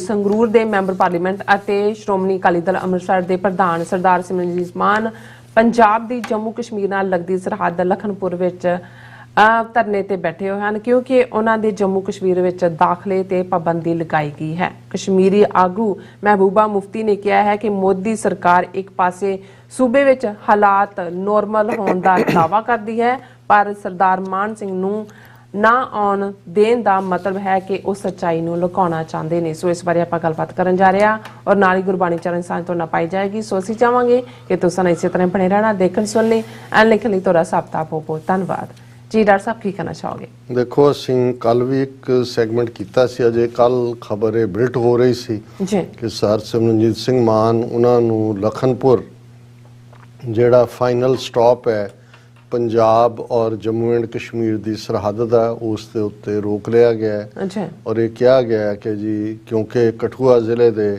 ਡਿਪਟੀ ਕਮਿਸ਼ਨਰ ਨੇ ਦਫਾ 144 ਲਾਈ ਹੋਈ ਹੈ ਔਰ ਇਹਨਾਂ ਦੇ ਜਾਣ ਨਾਲ ਜੰਮੂ ਕਸ਼ਮੀਰ 'ਚ ਐਂਟਰ ਨਾਲ ਅਮਨ ਭੰਗ ਹੋਣ ਦਾ ਖਤਰਾ ਹੈ, ਇਸ ਲਈ ਜਿਹੜਾ ਹੈ ਉਹਨਾਂ ਨੂੰ ਨਹੀਂ ਜਾਣ ਦਿੱਤਾ ਜਾਏਗਾ। ਔਰ ਹਾਲਾਂ ਉਦੋਂ ਤਾਂ ਇਹ ਖਬਰ ਹੀ ਬਿਲਟ ਹੋ ਰਹੀ ਸੀ, ਪਰ ਮੈਨੂੰ ਇਸ ਖਬਰ ਦੀ ਇੰਪੋਰਟੈਂਸ ਦਾ ਵੀ ਅਹਿਸਾਸ ਸੀ ਪਰ ਮੈਨੂੰ ਪਤਾ ਸੀ ਕਿ ਇਸ ਚੋਂ ਪੂਰੀ ਇੱਕ ਹੀਟ ਵੀ ਜਨਰੇਟ ਹੋਏਗੀ ਔਰ ਜੋ ਕੰਮ ਮਾਨ ਸਾਹਿਬ ਜਾ ਕੇ ਉੱਥੇ ਸ਼ਾਇਦ ਉਹ ਤਾਂ ਮੀਡੀਆ ਨੇ ਇਗਨੋਰ ਕਰ ਦੇਣਾ ਸੀ, ਉਹਨਾਂ ਤਾਂ ਖਬਰ ਵੀ ਨਹੀਂ ਸੀ ਲਾਣੀ। ਜਿਹੜਾ ਜਾ ਕੇ ਸ਼ਾਇਦ ਗੱਲ ਦੇ ਉੱਤੇ ਫੋਕਸ ਨਹੀਂ ਸੀ ਹੋ ਸਕਦਾ, ਉਹ ਬਿਨਾਂ ਗਿਆ ਜਿਹੜਾ ਜਿਵੇਂ ਉਹ ਧਰਨੇ ਤੇ ਬੈਠ ਗਏ ਰਾਤ ਸਾਰੀ ਉੱਥੇ ਹੀ, ਉਹਨਾਂ ਨੇ ਕਿਹਾ ਜੀ ਮੈਨੂੰ ਇੱਕ ਲੇਖ ਦੇ ਦਿਓ ਤੇ ਐਵੇਂ ਹੀ ਹੈ। ਔਰ ਹੁਣ ਵੱਡੀ ਗਿਣਤੀ 'ਚ ਜੰਮੂ ਤੋਂ ਵੀ, ਕਿਉਂਕਿ ਜੇ ਅਸੀਂ ਪਠਾਨਕੋਟ ਤੋਂ ਦੇਖੀਏ, ਪਠਾਨਕੋਟ ਇੱਕ ਵੱਡਾ ਜੰਕਸ਼ਨ ਹੈ। ਪਠਾਨਕੋਟ ਤੋਂ ਅੰਮ੍ਰਿਤਸਰ 90 ਕਿਲੋਮੀਟਰ ਹੈ, ਪਠਾਨਕੋਟ ਤੋਂ ਜੰਮੂ 90 ਕਿਲੋਮੀਟਰ ਹੈ, ਪਠਾਨਕੋਟ ਤੋਂ ਡਲਹੌਜ਼ੀ 90 ਕਿਲੋਮੀਟਰ ਹੈ ਆਲਮੋਸਟ, ਇੰਨਾ ਹੀ ਪਠਾਨਕੋਟ ਤੋਂ ਧਰਮਸ਼ਾਲਾ 90 ਕਿਲੋਮੀਟਰ ਹੈ। ਸੋ ਸੈਂਟਰ ਹੈ। ਔਰ ਜਦੋਂ ਅਸੀਂ ਪਠਾਨਕੋਟ ਤੋਂ ਜੰਮੂ ਵੱਲ ਆਉਂਦੇ ਹਾਂ, ਸੋ ਸਭ ਤੋਂ ਪਹਿਲਾਂ ਤਾਂ ਮਾਧੋਪੁਰ ਬੈਰਾਜ ਹੈ। ਇਸ ਗੱਲ ਦਾ ਧਿਆਨ ਰਹੇ, ਜਦੋਂ ਬਹੁਤ ਵਾਰ ਅਸੀਂ ਰਾਈਪੇਰੀਅਨ ਰਿਵਰਸ ਦੀ ਗੱਲ ਕਰਦੇ ਹਾਂ ਤੇ ਜਿਹੜੀ ਰਾਵੀ ਹੈ ਉਹ ਜੰਮੂ ਕਸ਼ਮੀਰ ਨੂੰ ਵੀ ਟੱਚ ਕਰਦੀ ਹੈ, ਇਸ ਲਈ ਮਾਧੋਪੁਰ ਵਾਲੇ ਪਾਸਿਓਂ ਜਿਹੜਾ ਪੰਜਾਬ ਦੇ ਨਾਲ ਸੰਬੰਧ ਜੁੜਦਾ ਹੈ। ਔਰ ਮਾਧੋਪੁਰ ਹੈਡਵਰਕਸ ਨੇ ਵੱਡੇ, ਜਿਵੇਂ ਸਤਲੁਜ ਦੇ ਹੈਡਵਰਕਸ ਫਿਰੋਜ਼ਪੁਰ ਨੇ, ਰਾਵੀ ਦੇ ਜਿਹੜੇ ਨੇ ਉਹ ਮਾਧੋਪੁਰ 'ਚ ਨੇ। ਔਰ ਜਿਉਂ ਹੀ ਤੁਸੀਂ ਮਾਧੋਪੁਰ ਕ੍ਰਾਸ ਕਰਦੇ ਹੋ ਅੱਗੇ ਲਖਨਪੁਰ, ਜੇ ਮੈਂ ਗਲਤ ਨਾ ਹੋਵਾਂ ਤਾਂ ਪਠਾਨਕੋਟ ਤੋਂ ਆਲਮੋਸਟ 15 ਤੋਂ 20 ਕਿਲੋਮੀਟਰ ਦੇ ਵਿਚਾਲੇ ਹੋਏਗਾ। ਔਰ ਲਖਨਪੁਰ ਤੋਂ ਜਿਉਂ ਹੀ ਤੁਸੀਂ ਫਿਰ ਲਖਨਪੁਰ ਫਾਈਨਲ ਸਟਾਪ ਹੈ ਜਿੱਥੋਂ ਜੰਮੂ ਕਸ਼ਮੀਰ ਸੂਬਾ ਸ਼ੁਰੂ ਹੁੰਦਾ ਹੈ। ਔਰ ਲਖਨਪੁਰ ਤੋਂ ਅੱਗੇ ਫਿਰ 10 ਕਿਲੋਮੀਟਰ ਦੇ ਉੱਤੇ ਜਿਹੜਾ ਉਹ ਕਠੂਆ ਹੈ। ਔਰ ਇਹ ਜਿਹੜੇ ਆਰਡਰਸ ਕੱਢੇ ਗਏ ਕਠੂਆ ਡਿਪਟੀ ਕਮਿਸ਼ਨਰ ਵੱਲੋਂ, ਔਰ ਅੱਜ ਜਿਹੜੀ ਇਸ ਖਬਰ ਦੀਆਂ ਡਿਟੇਲਸ ਆਈਆਂ ਨੇ ਉਸ ਦੇ ਮੁਤਾਬਕ ਜਿਹੜਾ ਉੱਥੋਂ ਦਾ ਜਿਹੜਾ ਡਿਪਟੀ ਕਮਿਸ਼ਨਰ ਵੀ ਹੈ, ਡਿਸਟ੍ਰਿਕਟ ਮੈਜਿਸਟ੍ਰੇਟ ਰਾਹੁਲ ਪਾਂਡੇ, ਸਾਰੇ ਪਾਸੇ ਪਾਂਡੇ ਬਿਠਾ ਦਿੱਤੇ ਨੇ ਲਿਆ ਕੇ, ਉਹਨਾਂ ਨੇ ਜਿਹੜਾ ਇਹ ਕਿਹਾ, ਪਾਂਡੇ ਨੇ ਆਰਡਰ ਪਾਸ ਕੀਤਾ ਕਿ issued under section 144 of code of criminal procedure said it had been brought to his notice by the senior superintendent of police that Maan was scheduled to enter Jammu and Kashmir and his visit was likely to cause disturbance in public tranquility. Therefore, I, in exercise of the powers vested in me under section 144 Criminal Penal Code, do hereby prohibit Maan from entering the jurisdiction of Kathua. ਕਿ ਜੀ ਮੈਨੂੰ SSP ਨੇ ਦੱਸਿਆ ਕਿ ਸਿਮਰਨਜੀਤ ਸਿੰਘ ਮਾਨ ਇੱਧਰ ਨੂੰ ਆ ਰਹੇ ਨੇ, ਉਹ ਜੇ ਆਉਂਦੇ ਨੇ ਤੇ ਜਿਹੜੀ ਪਬਲਿਕ ਟ੍ਰੈਂਕੁਇਲਿਟੀ ਹੈ, ਲੋਕਾਂ ਦੇ ਵਿੱਚ ਅਮਨ ਭੰਗ ਹੋਣ ਦਾ ਡਰ ਹੈ, ਇਸ ਲਈ ਮੈਂ ਮੈਜਿਸਟ੍ਰੇਟ ਦੀ ਅਥਾਰਟੀ ਨੂੰ ਵਰਤਦੇ ਹਾਂ 144 ਜਿਹੜਾ ਹੈ ਉਹ ਉਸ ਕ੍ਰਿਮੀਨਲ ਪੀਨਲ ਕੋਡ ਦੇ ਥੱਲੇ ਮਾਨ ਨੂੰ ਕਠੂਆ ਜ਼ਿਲ੍ਹੇ 'ਚ ਐਂਟਰ ਕਰਨ ਤੋਂ ਰੋਕਦਾ। ਹੁਣ ਕਠੂਆ ਦਾ ਮਤਲਬ ਜੰਮੂ ਕਸ਼ਮੀਰ ਹੈ। ਹੁਣ ਮਾਨ ਸਾਹਿਬ ਉੱਥੇ ਬੈਠ ਗਏ ਧਰਨਾ ਦੇ ਕੇ, ਉਹਨਾਂ ਨੇ ਕਿਹਾ ਕਿ ਜੀ ਮੈਂ ਇਹ ਦੱਸਣਾ ਚਾਹੁੰਦਾ ਕਿ ਵੀ, ਔਰ ਉਹਨਾਂ ਨੇ ਲੰਬਾ ਚੌੜਾ ਕਿ ਭਾਈ ਤੁਹਾਨੂੰ ਕਸ਼ਮੀਰ ਅਸੀਂ ਕਿਵੇਂ ਜਿਹੜਾ ਲਿਆਇਆ ਔਰ ਲਦਾਖ ਕਿਵੇਂ ਲਿਆਇਆ ਗਿਫਟ। ਉਹਨਾਂ ਨੇ ਕਿਹਾ ਜੀ ਇਹ ਤੁਸੀਂ ਜਿਹੜਾ ਇਹ ਦੱਸੋ ਕਿ ਵੀ ਇਹ I see no reason to prevent entry of peaceful delegation visiting and inquiring upon the people and of Jammu and Kashmir. Our party is against such tyranny and special powers given to the arm. ਉਹਨਾਂ ਨੇ ਕਿਹਾ ਜੀ ਅਸੀਂ ਬਿਲਕੁਲ ਇਸ ਦੇ ਖਿਲਾਫ ਹਾਂ ਜੋ ਤੁਸੀਂ ਕਰ ਰਹੇ ਹੋ ਕਸ਼ਮੀਰ 'ਚ, ਅਸੀਂ ਪੀਸਫੁਲੀ ਜਾ ਕੇ ਲੋਕਾਂ ਦੇ ਨਾਲ ਮਿਲਣਾ ਚਾਹੁੰਦੇ ਔਰ ਅਸੀਂ ਜਿਹੜਾ ਤੁਹਾਡੇ ਇਹ ਮੇਰਾ ਇੱਕ ਕਨਸਟੀਟਿਊਸ਼ਨਲ ਰਾਈਟ ਹੈ, ਮੈਨੂੰ ਇੱਕ ਵਕੀਲ ਵੀ ਪ੍ਰੋਵਾਈਡ ਨਹੀਂ ਕੀਤਾ ਗਿਆ। ਔਰ ਫਿਰ ਉਹਨਾਂ ਨੇ ਕਿਹਾ ਵੀ there is no legislature in Jammu and Kashmir ਵਿਚ ਇਜ਼ ਅੰਡਰ ਮਿਲਟਰੀ ਰੂਲ, ਕੋਈ ਕਾਨੂੰਨ ਹੈ ਜਿਹਦੇ ਥੱਲੇ ਤੁਸੀਂ ਮੈਨੂੰ ਰੋਕਿਆ। There is no democracy. I have come to visit the people of Kashmir to see for myself what is happening post abrogation of Article 370. I want to highlight the real picture of to the outside world. ਕਿ article 370 ਟੁੱਟਣ ਤੋਂ ਬਾਅਦ ਮੈਂ ਆ ਰਿਹਾ, ਮੈਂ ਦੁਨੀਆ ਨੂੰ ਦੱਸਣਾ ਚਾਹੁੰਦਾ ਅਸਲੀ ਪਿਕਚਰ ਕੀ ਹੈ। ਮੈਨੂੰ ਇਹੀ ਰੀਜ਼ਨ ਹੈ ਕਿ ਉਹਨਾਂ ਨੂੰ ਰੋਕਿਆ ਗਿਆ। ਇਸ ਗੱਲ ਨੂੰ ਮੈਂ ਹੀ ਨਹੀਂ ਕਹਿ ਰਿਹਾ, ਮਹਿਬੂਬਾ ਮੁਫਤੀ ਜਿਹੜੀ ਸਾਬਕਾ ਚੀਫ ਮਿਨਿਸਟਰ ਜੰਮੂ ਕਸ਼ਮੀਰ ਦੀ, ਜਿਹਦੇ ਨਾਲ BJP ਨੇ ਹਕੂਮਤ ਬਣਾਈ ਸੀ, ਉਹਨੇ ਟਵੀਟ ਕੀਤਾ। ਮਹਿਬੂਬਾ ਮੁਫਤੀ ਦਾ ਟਵੀਟ ਹੈ, government of India organizes guided tours of Jammu and Kashmir for ministers and dignitaries to project normalcy, but disallows and bars people like Simranjeet Singh Maan from entering the state to hide the reality. ਕਿ ਇਹ government European parliament ਦੇ delegation ਲੈ ਕੇ ਆਉਂਦੀ ਹੈ ਦੱਸਣ ਲਈ ਕਿ ਜੀ ਦੇਖੋ ਨਾਰਮਲਸੀ ਹੈ। ਹੋਰਨਾਂ ਨੂੰ ਵੀ ਦੱਸਿਆ ਜਾ ਰਿਹਾ ਜੀ ਟੂਰਿਜ਼ਮ ਬੜਾ ਕਰ ਰਿਹਾ, ਬਹੁਤ ਇਨਵੈਸਟਮੈਂਟ ਆ ਰਹੀ ਹੈ ਜਾਂ ਦੂਜੇ। ਉਹਨੇ ਕਿਹਾ ਵੀ ਸਿਮਰਨਜੀਤ ਸਿੰਘ ਮਾਨ ਨੂੰ ਕਿਉਂ ਰੋਕਿਆ? ਕਿਉਂਕਿ ਉਹ ਰਿਐਲਿਟੀ ਨੂੰ ਲੁਕਾਉਣਾ ਚਾਹੁੰਦੇ ਨੇ। ਰਿਐਲਿਟੀ ਕੁਝ ਹੋਰ ਹੈ, ਪ੍ਰੈਜ਼ੈਂਟ ਕੁਝ ਹੋਰ ਕੀਤੀ ਜਾ ਰਹੀ ਹੈ। ਸੋ ਅਸੀਂ ਮਾਨ ਸਾਹਿਬ ਹਮੇਸ਼ਾ ਹੀ ਇਸ ਕਿਸਮ ਦੇ ਮੁੱਦੇ ਦੇ ਉੱਤੇ ਹੀ ਕਮਸ ਆਊਟ ਬੈਸਟ, ਔਰ ਉਹ ਇਸ ਵੇਲੇ ਮੈਂ ਸਮਝਦਾ ਹਾਂ ਵੀ ਉਹਨਾਂ ਨੂੰ ਭਾਵੇਂ ਰੋਕ ਲਿਆ ਗਿਆ, ਪਰ ਇਹ ਖਬਰਾਂ ਜਦੋਂ ਕਸ਼ਮੀਰ ਤੱਕ ਪਹੁੰਚੀਆਂ ਹੋਣਗੀਆਂ, ਵਾਦੀ ਦੇ ਲੋਕ ਜਿਹੜੇ ਜ਼ੁਲਮ ਦੇ ਥੱਲੇ ਨੇ ਕਿ ਭਾਈ ਇੱਕ ਸਿੱਖ MP ਆਇਆ ਖਲੋਤਾ ਹੈ ਔਰ ਉਹ ਸਾਡੇ ਹੱਕਾਂ ਦੀ ਗੱਲ ਕਰ ਰਿਹਾ। ਇਹ ਹਿਸਟਰੀ ਇਹੀ ਹੁੰਦੀ ਹੈ ਜਿਹਨੂੰ ਅਸੀਂ ਹਾਂ ਦਾ ਨਾਰਾ ਮਾਰਨਾ ਕਹਿੰਦੇ ਹਾਂ, ਕਰ ਕਰਾ ਤਾਂ ਕੋਈ ਕੁਛ ਨਹੀਂ ਸਕਦਾ, ਪਰ ਇਹ ਸ਼ੋਅ ਕਰਦਾ ਹੈ ਕਿ ਭਾਈ ਸਿੱਖ ਕੌਮ ਜਿੱਥੇ ਵੀ ਕਿਤੇ ਕਿਸੇ ਦੇ ਨਾਲ ਧੱਕਾ ਹੁੰਦਾ ਹੈ ਉੱਥੇ ਜਾ ਕੇ ਉਹਨਾਂ ਦੇ ਲਈ ਖਲੋਂਦੀ ਹੈ। ਔਰ ਜਿਵੇਂ ਅਸੀਂ ਕਨਕਲੂਜਨ ਦੇ ਵਿੱਚ ਰੂਹਾਨੀਅਤ ਦੀ ਵਿਚਾਰ ਕਰਦੇ ਹਾਂ, ਸ਼੍ਰੀ ਰਾਗ ਮਹੱਲਾ ਤੀਜਾ ਤੀਸਰੇ ਪਾਤਸ਼ਾਹ ਦਾ ਸ਼ਬਦ ਹੈ, ਥੋੜਾ ਜਿਹਾ ਸਬਰ ਨਾਲ ਸੁਣਨਾ ਪਏਗਾ, ਲੰਬਾ ਸ਼ਬਦ ਹੈ, 8 ਦੇ ਵੀ 10 ਪਦੇ ਨੇ। ਸਹਿਜੇ ਨੂੰ ਸਭ ਲੋਚਦੀ ਬਿਨ ਗੁਰ ਪਾਇਆ ਨਾ ਜਾਏ, ਪੜ ਪੜ ਪੰਡਤ ਜੋਤ ਕੀ ਥੱਕੇ, ਭੇਖੀ ਭਰਮ ਭੁਲਾਏ, ਗੁਰ ਭੇਟੇ ਸਹਿਜ ਪਾਇਆ, ਆਪਣੀ ਕਿਰਪਾ ਕਰੇ ਰਜਾਏ, ਭਾਈ ਰੇ ਗੁਰ ਬਿਨ ਸਹਿਜ ਨਾ ਹੋਏ, ਸਬਦੈ ਹੀ ਤੇ ਸਹਿਜ ਉਪਜੈ, ਹਰ ਪਾਇਆ ਸੱਚ ਸੋਏ ਰਹਾਓ। ਇਹ ਕੇਂਦਰੀ ਨੁਕਤਾ ਹੈ ਸਾਰੇ ਸ਼ਬਦ ਦੇ ਵਿੱਚ। ਸਹਿਜ ਦੀ ਗੱਲ ਹੈ। ਸਹਿਜ ਅਵਸਥਾ ਉਹ ਹੈ ਜਿਹਦੇ ਚ ਤੁਹਾਡੇ ਮਨ ਚੋਂ ਫੁਰਨੇ ਮੁੱਕ ਜਾਂਦੇ ਨੇ, ਤੁਸੀਂ ਬਿਲਕੁਲ ਸਹਿਜ, ਜਿਵੇਂ ਅਸੀਂ ਪੰਜਾਬੀ ਜ਼ਬਾਨ ਦਾ ਸ਼ਬਦ ਵੀ ਹੈ, ਸਹਿਜ ਭਾਵਨਾ ਦੇ ਵਿੱਚ ਸਾਡੀ ਰੂਹ ਉਸ ਵਾਹਿਗੁਰੂ ਦੇ ਸਿਮਰਨ 'ਚ ਜੁਟੀ ਹੁੰਦੀ ਹੈ।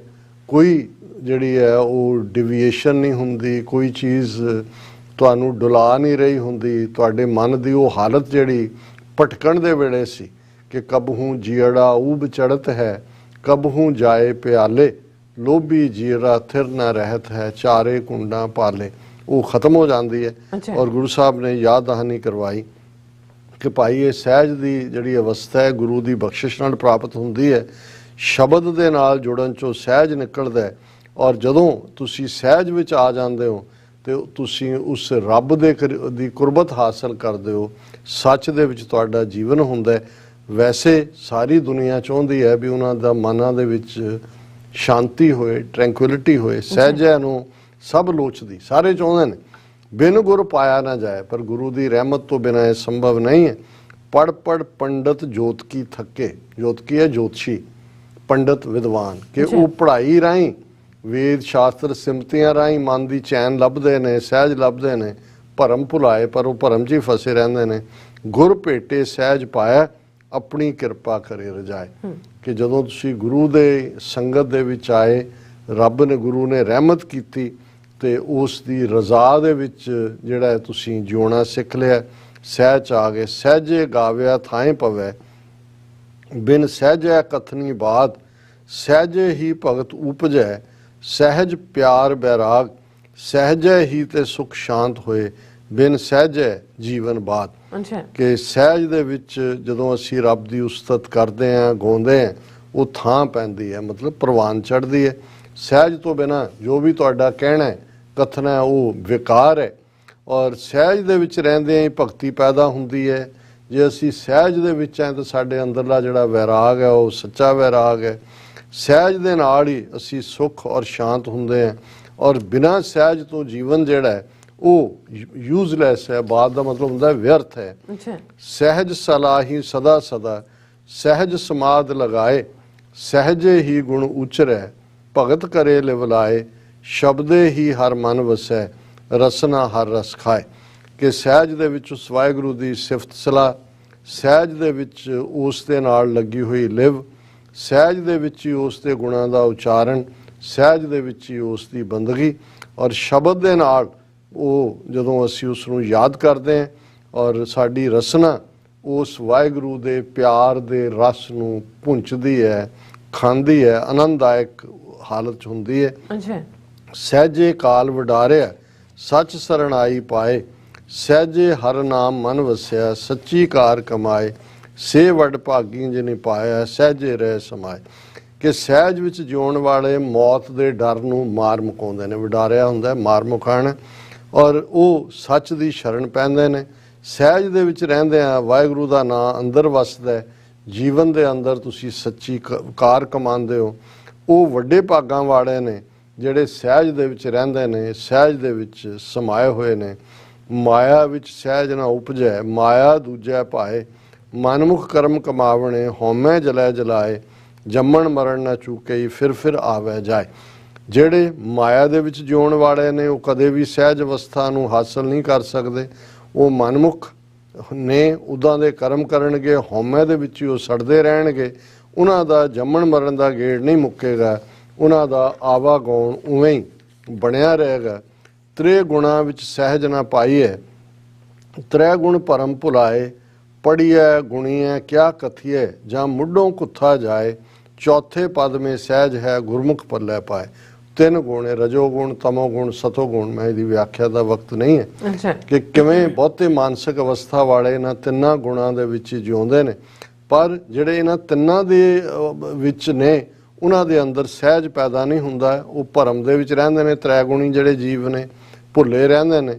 ਉਹਨਾਂ ਦਾ ਪੜ੍ਹਨਾ ਜਾਂ ਗੁਣ ਗਾਇਨ ਕਰਨਾ ਉਹਦਾ ਕੋਈ ਮਤਲਬ ਨਹੀਂ ਹੈ, ਕਿਉਂਕਿ ਉਹ ਮੁੱਢੋਂ ਕੁੱਥਾ ਜਾਏ ਇਸ ਲਈ ਹੈ ਕਿਉਂਕਿ ਉਹ ਇਹ ਸਾਰੀ ਕਿਰਤ ਜਿਹੜੀ ਹੈ 3 ਗੁਣਾਂ ਵਾਲੀ, ਰਜੋ ਤਮੋ ਸਤੋ, ਉਹ ਹਉਮੈ ਦੇ ਵਿੱਚ ਕਰ ਰਹੇ ਹੁੰਦੇ ਨੇ।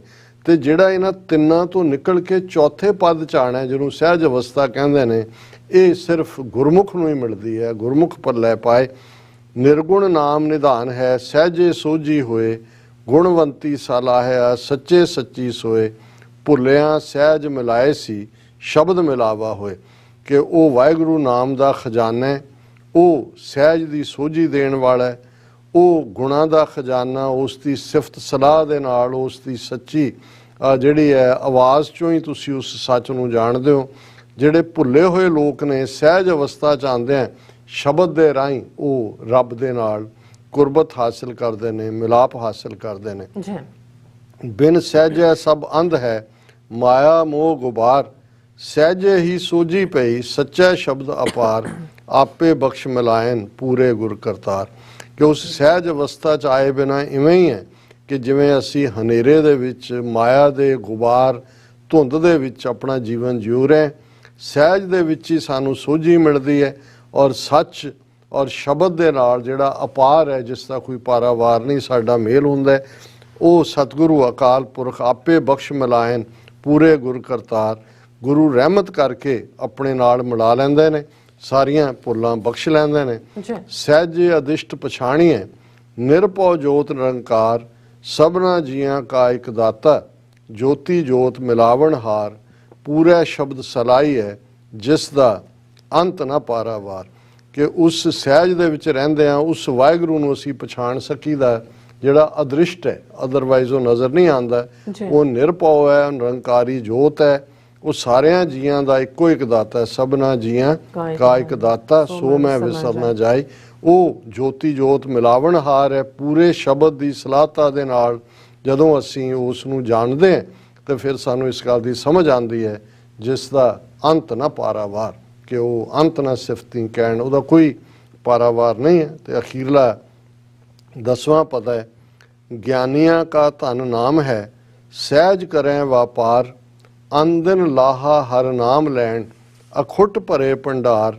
ਨਾਨਕ ਤੋਟ ਨਾ ਆਵੇ, ਦੀਏ ਦੇਵਨ ਹਾਰ।